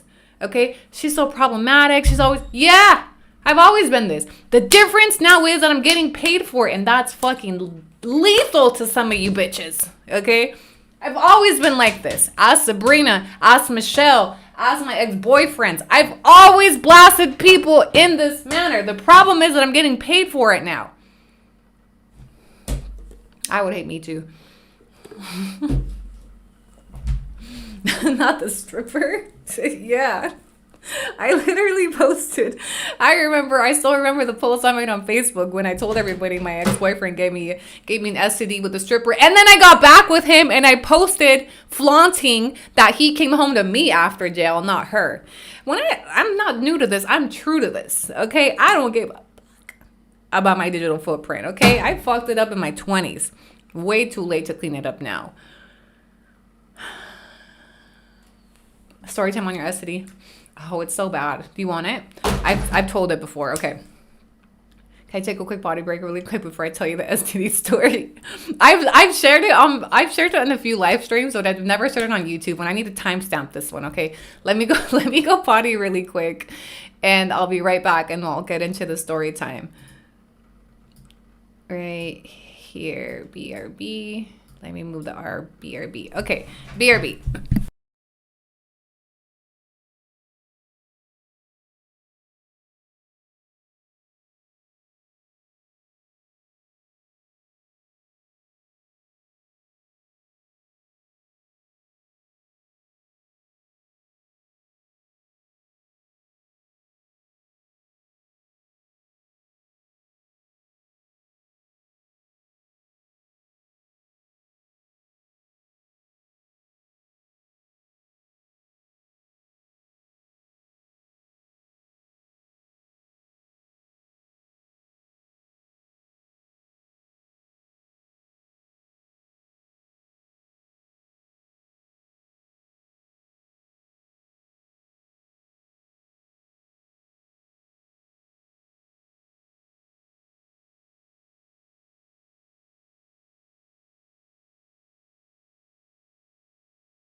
Okay, besties, we're back just in time for the STD story. Okay, I'm glad this is entertaining for you guys. I don't feel as bad when I'm telling the story on YouTube, because TikTok is really judgmental. But I don't know, if you've never had an STD, congratulations, bitch. Congratulations. Candace probably would never admit to this. I will. Okay, I had an STD one time. I had chlamydia. Okay, so I was 21-ish, right after I separated from my husband, and I was in the process of a divorce. I started dating this boy named Will.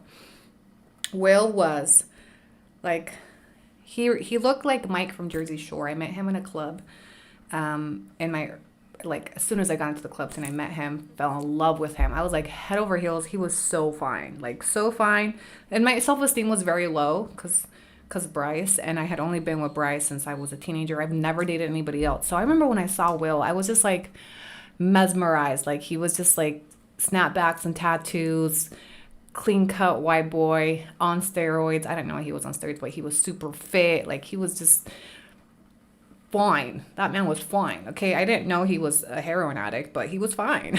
Okay. When I met him, he was in recovery. He lived at halfway, like a sober house. Okay. I didn't know any of this. Like, I was still naive. Anyway, I got into a relationship with him. It moved very fast. He moved in within 6 months. Very toxic, very, very toxic. One thing about Will, he was going to cheat. Okay. He was always cheating on me all the time, like all the fucking time. And he was cheating on me with his ex-girlfriend. His ex-girlfriend was very pretty. She was in the army. She seemed well put together. I was very intimidated by her. Okay. So anyway, he would go to jail all the time, like on his warrants and stuff. Like, he was just in and out of jail. He had cases open before I even met him. He was actually living in a sober house as part of his probation requirements when I met him. So he was just had a lot of legal issues, and they were all rooted around substance abuse. Okay. So he would fuck up. He'd get arrested. He'd have to do like 3 months while he was in jail. He would do the jail talk. We were going to be together forever. This is the same dude that I got his name tatted 3 different times. Okay. And covered up. Anyway, I'm just going to jump straight to the cheating, the STD. So it was Halloween. Okay. It was Halloween time. And this motherfucker calls me at work and tells me that he just tested positive for an STD. I'm at work, mind you. Okay. He tested positive for chlamydia, and that I needed to go into Planned Parenthood. And if I just gave his information, they would give me the treatment right away without having to test, because that's how it works. As long as we had sexual contact, which obviously he was my longtime boyfriend. We had been dating for like 2 years at that point, on and off. But he's the only man I had been with since my divorce from Bryce. Okay, so he's the second person I had ever slept with. Like, I was not a hot toddy, at least yet. Okay, very, very loyal bitch. Very right to the wheels fall off. Very much, you cheat on me, I'm gonna take you back. Very much, you go to jail, I'm gonna be there. I'm gonna put money on your books. I'm gonna be a dumbass. Okay. So he calls me at work, tells me he tested positive for an STD, and I was like, how could this happen? This man was so good at what he did that we had issues, and like, he had accused me of cheating. I knew I had never cheated on him, but he got me wondering if maybe I had an STD from my husband, and it just didn't show up. So he pretty much said, well, this is going to take months to show up. I didn't cheat on you. Like, you probably gave it to me type shit is what he made me believe. And he was so good at what he did that I literally was like, yeah, I probably did have it. Like, maybe because Bryce was cheating on me, which is why I divorced him, right? So he got me to believe that I gave it to him, although I had only been with him and my husband. I couldn't rule out that my husband didn't give it to me, but mind you, I'd been dating Will for a long, long time. So he told me, yeah, this is stuff that maybe doesn't come up, that you didn't have symptoms for, but I tested positive, just doing a routine check, so you should go and get your pills for it, right? It's Halloween.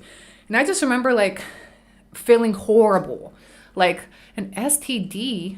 Mind you, I never cheated. Like, how could I have an STD? Like, what the fuck? So I told my boss in the middle of work that I had an emergency. I had to get off work, right? He let me get off. I just felt like it was an emergency. Like, I have chlamydia. I have an STD. I got to get the pills. I feel dirty, right? So I go to Planned Parenthood. I get there just like he told me, right? And he told me, I'll meet you there. Okay. So I get to Planned Parenthood. He's outside, and he tells me, just go in, like, not a big deal. I was so innocent, naive. So I go to the front counter, and I tell the lady, like, my partner just tested positive. and I need to get the treatment for chlamydia. And when you do that, they don't make you test for it. Otherwise, you would have to test for it, wait for the results, which is a week, and then get the results. And mind you, I hadn't even put two and two together that he didn't tell me he was going to test. Okay. And the test results take 10 days. So she told me, but you know, if you have a partner that already tested and we confirm that he's tested and he's in our database, then yes, we can just give you the treatment today. Cool. I gave him my boyfriend's name, all my information, all his information. And she goes, I don't have his testing. And he's outside. And I was like, what do you mean? He told me he got the treatment today. What do you mean he did? Like, he said he tested. He said he tested and you gave him the treatment. She goes, all I can confirm is that I don't have a test for him. So I couldn't give you the pills unless you give me the name of your partner that did test with us. So I'm like, so how did he get the pills? She just kind of stared at me and she just repeated her policy. You know, that she was trying to tell me something without being able to tell me that, you know, she couldn't give me anybody's medical records, but she just said, I don't have him as tested in our system, so I can't give you the pills, but I can take you back for testing and you can get the pills in 10 days.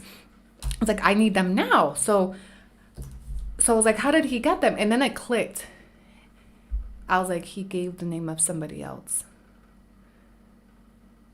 So I was like, hang on, right? So I step outside and it clicked in that moment that he hadn't tested.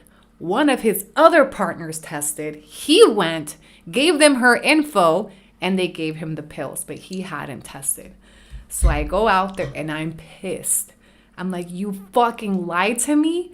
I'm like, and I just go off on him. I don't remember what I said. And he was like, what do you mean? What? And I got it out and I told him, if you don't tell me who it is, I can't get this shit today, Will.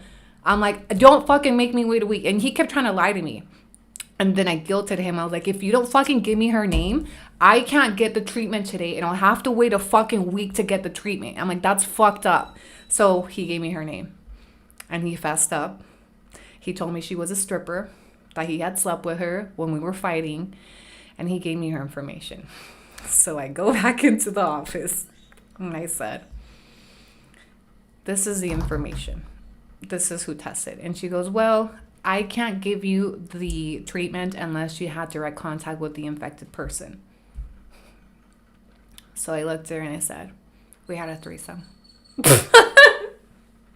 I don't know if she believed me, but I was like, I had to admit to a fucking threesome I didn't have so they would give me the fucking pills. So I said, and she couldn't say no to me. I was like, we had a threesome. She goes, oh. She gave me the pills that day. I was so mad. And it was Halloween. Mind you, I had to take my kids trick-or-treating after this, okay? So I got the treatment, right? I walked outside. I was so mad. I was like so humiliated. I'm like, I had to admit to fucking a stripper that I've never fucked because you cheated on me with her and you made me think I gave it to you because my husband cheated on me like 2 years ago? Oh, this is the dirtiest lick a man has ever pulled on me was that. Okay, he wasn't going to tell me, you guys.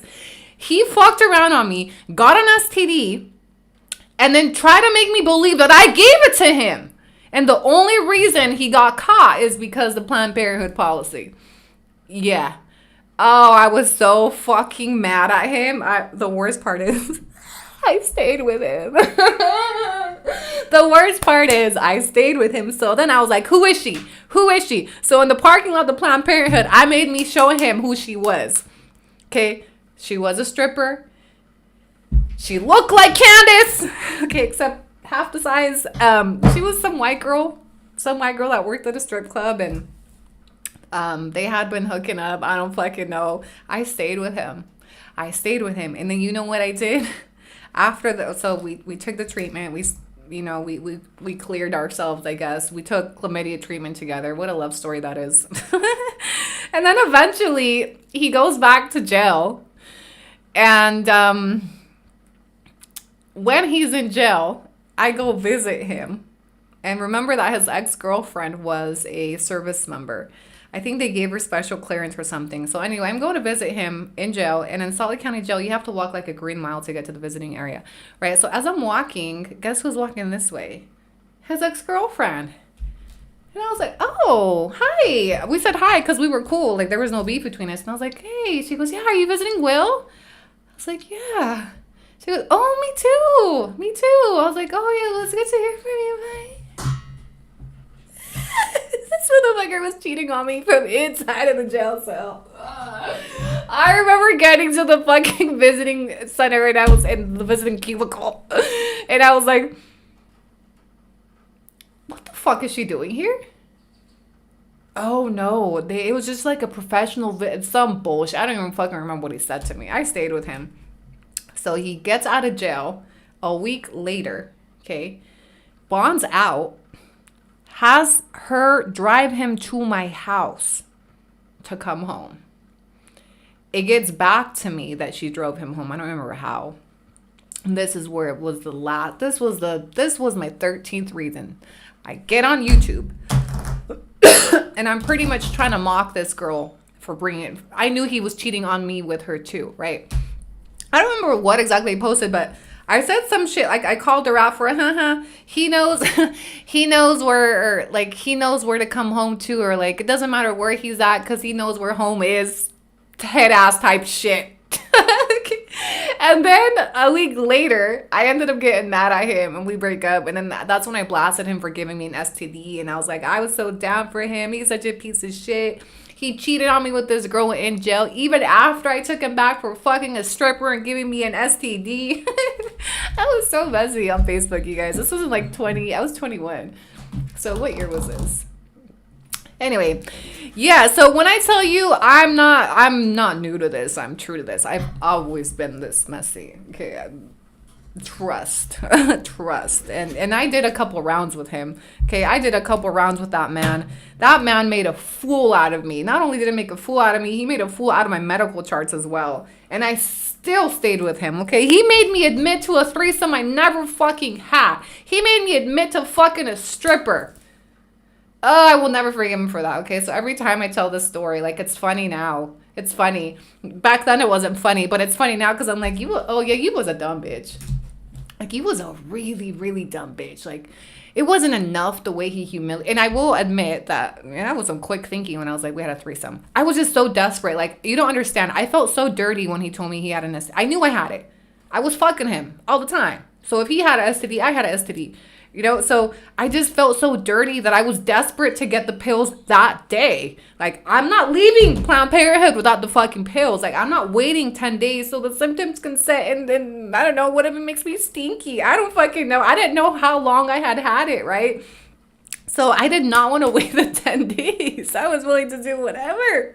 I may have had a threesome with her that day if I had to prove that I needed the fucking pills that day. Yes, he did get the pills. So he got the pills first.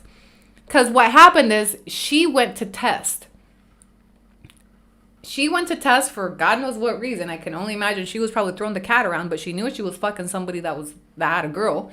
She went to test, came back positive, so she had the courtesy of letting him know. And she said, I tested positive. Here's my information. If you go to Planned Parenthood, they'll give you treatment. And that's exactly what he did. Well, he's a dumbass and didn't know that wouldn't work for me. So he tried doing the same thing to me and saying, just go and tell them, you give them my name and they'll give you the treatment. That's not how it worked. They needed me to tell them the name of somebody that had tested with them and that I had direct contact with. Well, it wasn't him because he hadn't tested. The side girl had tested, right? So he didn't know that was going to happen. And this motherfucker really thought he was going to get away with making me think. He really had me thinking I had given him the STD. Oh, master gaslighter. Like, he deserves an award for that shit. Because I remember thinking, like, damn, what if Bryce did give me and I've had it this long and I didn't know about it? You know, because I wasn't sleeping around. I was with my husband, divorced him, and then I got into this long-term relationship. So Will was the second man I had fucked, telling me that I gave him an STD. And I was like, well, I guess. Either way, I felt like I was wrong. Because I'm like, these motherfuckers were, Bryce was fucking around on me, gives you an STD. Now I gave it to my new boyfriend. This man really had me thinking I did not give him the STD. He gave it to me, okay? He gave it to me. But his level of gaslighting, superb, bitch. Superb. I will never ever forget that. Like that was again, it's a funny story now looking back as an adult. But so that's the story time of how I got chlamydia from a stripper that I never fucked, that I had to admit later that I had a threesome with. But that was some quick thinking, and it got me the pills that day. Yeah, they either need symptoms, but even with symptoms, they have to test you to make sure you have it. Oh, one day we're going to do a whiteboard on Annie. I promise you. One day we're going to do a whiteboard on Annie. It's going to be just as messy. It's probably actually going to be messier. Messier. Absolutely. But the only thing that Annie's whiteboard doesn't include is a paternity issue. Is a where's a pappy. I may have done a lot of things, okay? I may have been a lot of things and had this, but I have never had no issue with who was my baby daddy, okay? I always knew who I was throwing cat to when, okay? And never at the same time, bitch. We're gonna need a lot more whiteboards than this for Annie's story. We need pics. No, I think it's been fun to do this, hasn't it? It just hits different when I'm giving you a story time without pictures. Like, I'm very much a visual. I love me some storybooks with pictures. My storybooks had to have pictures, okay? This is giving me storybook with pictures. When I go to a restaurant, the menu has to have pictures. I want to know what the food looks like. Okay, so this here is, maybe it's just for me. I'm more of a visual learner. And it flips. Yes, the look, I don't know that. Oh, hold on. I don't know that I have enough room to flip it right here. Uh-oh. Okay, hold on. Okay, but, so look, this little,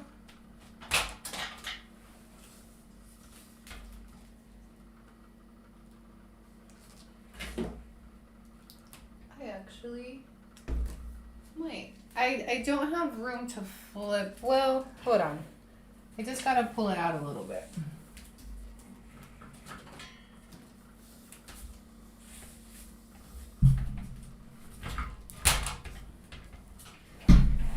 We're working with limited space, okay?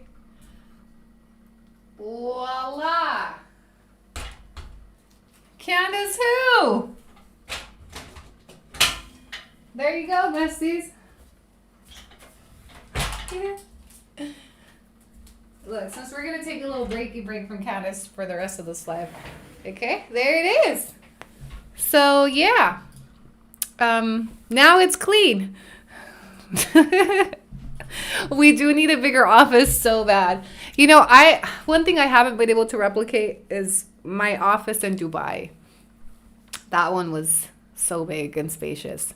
And I'm about to relaunch my online shop. I have no idea where I'm going to be packaging cups. So spoiler alert, but I'm working on relaunching my online shop and I'm going to hand it over to Maya.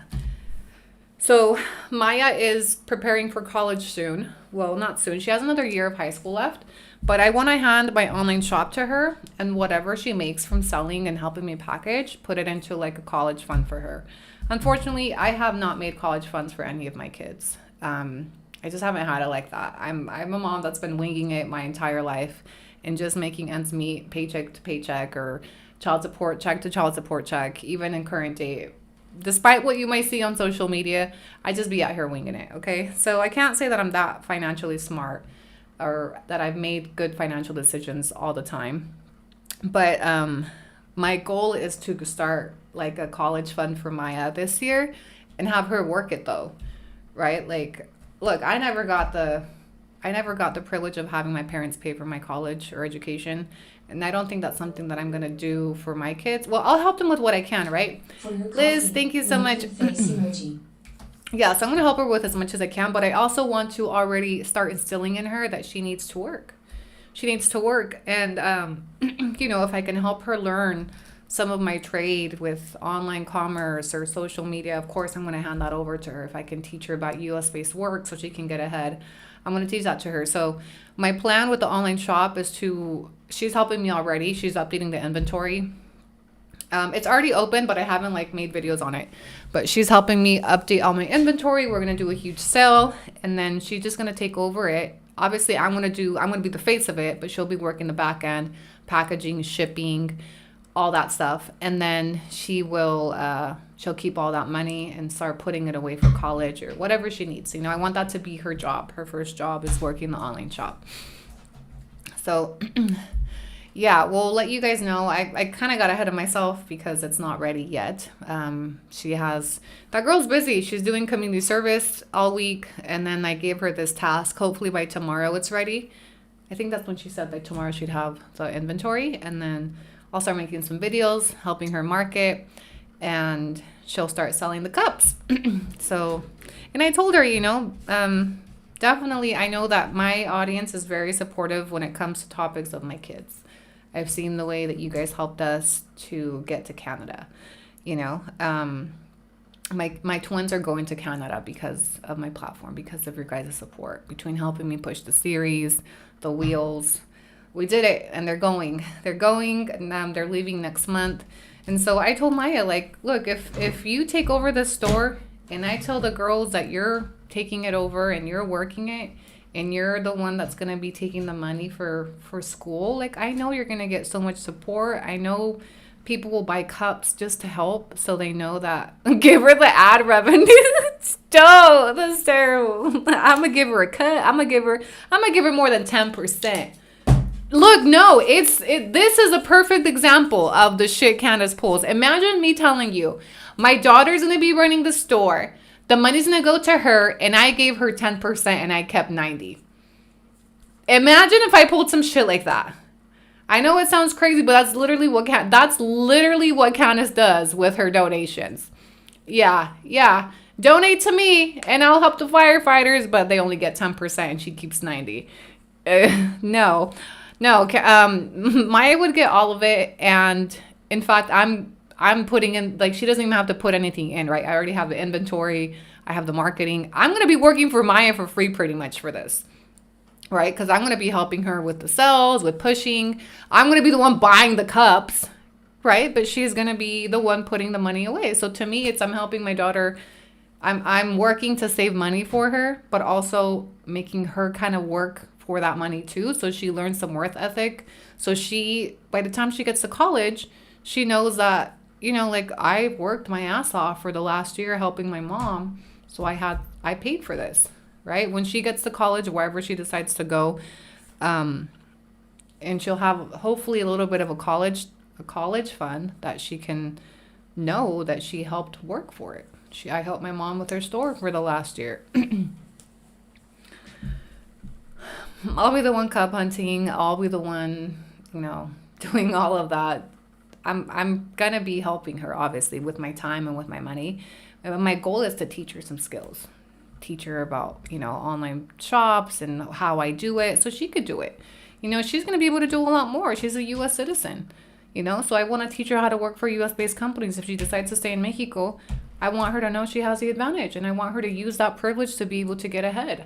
I don't want her working at, making 500 pesos a week if she has the ability to earn dollars with her dual citizenship. All that, But I want her to also put in some work. She hasn't decided where she's going to college yet. She's exploring. I mean, she has another year of high school. So, she goes back and forth. We're exploring different things. But right now she still has another year of high school. So we're just kind of preparing. We're preparing for if and when. She doesn't know if she wants to go straight into college or she wants to take a year off. There's a lot of things to consider. And I think a lot will change between now and a year. So have her pull a Canis and get U.S. loans. Imagine, no. Only if it's within the legal, what did she kind of say? Within legal limits or whatever. Yeah. Thank you, Bessie. At Mary E. Carmen 21 sent $1.99 cheese Maybucks. I low-key wanna see the White House when one's done. Grimacing face emoji. We're gonna do a walk through the White House when she's done with it. Do you think you'll allow them to have social media once they're in college? If and when my children, if we decide for them to have social media, I will never announce it to you guys. Why? Because a large part of the reason why they don't have social media is because of my platform.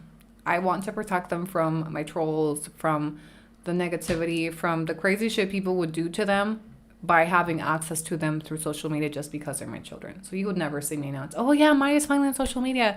Oh, my kids are on social media. Oh, in college, well, you would never know. You would never know. I would just tell you they don't have social media. They're not regular teens, I guess, because most teens do have access to social media at this point. But my parenting style was very different. Trust me, they hate it. You know, there's times where they feel different. Their friends are doing all sorts of things that my kids aren't doing it, but that's okay.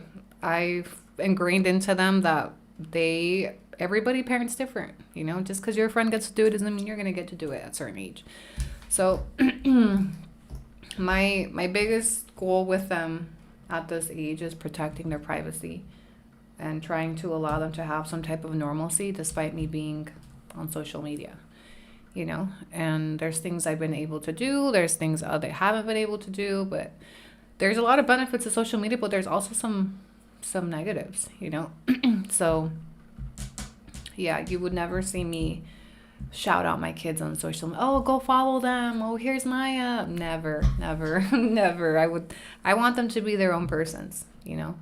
And I think that, and I know Maya wants that, you know, she's mentioned that to me too. I had conversations with her at one point if she wanted social media, if she wanted to try to monetize, if she wanted to do this. And she was, you know, she should have told me, I don't want to be under your shadow. I want to be my own person. And that was so powerful to me, you know, and I respect that. So she's not like regular kids either. Do you know how many of her friends always ask me for a shout out? You know, most kids would jump at the idea of being viral. If I put my daughter on here, she will go viral. Absolutely, just because she's my daughter.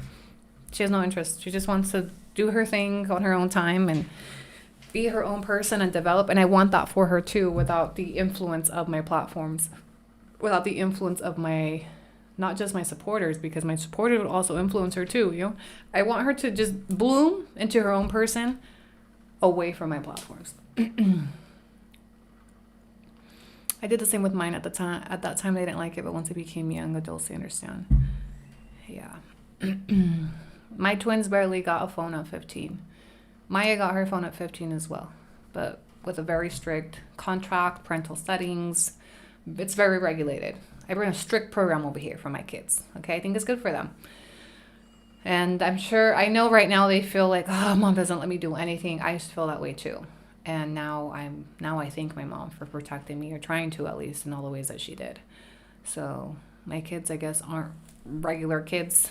Well, they're not like kids from in their class. Most of my kids' friends have very free liberal parents that let them be out clubbing and drinking and boating and driving cars with boys, and not over here. Not over here. So, sorry for this personal question. My oldest is 10. I don't know when it's the best to get him a phone. Which my kids got a phone at 15. And even then, I think there's no need for it. But, you know, just so they feel. And there's times where I do need to get a hold of them, but, and especially once Maya goes off to college, you know, I'll need to be able to get a hold of my twins. And also there's times where, like, my twins are on the 3rd floor or the 4th floor and I don't want to go up there. So now it's really convenient. I can just text them.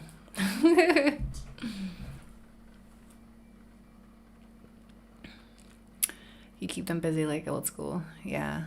Do you see your teenage self in any of them? Yeah, I do. I do. Maya is so much like me. It's crazy. In a good way, though. Yeah, and I see traits of myself. I think she inherited my writing abilities. Not to toot my own horn or like say I'm the best, but I've always been complimented for my writing abilities since I was a child. I've journaled. I used to write poems, and you know, I've always been told that I'm a good storyteller, that I write really well. Maya is the same. She gets a lot of praise for her writing in class, projects, presentations. She writes letters to me and the kids. And she definitely has a gift for writing, for expressing herself through pen and paper. And I think she got that from mom. So it makes me happy to see her take little traits like that of mine. I was in high school. I got my first phone at 17 when I got a job. I was working at Sonic, and I paid for my own phone. and it was a flip phone. So my mom never got me a cell phone. She got me a car though. My mom got me a car when I was 21. So yeah, everybody does it differently, but I've always just thought it was crazy when I see like 7 and 8 year olds and 10-year-olds with cell phones. Like, what is the purpose? My kids have tablets. And well, like when Axel asked me for a phone, I'm just like, it's the same thing as your tablet. Mind you, his tablet is hooked up to his school, so he can only do school stuff on it. But I'm like, what is the point of a child having a cell phone? I feel like cell phones, you're giving your child access to the world and the world access to your child through that device. That's how I feel about cell phones. So I'm like, I just don't feel like, why would it be appropriate for a 9-year-old, for people to have access to my 9-year-old? For those of you that have younger children on social media, and I'm not judging, I'm just kind of giving you my perspective and how I view things, and maybe asking for some, like, how do you justify it in your mind? But when you have your child on the internet, like, anybody can reach out to them. People from all over the world can connect with your child through your cell phone. How do you feel when you're looking at it through that lens? Does it still feel like a 7, 8, 9, 10-year-old should have a cell phone? Communication and safety. AirTags. All my kids have been AirTagged. But also, I do agree. I think the vibe might be a little bit different in the United States with all the school shootings as well. But yeah, so there's things to weigh out. For me personally, I've just never seen a benefit in putting my kids on the internet at a young age, even before platforms. I was in a car accident a month ago and notified my kids immediately my location before I even had a chance to call the police. There's definitely benefits, absolutely. I think it's important to educate and teach them to be responsible. Yeah, for sure. I don't know, just for me, like Axel, trust me, Axel and Juji's are always asking me for cell phones. Always. It's on his Christmas list every year, a cell phone. Cell phones, iPhone 17, whatever the model is that year, always on Axel's Christmas list. He wants a phone. And I'm like, for what? What do you need a phone for, child? In fact, you're a liability with a phone, okay?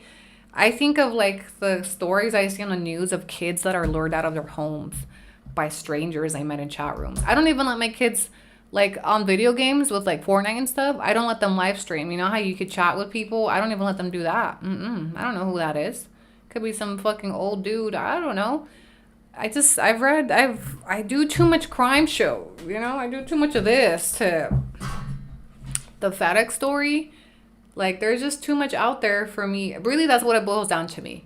I'm too scared to allow people access to my kids, because what if they get into their head? What if they get my girls to sneak out? What if Axel one day gets mad, because he's always getting mad at me, and runs away and thinks somebody from the internet? I don't fucking know. I just have too many like things that, what if this happens with a cell phone? It makes it easier to happen. I don't fucking know. I'm gonna watch too much true crimes. The Athena Strand story, oh my god. Yesterday I saw a FedEx truck in my neighborhood and I thought about her case. Oh, that shit makes me it makes me sick to my stomach.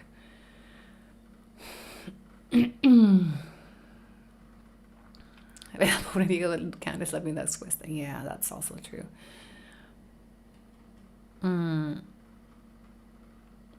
Yeah, the family vlogging, that's a whole nother topic in itself. Family vlogging is crazy. Imagine, like, as an adult, looking back and seeing all your family videos viral, like, just all over the internet. And, like, your friends could go look at your family content with your parents, or, like, your videos of you when you were a child. I don't know. I just feel like family vlogging is relatively new, that we haven't seen the effects of it yet. At MO Thank you, Moonchild. 57 cent $4.99 cheese Maybox. I have siblings in their 80s that I have to watch after because they will friend anybody, and then they want to friend me. Yeah. Thank you so much, Moonchild, for the super chat. What I was saying about like the family vlogging, I don't think family vlogging's been around long enough. I don't think we've seen the worst of the effects of family vlogging yet. I know recently there's been some children that were part of family vlogging that are now adults that have started like making content, writing books, trying to pass laws that children can't be monetized and stuff like that. Candace's story, Candace's platform, the whole family blogging thing gives me very much like Ruby Frank vibes sometimes. And maybe it's not, I'm not saying she's like abusing her children or anything, but I think her kids growing up on such a huge platform publicly and her publicizing everything, you know, their home videos, their fucking house video, all that shit. You know, look, like we're here because I'm sure this series, if the sons watched it, it was probably terrible for him to see. Like I can't imagine, right? But all those things are at the root of Candace choosing to publicize their life for money. It's like kids that grow up in reality shows. Like they're not normal kids. They grow up with issues because of having to grow up in the spotlight without a choice. Like at least I can tell you that I can get on here and be messy and expose this and expose that. And I have a choice, right? But kids don't have a choice. And they don't understand the consequences of agreeing to make a TikTok with mom, or like, you know, they don't know their parents' own digital footprint is going to be intertwined with theirs once they're an adult. I just feel like, and I didn't always think like that. I'm going to be honest. There was years ago where I probably did more videos with my kids back then. But I just started to view it in a different light. I think I've evolved a little bit. I think I've matured a little bit. And I think I've been more aware of their privacy needs as they get older. That I've never been a family blogger to begin with. My shit's always been around me and my mess. But there's been times where like my kids have popped in here and there.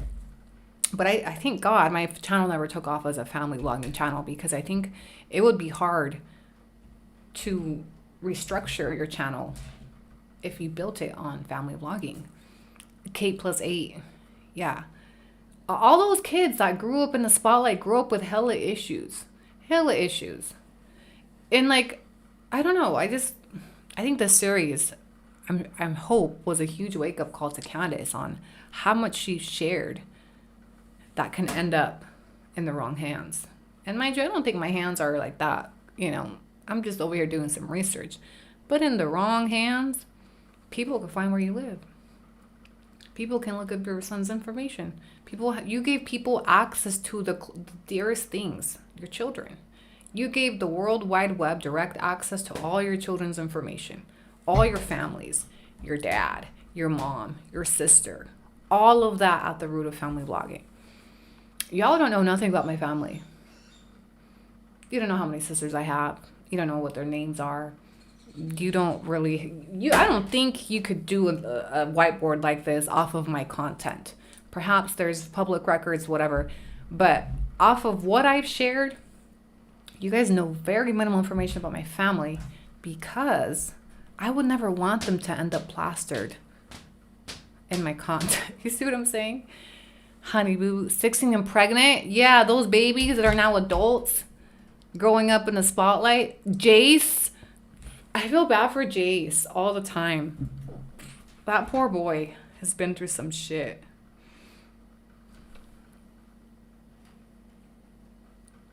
Sounds like you have healthy communications with your kids. I don't know if it's healthy, because I'm not a therapist, but it's very open. I'm very direct with my kids. Very much, we got to have a talk because mom's going to prison type of parent.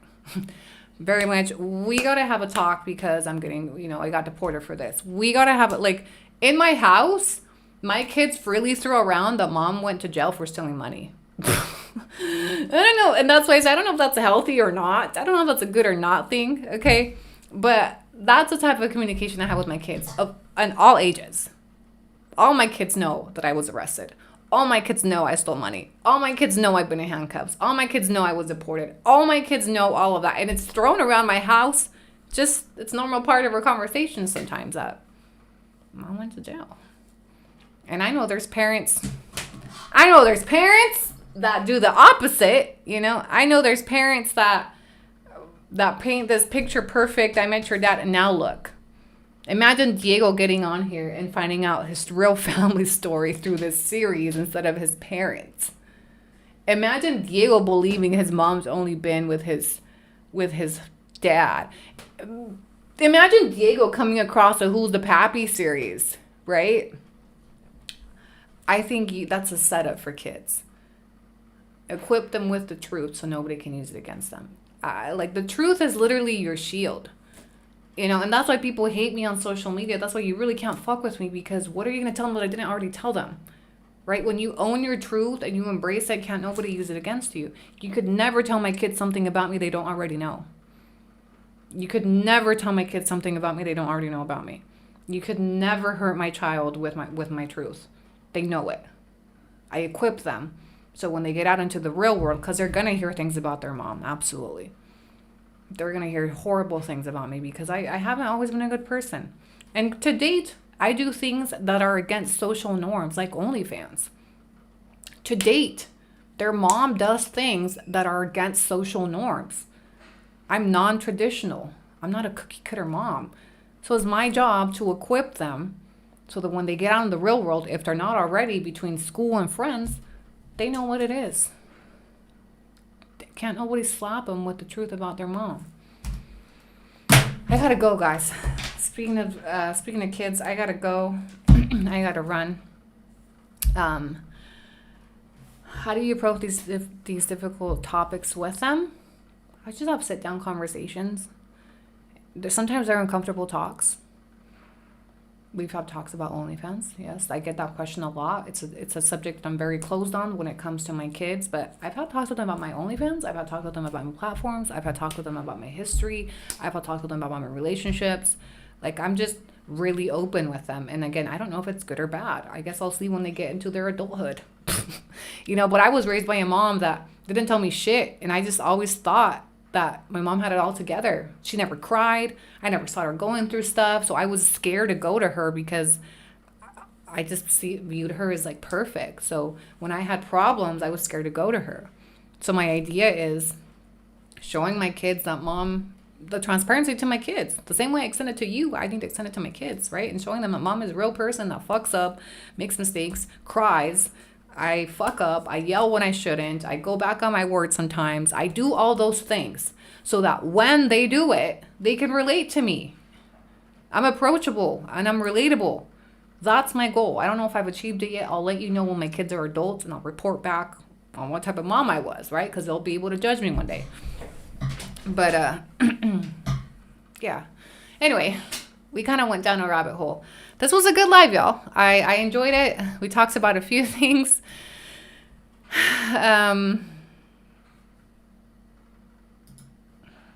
Thank you to all of you that have supported my live stream.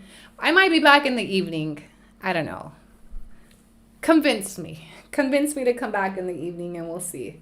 What do I have left to do? Not much. I just need to eat dinner. I need to spend some time with my kids. I need to regroup a little bit. I need to rest. I be getting tired. This is almost a 5-hour live stream. This is crazy.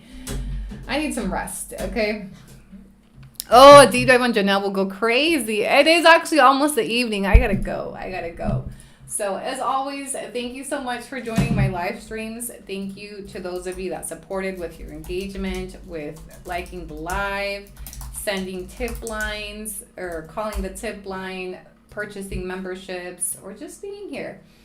Make sure you like the live on your way in or out. I will have this available for member replay. Might or might not come back in the evening. We will see. And we'll definitely catch you guys tomorrow. Okay?